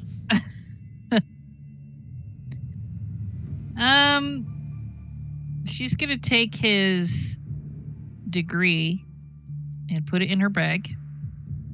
Ooh, that's mine. He's mine though. And she's going to open up this book. All right. This is a book about various lost and mythical relics. It is, for the most part, speculative nonsense, but it makes for entertaining reading. A scrap of paper is used as a bookmark, and it has two arrows pointed, the left one pointed to the left and the right one pointed to the right. There's also inside a small notebook. She looks at the notebook. As you open it, there looks like gibberish letters written inside of it. She's gonna try to see if she can figure out how to decode the gibberish, if there is some kind of code. What is your intelligence bonus? I do not have any bonus. All right, so... I don't have a negative either. All right, for a 0, it will take you 20... It says 20 minus intelligence hours. So 20 hours to decipher this. Well, wouldn't it be 10 hours if it's 20 minus intelligence? You said you had a 0. Oh, it's your minus your modifier? Yeah. Okay. Well, it doesn't say modifier. It says 20 minus intelligence. So what's your intelligence? 10? 10. Yeah, so it'll take you 10 hours to solve this. And it is 8:30, so I need you and Hugh Personman to roll save versus poison. Okay. Nice. Hugh, you have brittle bones. +1 to all physical damage suffered. Dang, you became Samuel L. Jackson from Unbreakable and Glass and Split. Was he in Split? No, Oh. I don't think so. Maybe like a post-credit scene. No, I think they just mentioned him. Yeah. And then Bruce Willis goes, his name was Mr. Glass. All right, so I'm going to switch to the other... Well, actually, is there anything else you want to do in this room? Well, when she realizes it's going to take a long time, she's just going to pocket the book and the code, and she wants to check out the left and the right since the arrows were pointing those directions. In the master bedroom, you just find a big fancy bed and a key ring and a bundle of letters. Like correspondence letters, not like clue letters. She's going to take the letters.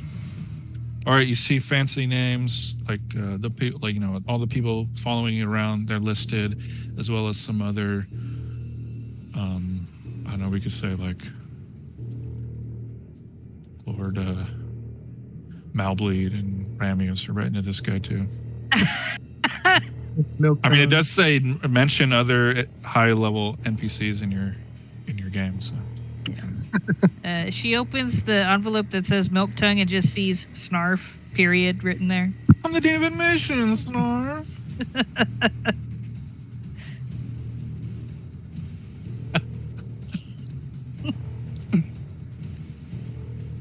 okay, on the other side of the house, you have all reached the top of that stairwell, or whatever the rope that Dyra threw down.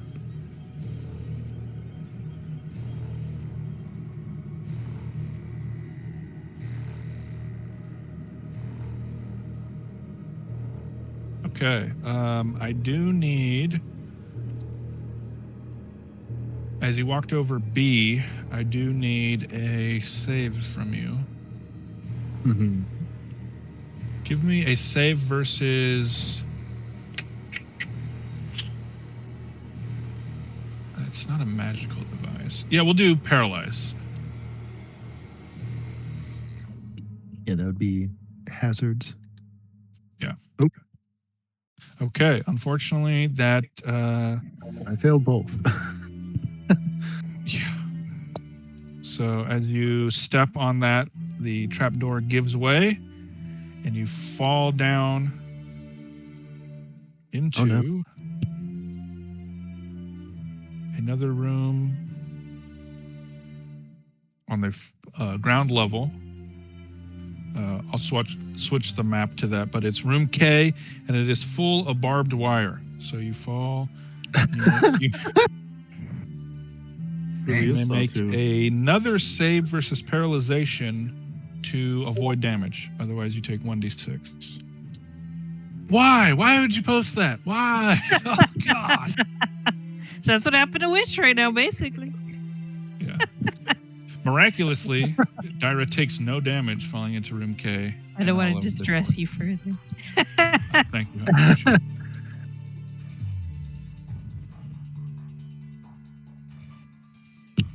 Yeah, I gotta do my actual shot today. Here's the artwork for the barbed wire. But yeah, miraculously, Dyra takes no damage. She just falls. Holy shit! Is the trapdoor still open? Yeah. So if Hugh and Constantine walk over, they'll be able to look down and see you.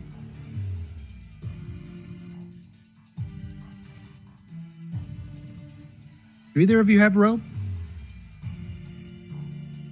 Yes. Yeah, lower me down some rope, Constantine, please. I just can't not hear Mickey Mouse when you do the voice. Oh boy, I wish my neighbors could see this place.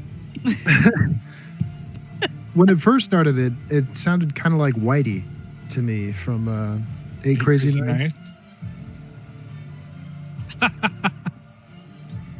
As y'all know, me and Inigo have both been playing Disney Dreamlight Valley a lot. So been hearing a lot of Mickey Mouse dialogue lately. Yeah.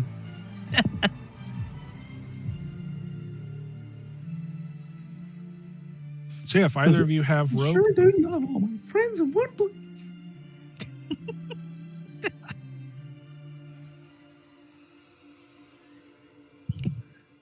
Yeah, when Constantine lowers down the rope, Dyra will climb out. all right. But what are you gonna do about Hugh Personman climbing down the rope? Hugh, So, we're I don't know. I don't know why. Wet barbed wire down here. I don't know why Hugh's in between us. Oh, I was trying to show I was involved, but let me. It's all right. You're dying. I didn't want to. Okay. I didn't want to erase you from. See, because now someone is gone. All right. I'll move up.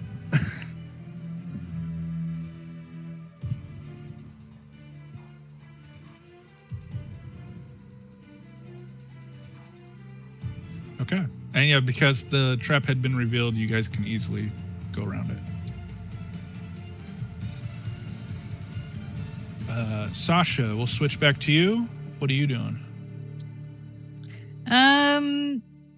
She's giving the master bedroom a more thorough search. You don't find anything of interest. Okay.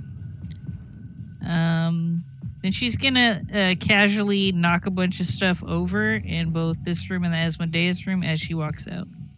I'm standing right here. She starts mocking his laugh. I want to hear it. Oh, I don't know if I can get that high pitched right now. I don't think I can do it. Oh, dang. Well, let me see. Yeah.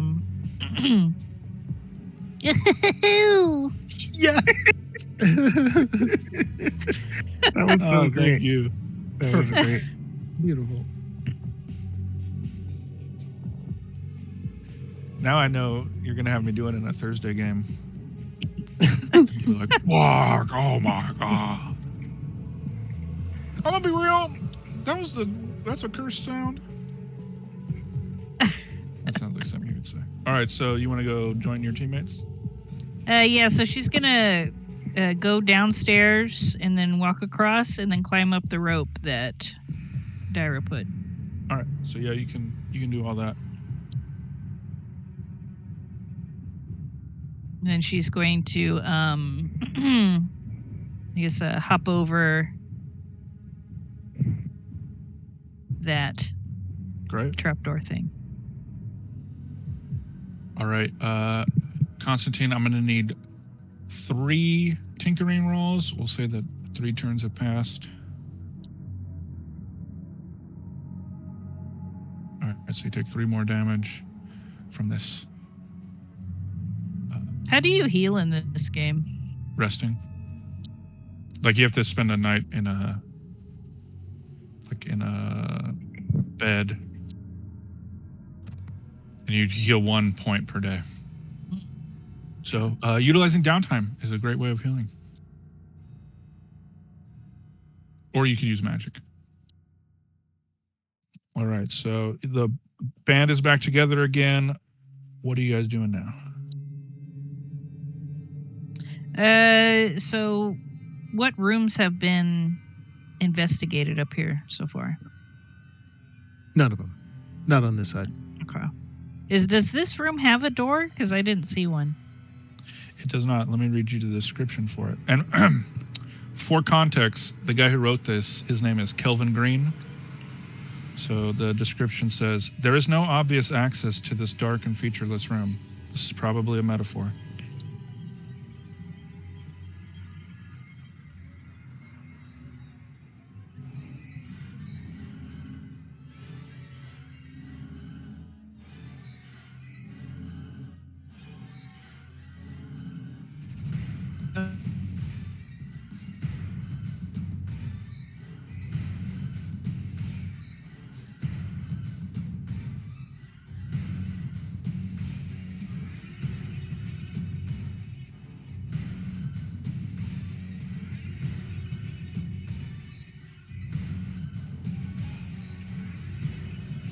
I think I may have Gotcha. lost you guys. Hello? Sorry. I think my internet cut out. Oh. Well, Was the she last- wants to check the door for this Mephisto. Okay. Yeah, so inside, the door's open. All these doors are kind of cracked open. So inside you see 20 keys attached to 20 chains that are bolted to the ceiling. And then a heavy, oversized trunk sits in the center of the floor. And you see a big lock on the trunk. She goes over. She touches and fiddles with the lock. And since she still has her ability active, it would unlock It would itself. open, for her. Yeah. Inside there is a rock with a face drawn on it. Is it the troll face? And next to it is a vial of the antidote, or it looks like the antidote. She. So, what does the face actually Is it actually like that face from before? No, it's just a rock, like a pet rock. Okay. Well, she uncorks the vial and gives it a sniff. Smells like raspberries. She kind of does like a sign of the cross or something, and it drinks it. Okay. All right. What's everybody else doing?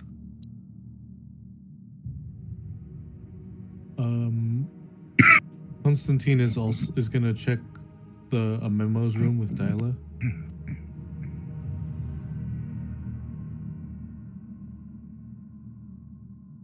Which one, Erasmus? Yeah, memo. That's funny. Okay. In that one we have. So this room is filled with hundreds, nay, thousands of vials, all unmarked. Oh, cool.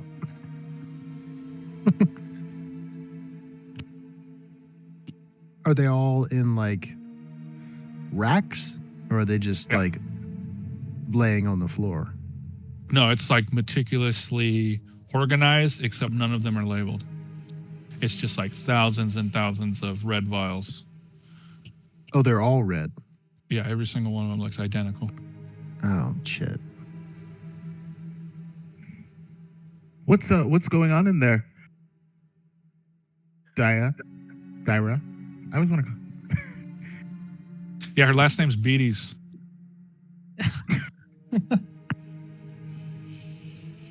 It's not real. Well, I found there's a bunch of vials in here, but they're all red. And I feel like we could be here for quite a while trying to find them.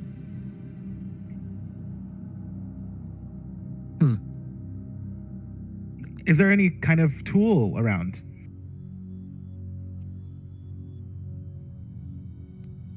What? like maybe a magnifying glass or something, some sort of hint. I don't know. You know what? Walk us through.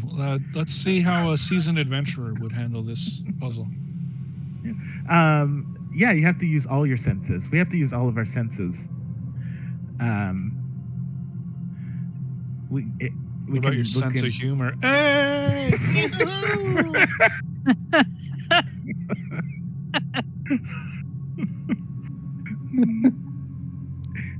including the sense.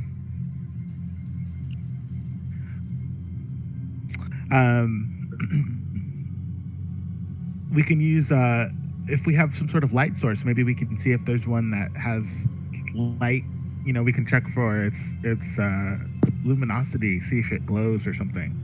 Or there's a lot of different things. Maybe. I don't think the potion I drank. I don't think the thing I drank was glowing.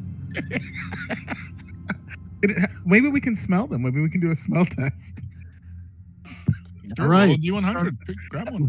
You start on that side. I start on this side. We can start opening them up.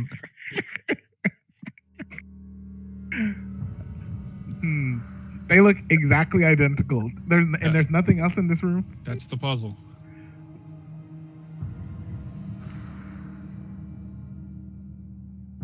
And there's no other items in this room. There's like not a parchment or a.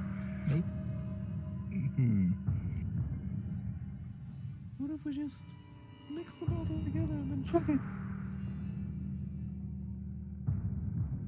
Yeah, I feel like that will probably kill somebody.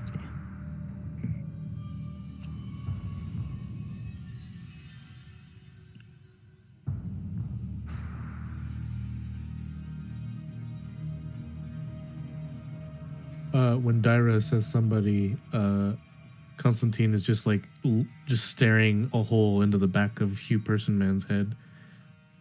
Like, Yeah.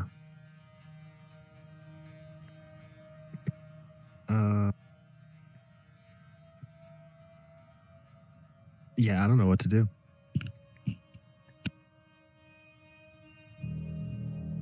Let's call Sasha and see if she has ideas. Sasha, Da. look at this room full of vials. Do you think what is there a possibility that is do you have any ideas on how to approach this? Mm,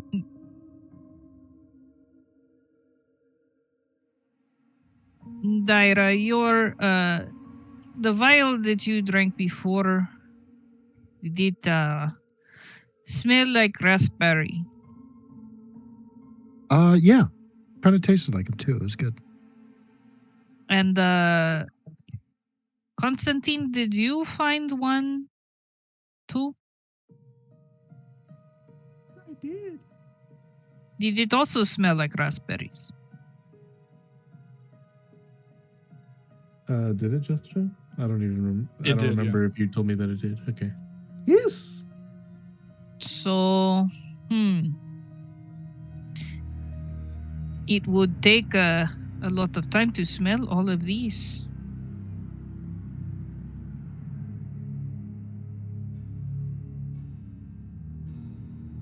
Indeed, too much time than you guys have to. Well, the poisoned ones, too much time than you have. Daira, do you have any kind of weird magic that could divine this? I mean, I have magic, but nothing that would help with this specifically.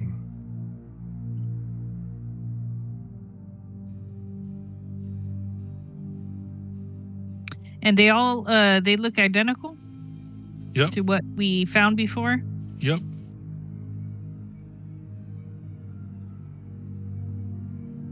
If I lit my lantern, is there any dust on any of these vials?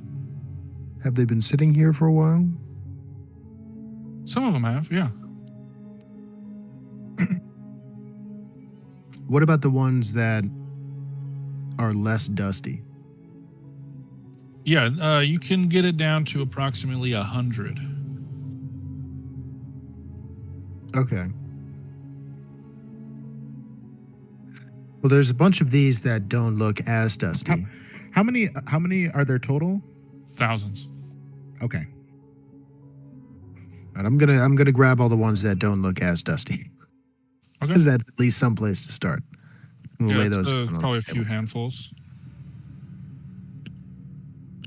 Are any of the racks like labeled? Is there some kind of like categorization system? No. Nothing. Okay. I didn't think so.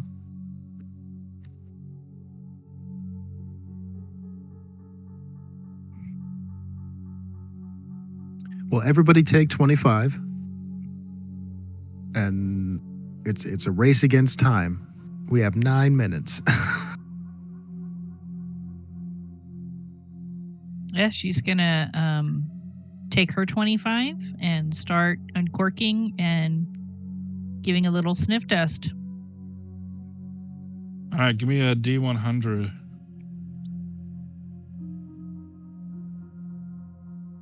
How do we roll? On the left, there's like a, Oh, yeah. All right, I see it. Constantine's hands are not free, so yeah, so I'll need a tinker from you. And yeah, that's 25 you guys, he won't be able to use. Okay, so Sasha, the one that you have just smells like water. It's a bottle of water. Bawa. And so does yours, Daira. And yeah, Hugh Persimmon, yours smells like raspberries. Ooh. We think this might smell like raspberries.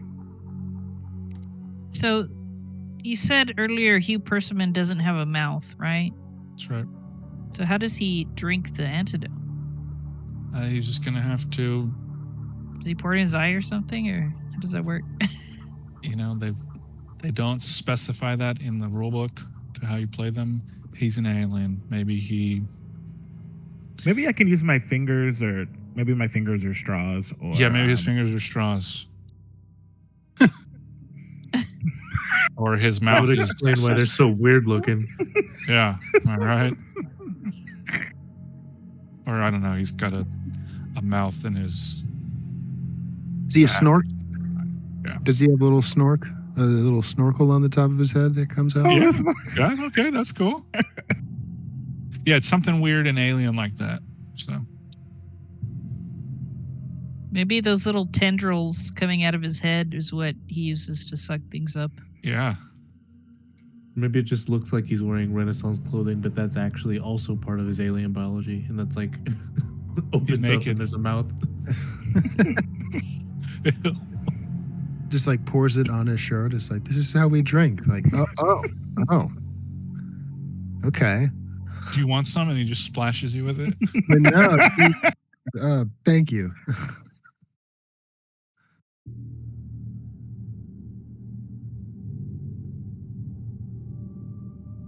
All right, Hugh Persimmon, what are you gonna do? I'm going to consume it, however that may. All right, give me a save versus poison because it doesn't taste like raspberry. In fact, it tastes like. You were so excited. They don't say what it tastes like, but I'm gonna say what's something gross. It tastes like rotten milk. Okay. A save versus what? Poison. Okay.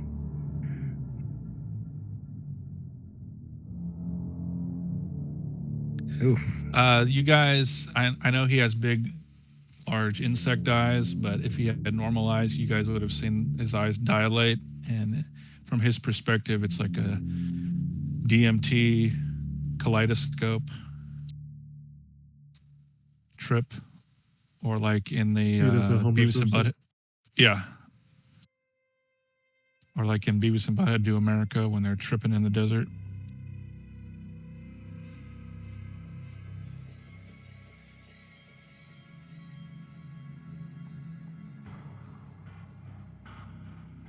Not the antidote, I'm sorry, but you are tripping on acid.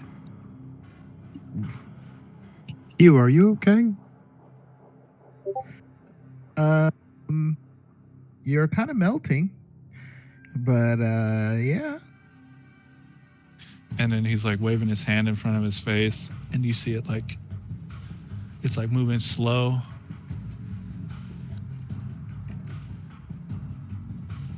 There's like a bunch of after images. Yeah.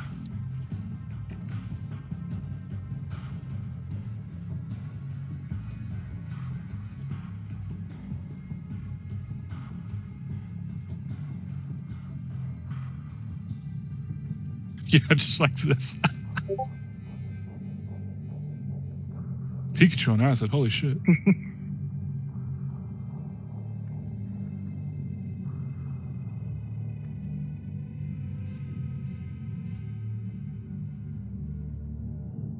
Oh gosh.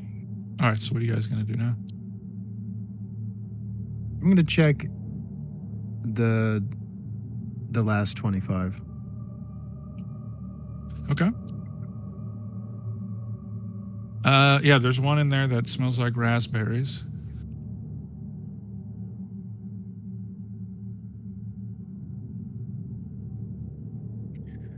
Well, Hugh, this might work, and it also might be poison.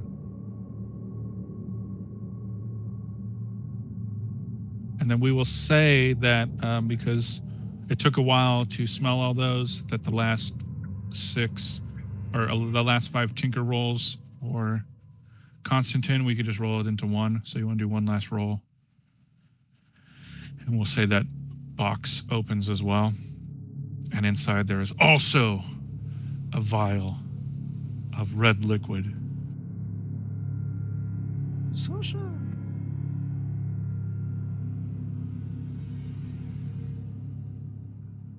present it to Sasha.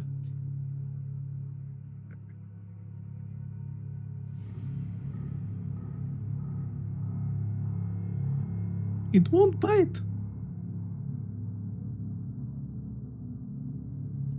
I don't think it will.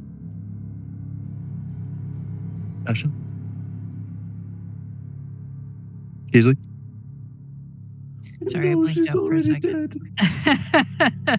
dead. Constantine finally got his puzzle box open. Did he fully open it? Yeah. And he presented you with the vial full of red liquid inside. She uncorks it and takes a little sniff test. Smells like raspberries. I did find the vial in the Mephisto room, so I will hold on to this one for now, and we will see if Hugh and I are cured.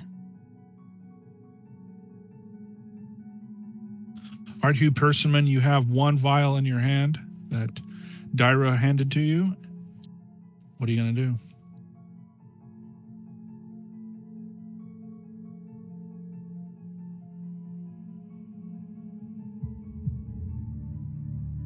Oh, sorry, I was on mute. Yeah, I'll give it a try. All right, so you drink that one. Okay, now I'm going to need a save versus poison from Sasha and Hugh.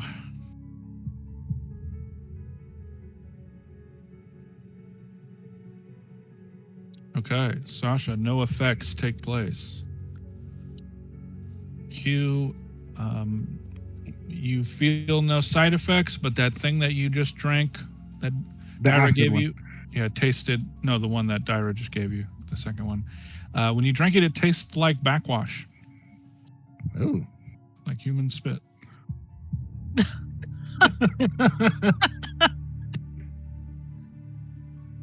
Specifically human. yeah. They don't have mouths, so it's not a Moonanite. In Those the book, it tendrils says- don't have like saliva. I mean, maybe. If they eat, they probably do need something. It's Yeah, a the little. book, it says saliva, not fresh either. Yuck. It's a little dry on the moon, so we don't do that. Sasha is looking at Hugh carefully. He still has Um, the shakes. His scales are still peeling off. Do I still have the shakes? No. She offers him the vial that she's holding. I thought I just took one. You're giving me another one. Yes, this will be the third one you've drank. Okay. Hugh, don't look at me with those eyes. Look at you. You're still a mess. Look at you. Okay, I'll take a drink. All right, this one tastes like raspberries. Oh, tastes like raspberries? Yeah, this one smells and tastes like raspberries. Okay.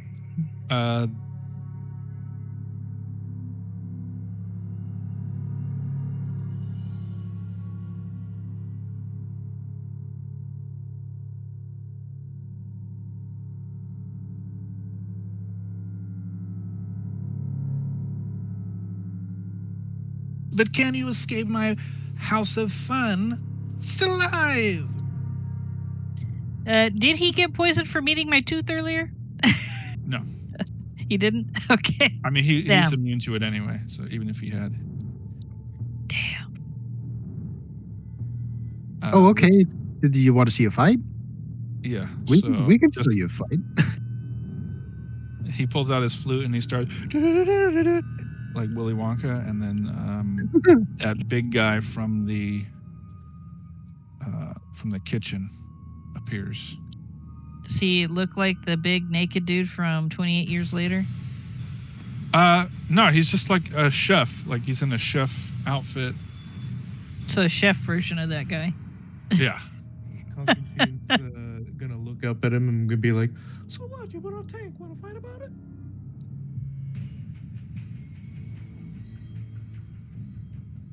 I don't have a picture for him, but I will use. Here, I think I can get a picture of him really quick.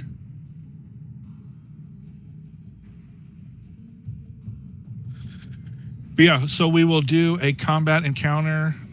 Yes, if you're curious, all of the aristocrats and the doctor are targetable. That's your cue, Dyra. Yeah, I was gonna start just stabbing him with the spear. Let's just, for the sake of having the... No, I guess we could do it in this hallway, right? Have the fight in the hallway. It'll be like the hallway scene from the raid. Or from Old Boy.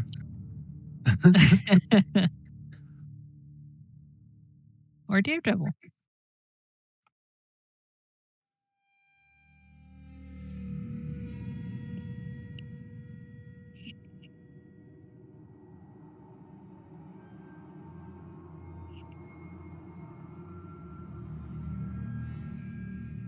All right, I'm just importing this last guy. So Luis Guzman, Carrie Elwes. What actor is this one? Which one? This one. To me, that kind of looks like the guy who plays Lando Calrissian, the original guy, but could be anyone, I guess. Billy D. Williams. Yeah, young Billy D. Williams. Yeah, I can see that. And her? She's a redhead, so what's her name? Jessica Chastain? I can't hear you. What? Can't hear Yeah, you. you're Leo. quiet. Oh, I said Yasmin Bleeth. Don't I know don't who know that who that is. is. She was Maid Marian in Robin Hood Men in Tights. And last guy.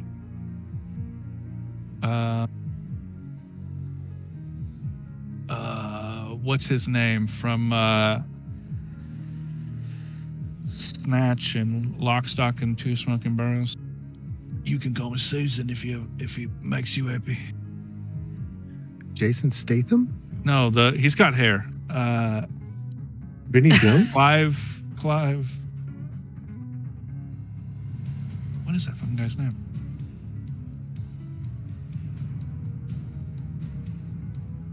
This is not Vinny Jones, right? I don't know.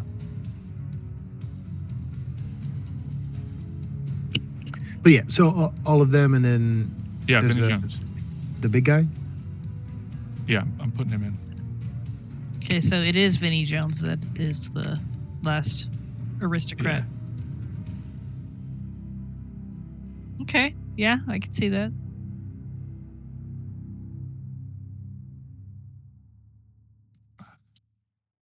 I got a good visual now.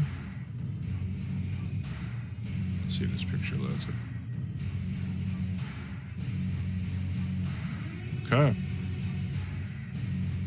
So yeah, is there... It's been a while since I've done combat in here, so I don't remember where they put it.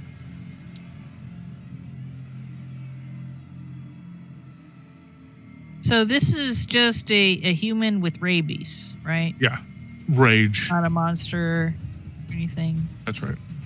Okay. Okay, let me just confirm what initiative is. I think it's a D20, but Is there a way to roll it on the sheet? Does the sheet have an initiative thing? I don't. If I remember correctly, we used to just roll dex, but then it does a dex save, so it doesn't exactly roll it the way we wanted it to.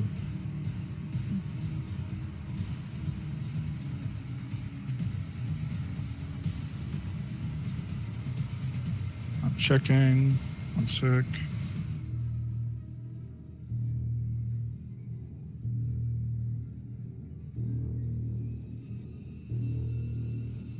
Okay, initiative. They're D6s. So it's by side. So you guys elect someone from your side to roll a D6, and then you can go. It's your side, and then I roll on behalf of the enemies. Well, not it. I've been rolling terrible for the most part. Okay, I got a 2. It's a trap. Just kidding.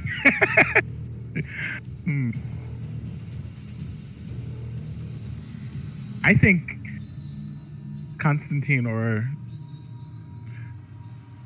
Ra.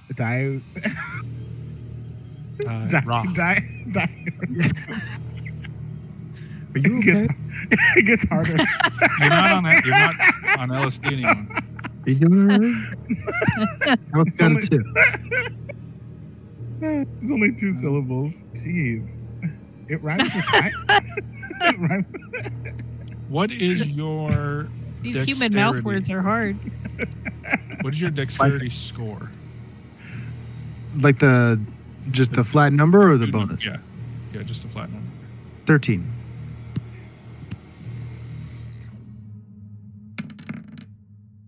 All right, your side goes first.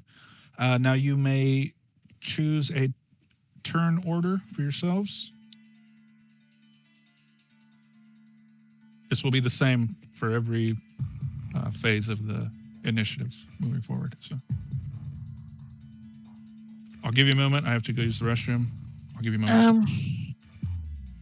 I'll go last. I'm way in the back anyway, so it makes sense.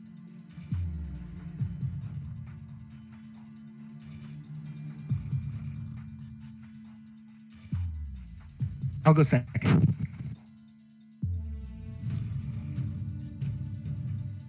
What do you think, Inigo? Do you want to go first? Sure, I guess. All right. Cool. So then I'll go third. So Inigo, Blue Octopus, me, and then Keasley, right? Yep. Cool. And I'm gonna get some water. I'll be right back.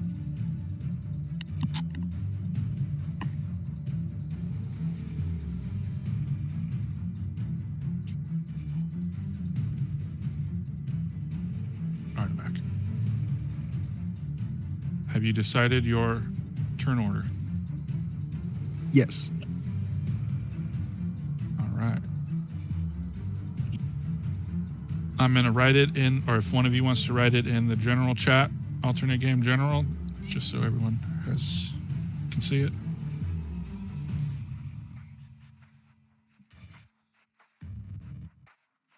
And then I know it's not their turn yet, but I'm going to write the... It's Constantine first, right? Or did I already get it wrong?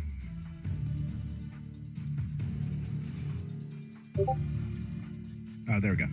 Yeah, it was. Yeah.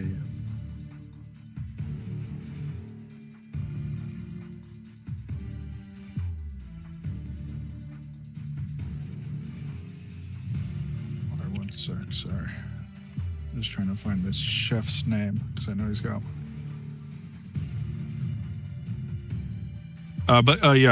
Constantine, you can go. What's your action?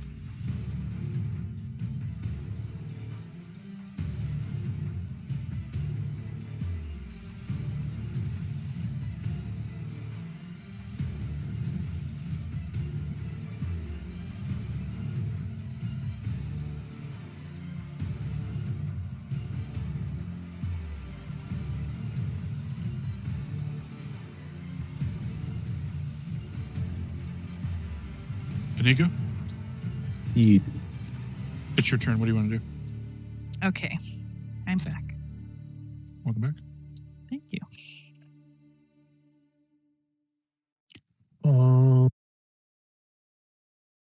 So there's no chances that I would still have like a little bit of potato vodka with me, right? I don't see. Where would you have left it? You could still have it, sure. Because I was thinking I'd like to try and like I assume that there's some sort of like candles on the walls or whatever.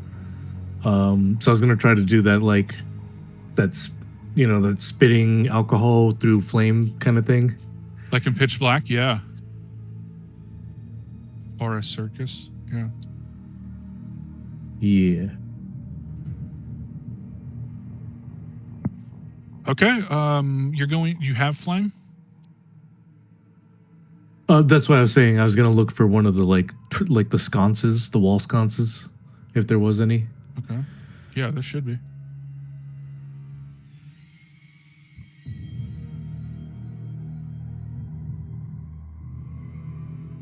What do you think I would need to roll for that? Let me confirm if there's anything about... I think there's something about splash weapons in...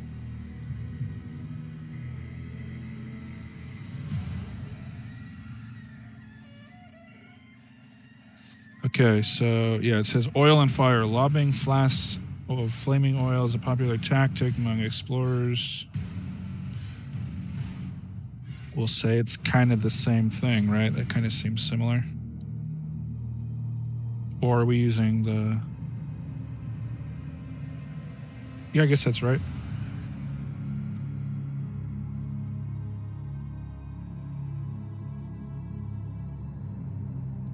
So it says that, yeah, you just do it. You use up your vodka oil. It says lamp oil here, and your sconce. But everyone you target gets a save versus breath weapon. Otherwise, they take 1d4 points of damage. Okay. So I guess it'd be the chef and the redheaded lady over here. Okay.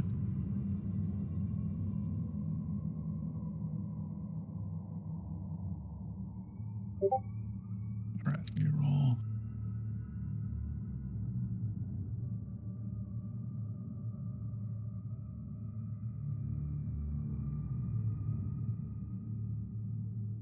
Dang, there's a good band name in there. Hector the Chef Infected with Rage. Sounds like a good.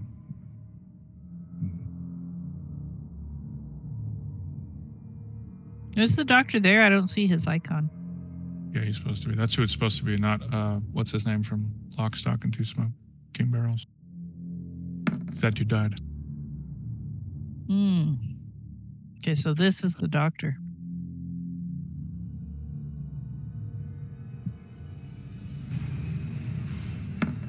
All right, they both pass. And yeah, let me put the doctor on there.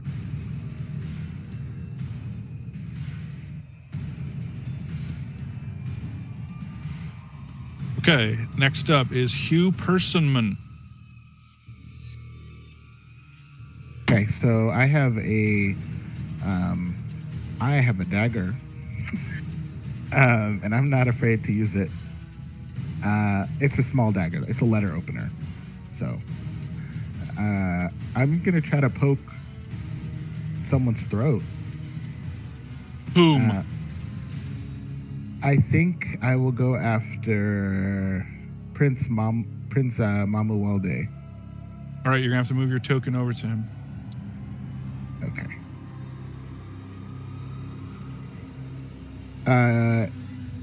Am I close?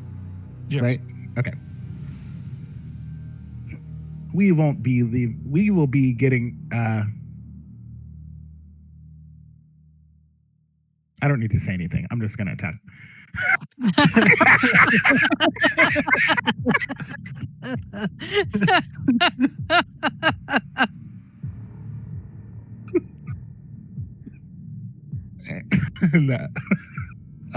What I just roll? Yeah, your dagger should have like a little die thing. Okay. I feel like that's a side effect of like too much anime or something, when you're like you have to announce your move. You don't have to do that. You just attack them. Damn! All right, so that's a kill. Tell us how you kill him. I silently walk up to him and have my one hand behind my back and one in front, like I'm fencing, but it's just a small knife. And I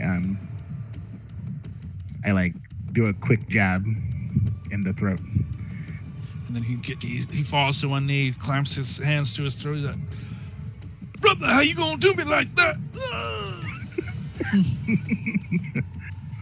You mean we? How are we going to do you? I'm just kidding. Man, how y'all gonna do me like that?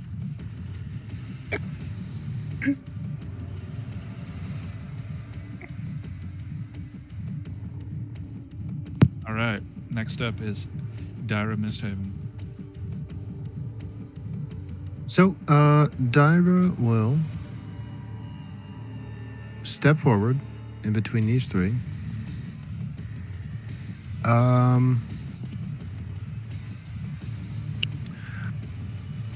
Throw both of her hands up and then spin around on the spot, and a ring of light will begin, I guess, like floating around her, almost like a hula hoop. She stops moving, and that is Saturn and Sacrifice. So I have a +1 armor per level of caster. You're level 3. +3 saving throw bonuses per level. Anyone making a melee attack.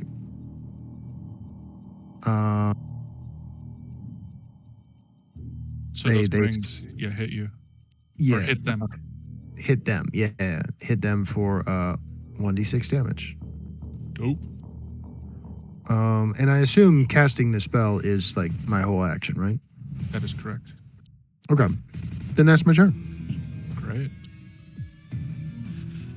Sasha.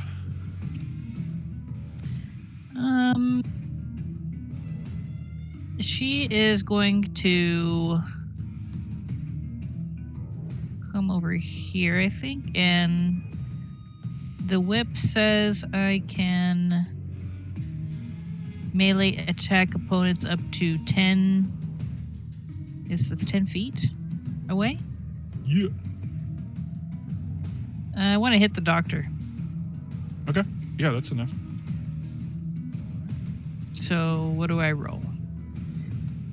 Let me add the whip to your character sheet, and then you just roll straight from it.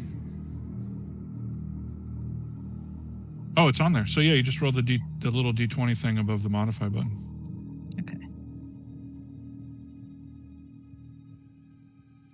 Let's see. What is his attack? His AC.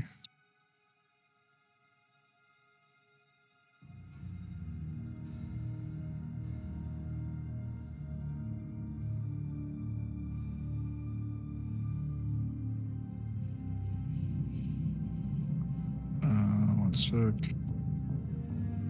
I know his AC is higher than 14. I just got to find out what the number is. It's right here. Actually, no, it's not. So yeah, that's a hit. Okay, so So- she smacks him with the whip. Do you want to tell us where? She's like trying to hit him across the face with it. All right, so yeah, the whip slides past Dyra, who's twirling around like a ballerina in a music box as these rings, these concentric circles are spinning around her. And yeah, the whip just smacks this fool.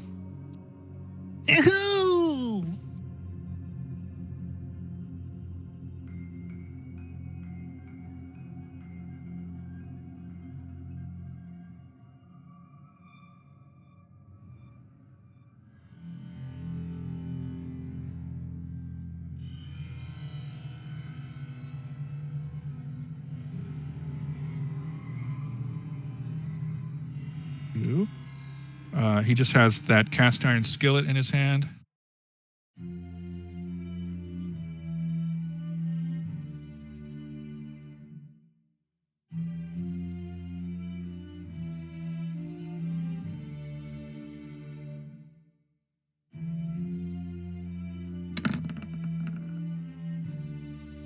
Does an 18 hit? And if so, then it's 4 damage.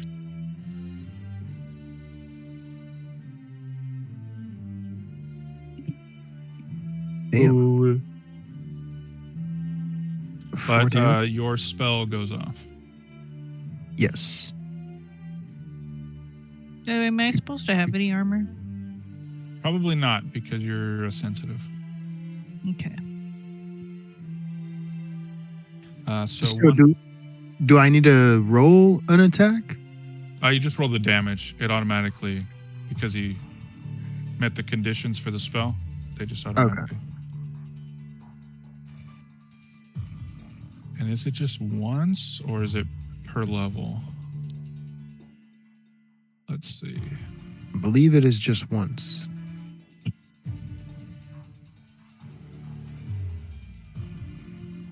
Okay. Oh, I need to roll a 1d4 to see how long it's going to last too. So it's going to last four rounds. Okay.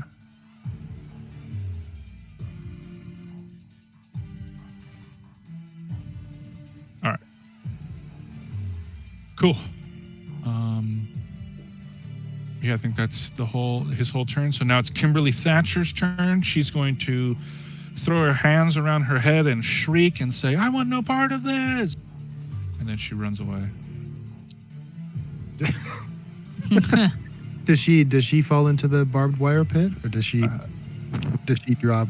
Does she jump over it because it's already triggered? I'll say she jumps over it because they climbed up there to follow you, so she would have known. And yeah, she gets the hell out of there. Next up is Prince. Oh no, he's dead. Next up is Captain Roberts,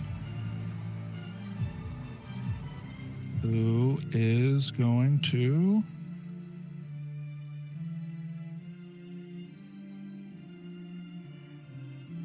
He is. Yeah, he's got a rapier, so he's going to run up. Well, he's right next to Hugh Persimmon, and he's going to try and attack him with his rapier. Try us.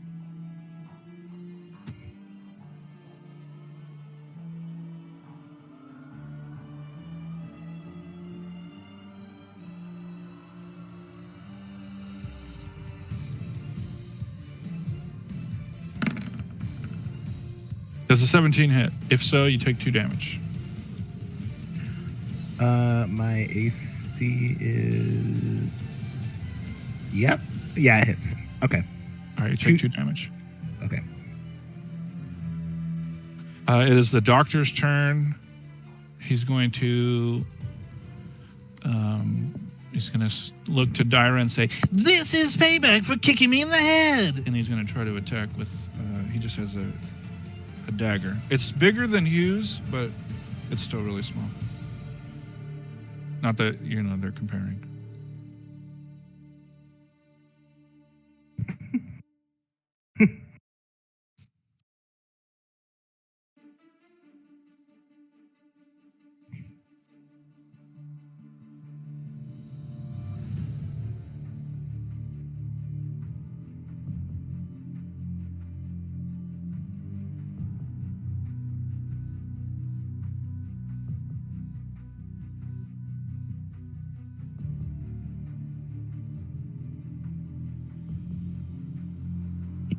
Is it?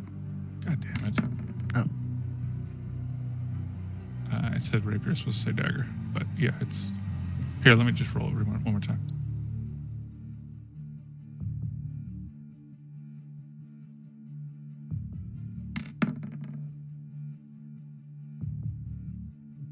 Does a 5 hit? And if so, it does 4 damage. Yeah, I wish you kept the rapier. I'd still be alive because I am now at -1 HP. 5? Your AC is less than 5? Oh, it's oh, okay. No, I'm good. My bad.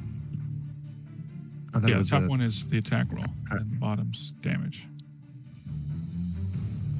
Okay, I'm good. All right, but that does trigger your spell, so roll a d6. Yes, it does.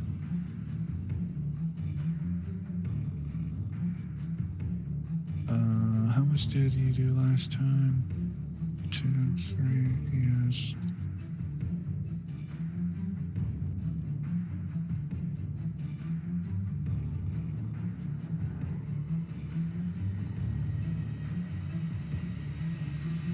All right, yeah, he's still alive. You hit him with your spell, and he looks shocked. Like the color goes out of his face, but he's still alive. He drops to one knee. Like that. Now we go to Sergio Ortega, who's, oh no, I'm so scared. And he's dabbing his head with a handkerchief. And doesn't do anything. All right, Constantine. I want to swing my warhammer down on the doctor's head. All right, you're going to need to move closer to him, because that's a melee weapon. All right, roll to hit.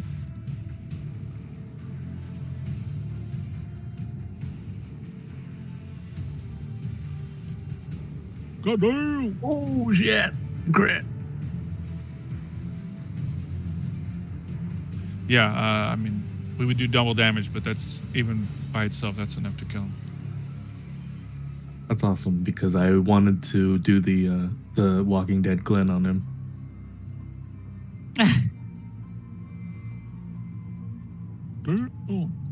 So you want to narrate what that looks like? So the hammer just hits the top of his head with a crunch. And you see like his eyeballs kind of like are bulged a little bit out of his head, and blood starts to drip from his eyes. And then he goes, Maggie, and then dies.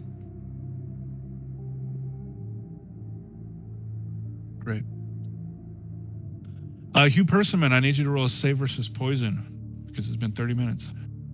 Ooh. Okay. Wait, didn't I drink the raspberry flavored? We'll find out. We will find out right now. Okay.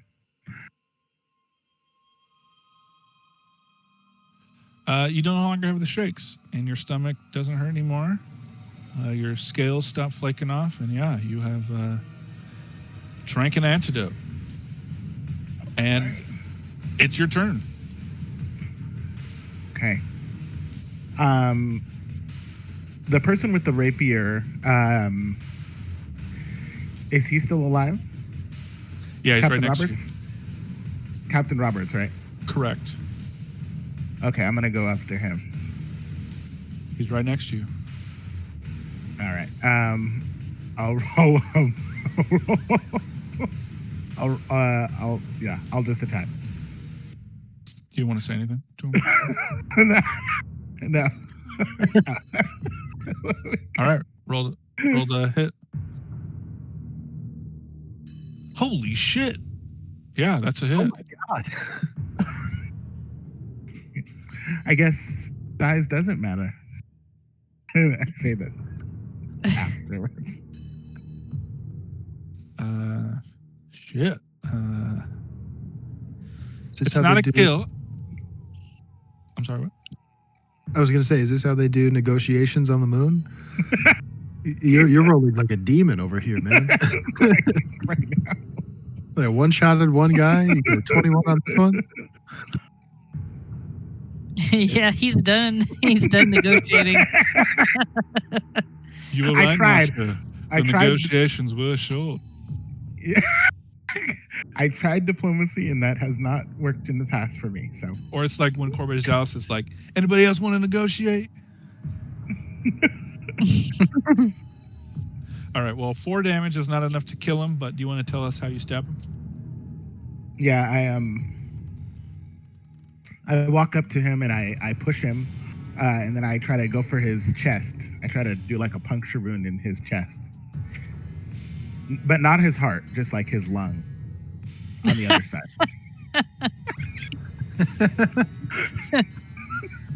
Very Okay. specific. Yes. That's what I was thinking.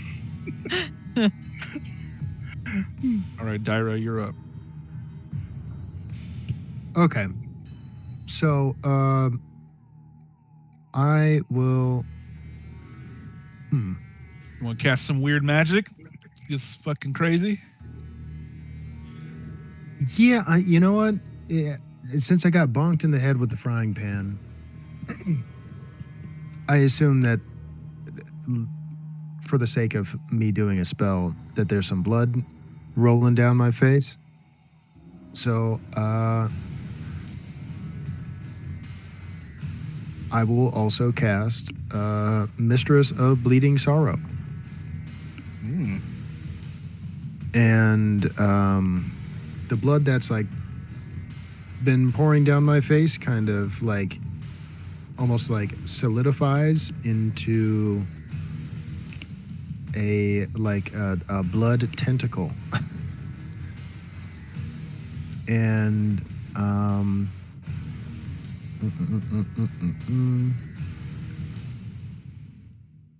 gonna take a step to the side over here. And then the blood tentacle will attempt to grapple the chef. Okay.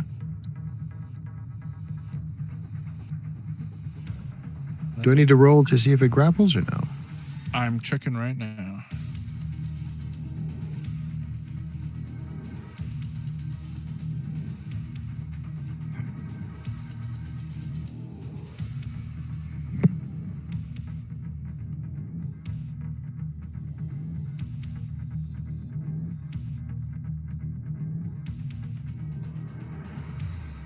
All right, so it says both parties roll 1d20 and apply both their melee attack bonus and strength modifier.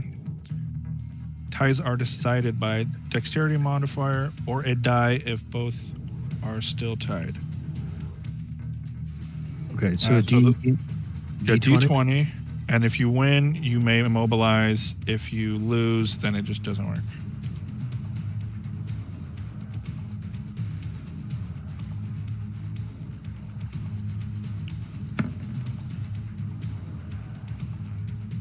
Yeah. So it does not work, but hey, next round, you're all out of your free cast. So next round, we're actually going to get into the weird shit. So that's what I'm looking forward to. Well, Saturn Sacrifice is still going, right? Yeah, but if you cast any other spells, you've already used your one freebie for each of them. So that means you roll on miscast. So this is round 2 or 3? This is round 2. Okay, so I have 2 more rounds on Saturn Sacrifice, and Bleeding Sorrow will last 3 rounds. Yeah, and you had used the shadow one, so if you cast any other spells, then we finally get into weird magic. So Yeah. So once they're Because timed out, I can still manipulate either one of the spells I still have going, right? Without that's right. going over. Okay, cool. All right, and you moved?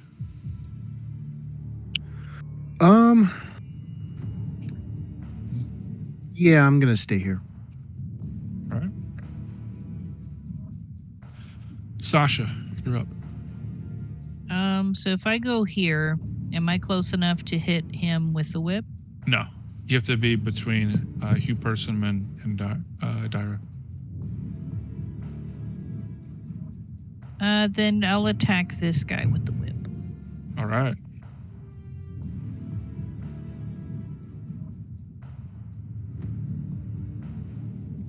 That is a miss.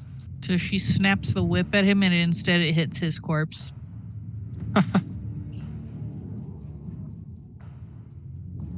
He doesn't laugh. Okay. It's Hector's turn. He's going to rush Constantine and try to attack with his skillet.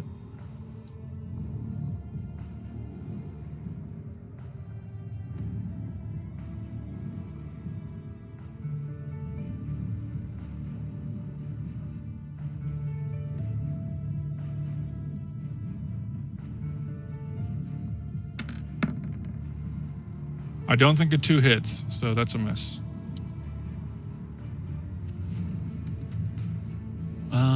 It is Captain Roberts who's going to attack Hugh Persimmon. Oh yeah, he's out for blood now.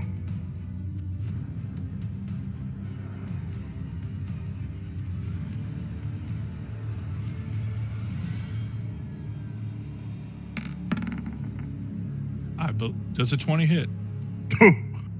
Oh yeah, yep. Dang, 3 damage. Yeah, he does 3 damage to you. Okay, How you feeling? I'm alive, but I'm alive. That I don't hurt. like the sound of that. I have out of 10, I have 3 left. Yes. All right, it's Sergio Ortega's turn. Oh no, I'm so scared, he says and pisses himself. And he falls and crawls back into this corner. Next up, Constantine. John Constantine. Asshole. I'm gonna hit the chef. With your Warhammer, roll it.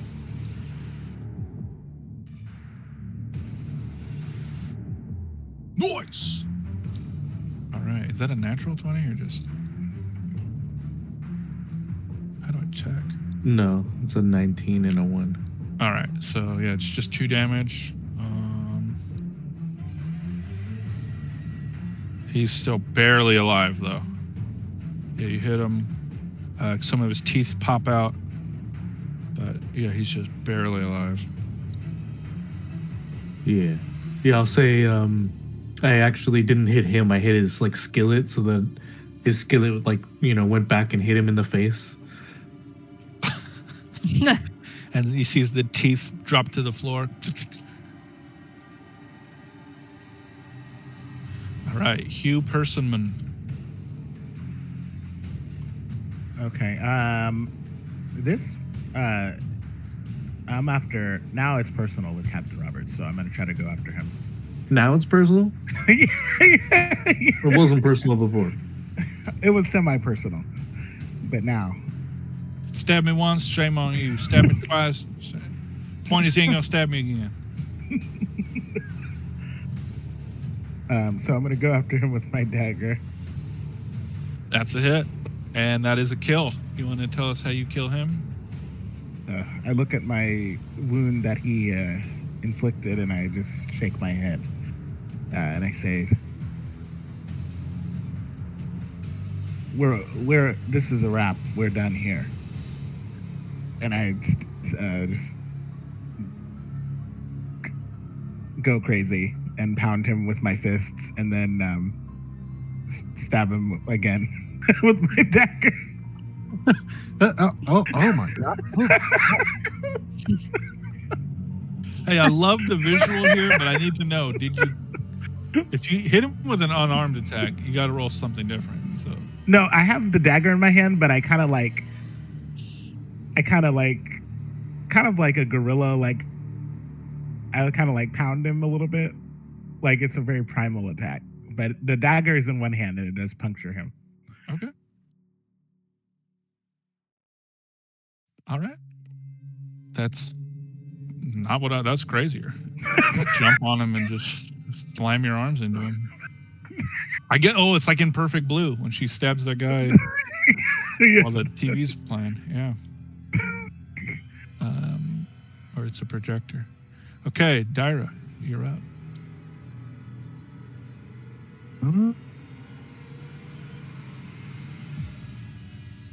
Well, let's see here.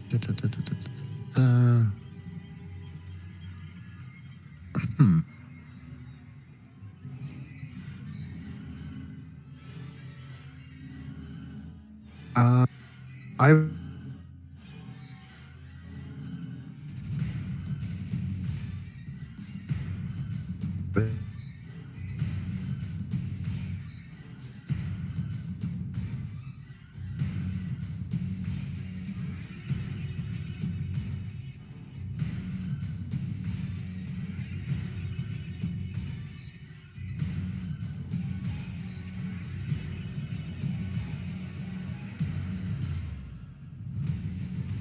having connection issues, maybe.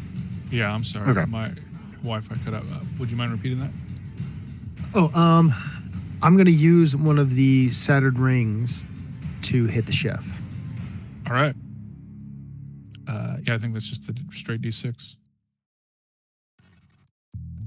No, so it says the rings can be extended to do a strike at a target up to 10 feet per level of the caster distance, doing 1d8 if it hits. So is that a d20 versus AC? Probably, yeah. If I said if it hits, so yeah. Okay. That's 11. Let's see. He has an AC of 12. Sorry. All good. Wait, you have a don't you have a bonus? Isn't it also a save versus that would determine if it hits? Yes, good catch. And also, I think she had a +3. But yes, you're right. It should be save versus magic. So let me roll that instead. Where would my +3 come from? I thought you said you get a +3 to attacks and +3. Oh yeah, Does yeah, the yeah. spell say that? I get a plus for saving throws and armor, but not attacks. Not attacks. Okay, well. I rolled a 19, so he. Either way, Yeah, sorry. no problem. And then I think this is my last round on this, or maybe Okay. I have one more round after. I can't remember. I think it dissolves this time. Yeah, because you said it was 4 total. Yeah. I'm gonna take a little jump over the pit and go over here, and that'll be my turn. Sasha, you're up. All right. She's gonna hit dude with whip. Okay, roll a hit.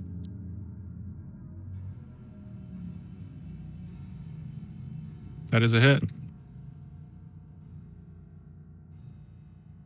And that is also a kill. So you want to tell us how she kills him? So she sends the whip flying forward, and then it like lashes him around his throat and just kind of wraps around and chokes him to death. But he's like in Constantine's face as you're doing it because he's infected with rage, right? 28 days later. So he's still like, and just collapses. Don't spray it. And then she untwists it and, she attaches it back to her little belt that holds it, I guess. Whatever you call that. All right.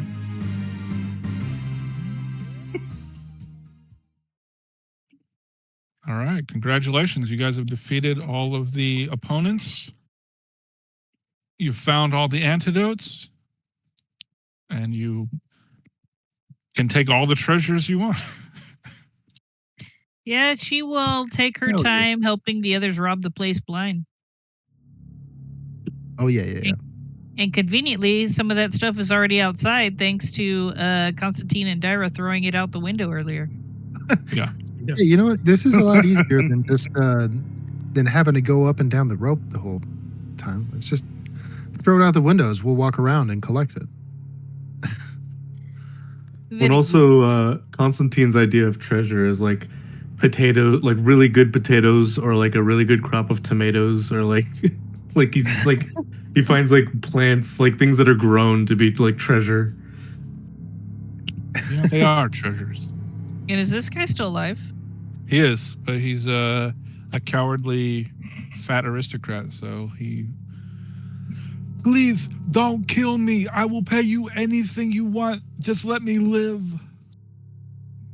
Did Kimberly Thatcher get out of the building? Yeah, she dipped. She booked it.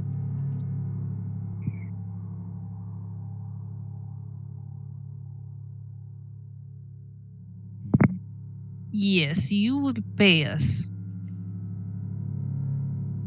Yes, just name your price and I will give it to you. I will. The I have a price is carriage. yes. I have a carriage coming tomorrow in the morning. It will take us down the hill back to civilization. You are the negotiator. You negotiate. I go collect things. Do your mean girl scene.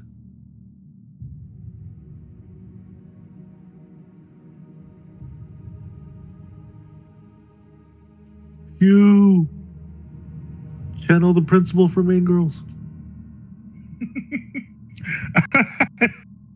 I wish I knew the line. Oh, it's when they're like, oh, the girls are rioting, and he like grabs his bat and he goes, I'll handle this. Oh yeah. Yeah. But did they have that in the musical? No, I I don't think so. wish I had seen it. Maybe it's still live. Okay.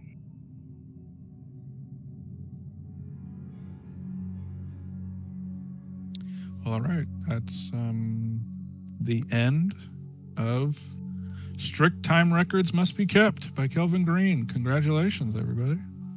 You survived. Thank you, Jestro. That was fun. Yeah. I enjoy the sensitive. Cool. It's not too restrictive, not being able to wear armor or use metal weapons. Well, I looked in the book and it says if you're not wearing any armor, your AC is still 12, so I guess that's not horrible. But I guess they could probably wear leather armor, right? Yeah.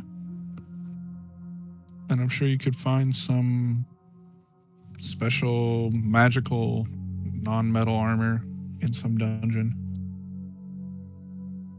A cool robe would be nice. Yeah. Go with the vibe.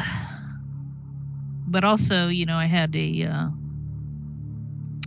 ranged melee weapon, so not in the front line. Yeah, I Feel thought better about it. I was worried about Dyra there for a minute.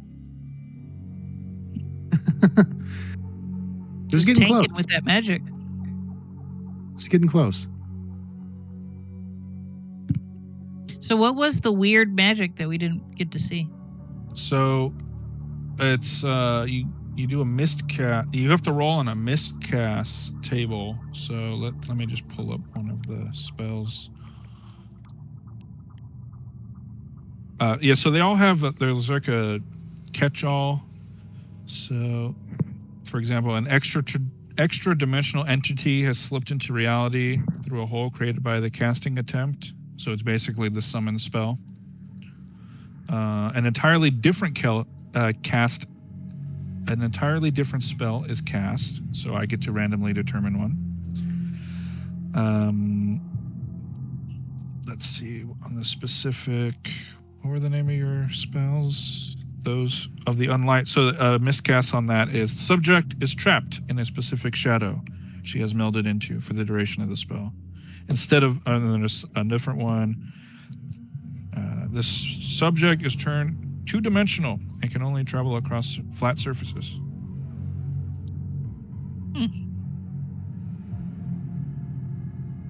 Fun. Looney Toony. What was the other one you have?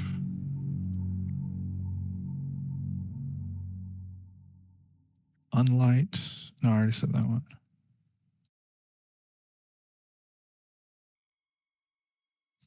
Yeah.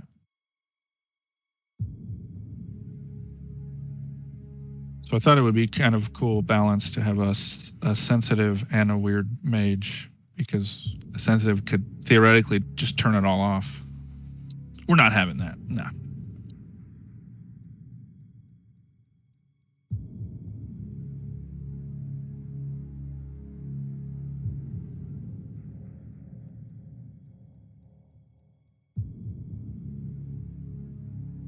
Did my Wi-Fi kicked out again? No. Here. Oh, sorry. So Blue Octopus, I'm curious, what did you think of Hugh Persimmon versus whatever her name was, the Amazon warrior? Oh, it was an interesting challenge for sure. I was trying to make it make more sense why he would be adventuring. I was trying to develop a backstory there, but I think it was fun anyway. It ended up being pretty fun, more fun than I thought. Yeah. Cool.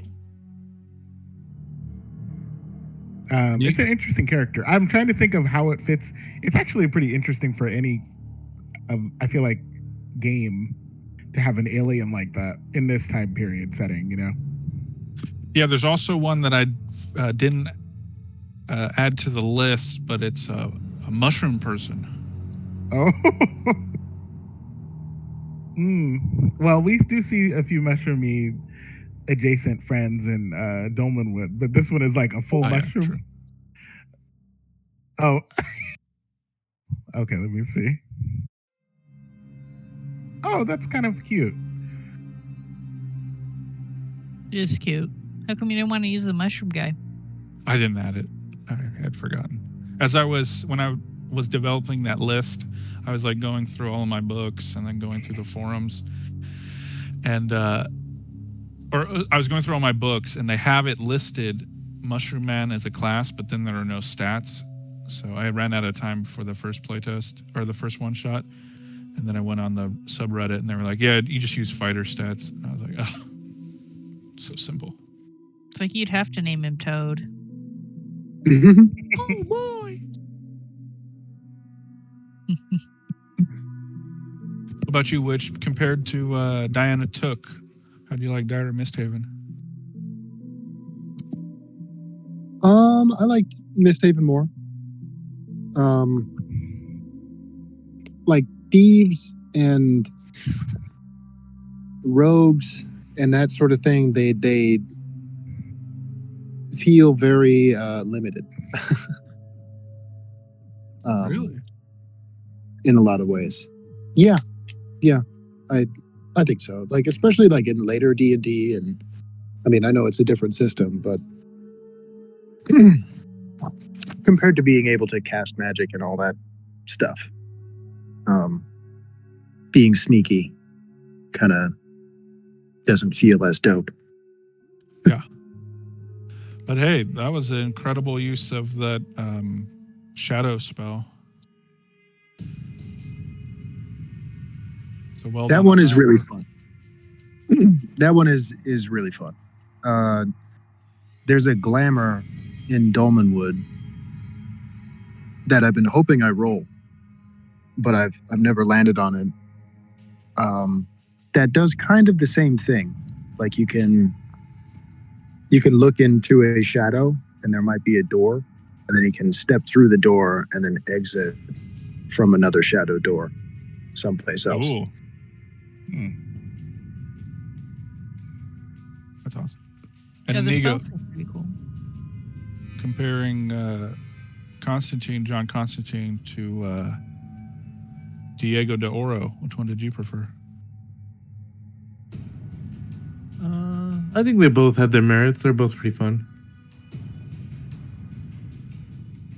Yeah. More of a utility guy this time? Yeah.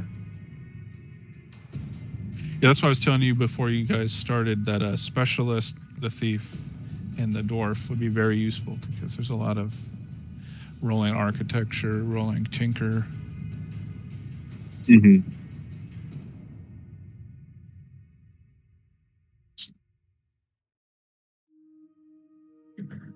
Yeah, so yeah, thank you all for your time and spending, like a few hours with me. Yeah, it was Yeah, fun. it was fun. That was cool. It's always nice. Thank you. Good time. Yeah, and Keasley, we're not doing Delta Green tomorrow. Correct. It's next.